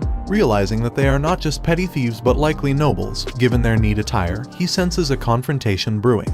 A nobleman steps out, calling Callie and asking where he got so much money. Callie shows the bag of guilds to the nobleman, who is accompanied by huge guards. The nobleman accuses him of stealing the money, making Callie wonder if the man followed him from the auction house. Noticing there are 4 big guys and one who seems to be the leader, Callie guesses they are unarmed. He throws his bag and sword to the ground and asks the nobleman how a noble can act like a thug, adding that now he understands why Philippos wants to reform the empire. He then seriously tells them to come at him. The nobleman orders his men to teach Callie a lesson. The huge men rush to attack, but they stop in shock when one of them is thrown back, coughing up blood from just one punch. The force of the blow sends the man flying, leaving the other men and the nobleman frozen in their tracks. Callie then tells them that he forgot to mention he can't control his strength because he has only fought against tough opponents until now, and hopes they understand. A moment later, all the nobleman's guards collapsed on the ground. The nobleman stutteringly called them useless, but then was shocked when Callie appeared behind him. The nobleman stutteringly asked Callie if he knew who he was, and before the nobleman could continue speaking, Callie slapped him and kicked him, telling him that he didn't care who he was, only knowing that he was a gangster disguised as a noble. The nobleman was down on the ground, crying and begging Callie to wait. Callie sat down and asked the nobleman if he was from that kingdom. The nobleman asked how Callie knew, and Callie replied that it was because he acts like one of them. Callie then grabbed the man's collar, telling him that it was great, and ordered him to tell everything he knew about Count Boromarl. The nobleman replied that Boromarl is just a rich man, unlike Boromarl's father, who was the treasurer of that kingdom. He added that Boromarl has neither ambition nor ability, and his family is a sample of the idiom, "A rich man may perish in 3 generations." The nobleman also mentioned that Boromarl likes to travel, but Callie shouted that he didn't need that kind of information and asked if there was anything important. While shaking the nobleman, he insisted on more useful information. The nobleman then told him that Boromarl likes pugilism, like other nobles in the kingdom, which Callie saw as his opportunity. Later, in a lodging in Arzen, Boromarl looked at the red gemstone, saying he spent more than he intended. He didn't plan to bet so recklessly just to satisfy his pride and blamed it on the mercenary brat, Callie. Boromarl decided not to mind him since he had already bought the gem. Suddenly, Boromarl heard his men asking someone where they were going. Someone replied that they had business with Boromarl. Boromarl opened the door, shouting to ask why it was so noisy and what was going on. He then saw Callie and recognized him from the auction. Callie couldn't believe that Boromarl still remembered him and asked if they could have a moment. Boromarl waved him away, replying that he was not in the mood. But then Callie asked if Boromarl liked pugilism, which caught Boromarl's attention. A moment later, Callie tells Boromarl that he is a pugilist. Boromarl, surprised, says he thought Callie was a mercenary, but it turns out he is a pugilist. Boromarl asks if Callie came because of a grudge about the auction, to which Callie replies that while he didn't come because of the auction, it is true that he wants the gemstone because he knows a woman who would look good with it. Boromarl says he understands but notes that 40,000 guilds is all Callie has. He offers to sell the gemstone for 50,000 guilds and asks what Callie would do. Callie proposes to use his fists to earn the 50,000 guilds, offering to fight under Boromarl's name for 10,000 guilds per match. He asks Boromarl what he thinks of the offer, promising that if he loses even once, he'll give Boromarl all the money and give up on the gemstone. Callie knew it was a bit reckless but was confident in his pugilism skills. He also knew that pugilism was a strong stimulus for hungry aristocrats, satisfying their cravings for more decadent and stimulating amusements. These aristocrats, living in peace behind the sturdy shield of the empire, gradually began to desire more thrilling experiences. This description fit Count Boromarl perfectly. Boromarl, intrigued, replies that it'll be fun and asks Callie for his name. Callie proudly replies that his name is Callie. 2 days later, in the arena, another count asks Boromarl if Callie is a pugilist under his name, expressing his anticipation for the fight. Boromarl replies that it's just something to soothe boredom. The count mentions that Callie's opponent is tough. Boromarl sighs, replying that even if Callie loses, he can just go back to his fiefdom, knowing that Callie's opponent is the strongest pugilist in Arzen. On the other hand, Callie stood in the ring, smiling, thinking that it had been a long time since he participated in a pugilism match. He stared at his opponent, analyzing him. He noticed that his opponent was not as tall as Kicho but had long arms and legs, with well-balanced muscles. Judging by the scars, he must be experienced in the field. The referee shouted for the match to start, and Callie immediately attacked. But the man easily dodged his strikes. The man thought Callie was fast, and his intimidating gaze made him feel like he was being observed, which was unpleasant. The man then launched his fist at Callie, who dodged but got a small scratch on his face. Ignoring the scratch, Callie focused on his opponent, noting that Richie was surely taller, which meant he needed to get closer. Callie put his weight on his healed leg and launched attacks from the perfect position, shocking his opponent. The man swung his fist to counterattack, successfully pushing Callie back a little. Covering his face, Callie realized the man kept his distance due to his long arms and legs, but his powerful punches and pressure earned him the title of the strongest fighter in Arzen. The man launched another fist to attack, but Callie easily dodged and hit the man's side, making him scream in pain. Boromarl and his friend were shocked. The man couldn't believe Callie closed the distance, but he was even more shocked when Callie appeared in front of him at lightning speed and told him he wouldn't let him do anything. Callie then punched the man in the chest, causing him to kneel on the ground in pain. proudly, Callie hit his chest with his fist and raised it while shouting praises for Boromarl in front of the other counts and nobles. The nobles screamed in excitement, and Boromarl stood up proudly, shouting that it was amazing. Boromarl then smiled at Callie, who smiled back, thinking that he was sure this would satisfy Boromarl. When the fight was done, they returned to Boromarl's mansion. Drunk, Boromarl told Callie that he should have seen everyone's shocked and amazed expressions, adding that he was delighted. Callie replied that he was glad Boromarl was satisfied. Boromarl mentioned that he would like to make Callie his personal pugilist. But since Callie was heading back to his hometown, he asked where Callie had been and what he had been up to all this time.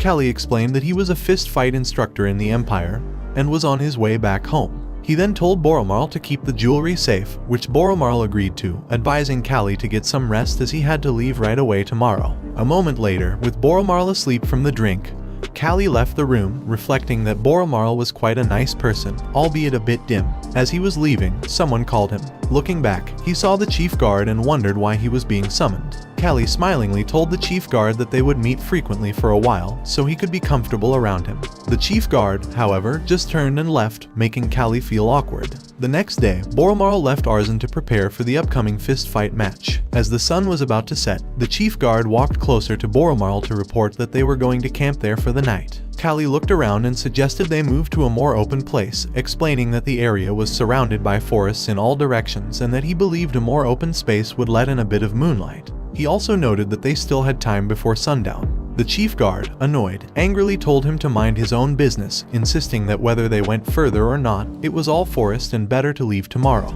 Callie reluctantly agreed and sat under one of the trees, wondering if he had offended the chief guard before deciding to just sleep. Hours later, Callie was sleeping peacefully when he heard Boromarl shouting for someone to be careful, which woke him up. He wondered why it was so noisy. He then heard Boromarl stutteringly shouting at someone, asking what he was doing. Callie saw a man behind him, telling him that he had no personal grudge against him and that he should just consider it bad luck. The man raised his sword, but Callie quickly stood up, grabbed his blanket, and used it on the man, and punched him in the face, causing the man to collapse on the ground. Callie wondered what had just happened as he looked at the guard lying on the ground. On the other hand, Boromarl was shakily holding a sword and shouting, asking why they were trying to kill him and if it was because of the jewel. He then offered to give them as many as they wanted, but the chief guard called Boromarl a stupid count and said he would let him know why they were doing it as a gift for the afterlife. The chief guard explained that it was because his nephew was old enough to inherit his stupid uncle's fortune, shocking Boromarl. He asked the chief guard what he meant and how the kid he raised as his own could do this. The chief guard said he would take the red gemstone first. Boromarl wondered if he was going to die at the hands of the people he trusted.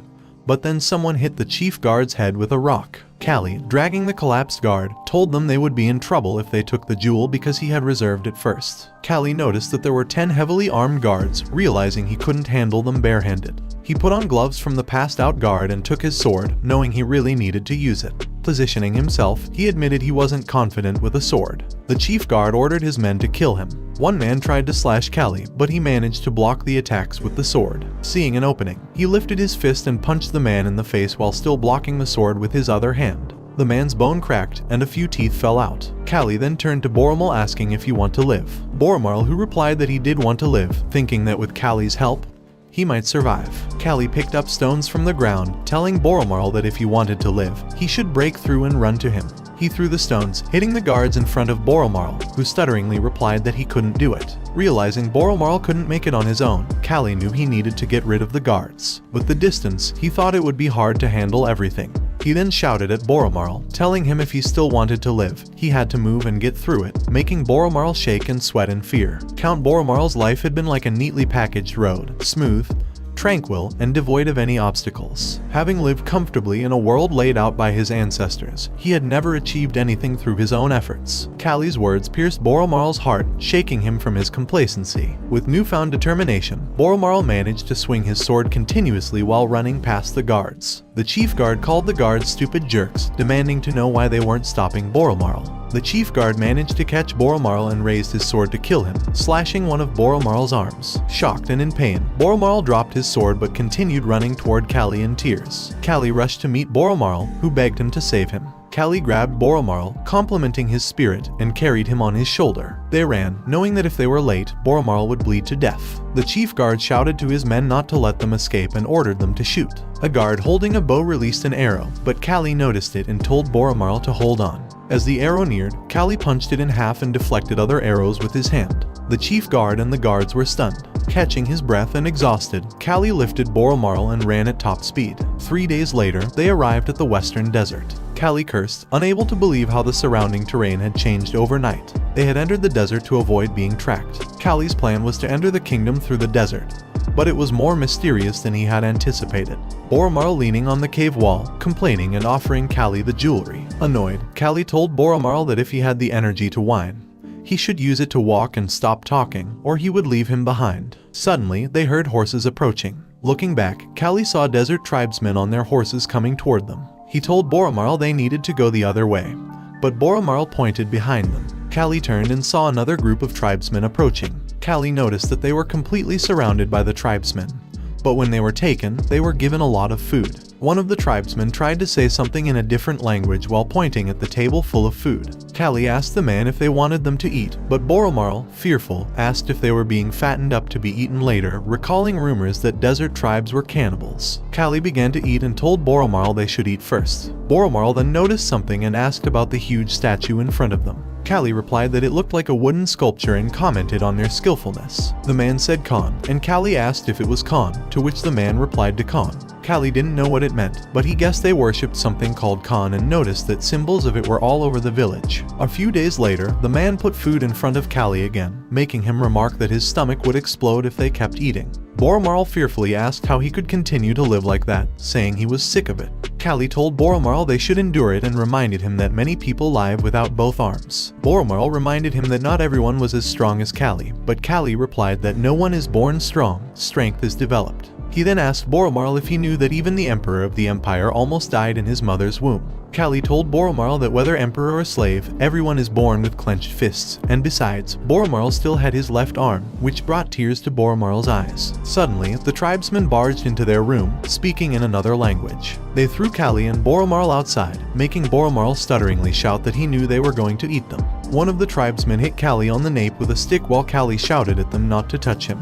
Callie collapsed, making Boromarl worriedly call his name. The tribesmen dragged them to a cliff where they saw a huge pillar with a horn, leaving Boromarl wondering where they were being taken. The tribesmen tied them to the pillars and continuously called Dukan Yaren in front of a cave. After that, the tribesmen ran away, leaving them there. Boromarl panicked, asking what they were doing. He then heard a huge growling sound coming from inside the cave, terrifying him. He tried to wake Callie and told him about the strange sound, but when Callie didn't respond, Boromarl teared up in fear. Despite his fear, Boromarl tried to gather himself, knowing it was now up to him. Well guys, that's the end of the video. If you like this video, comment part 9 in the comments section.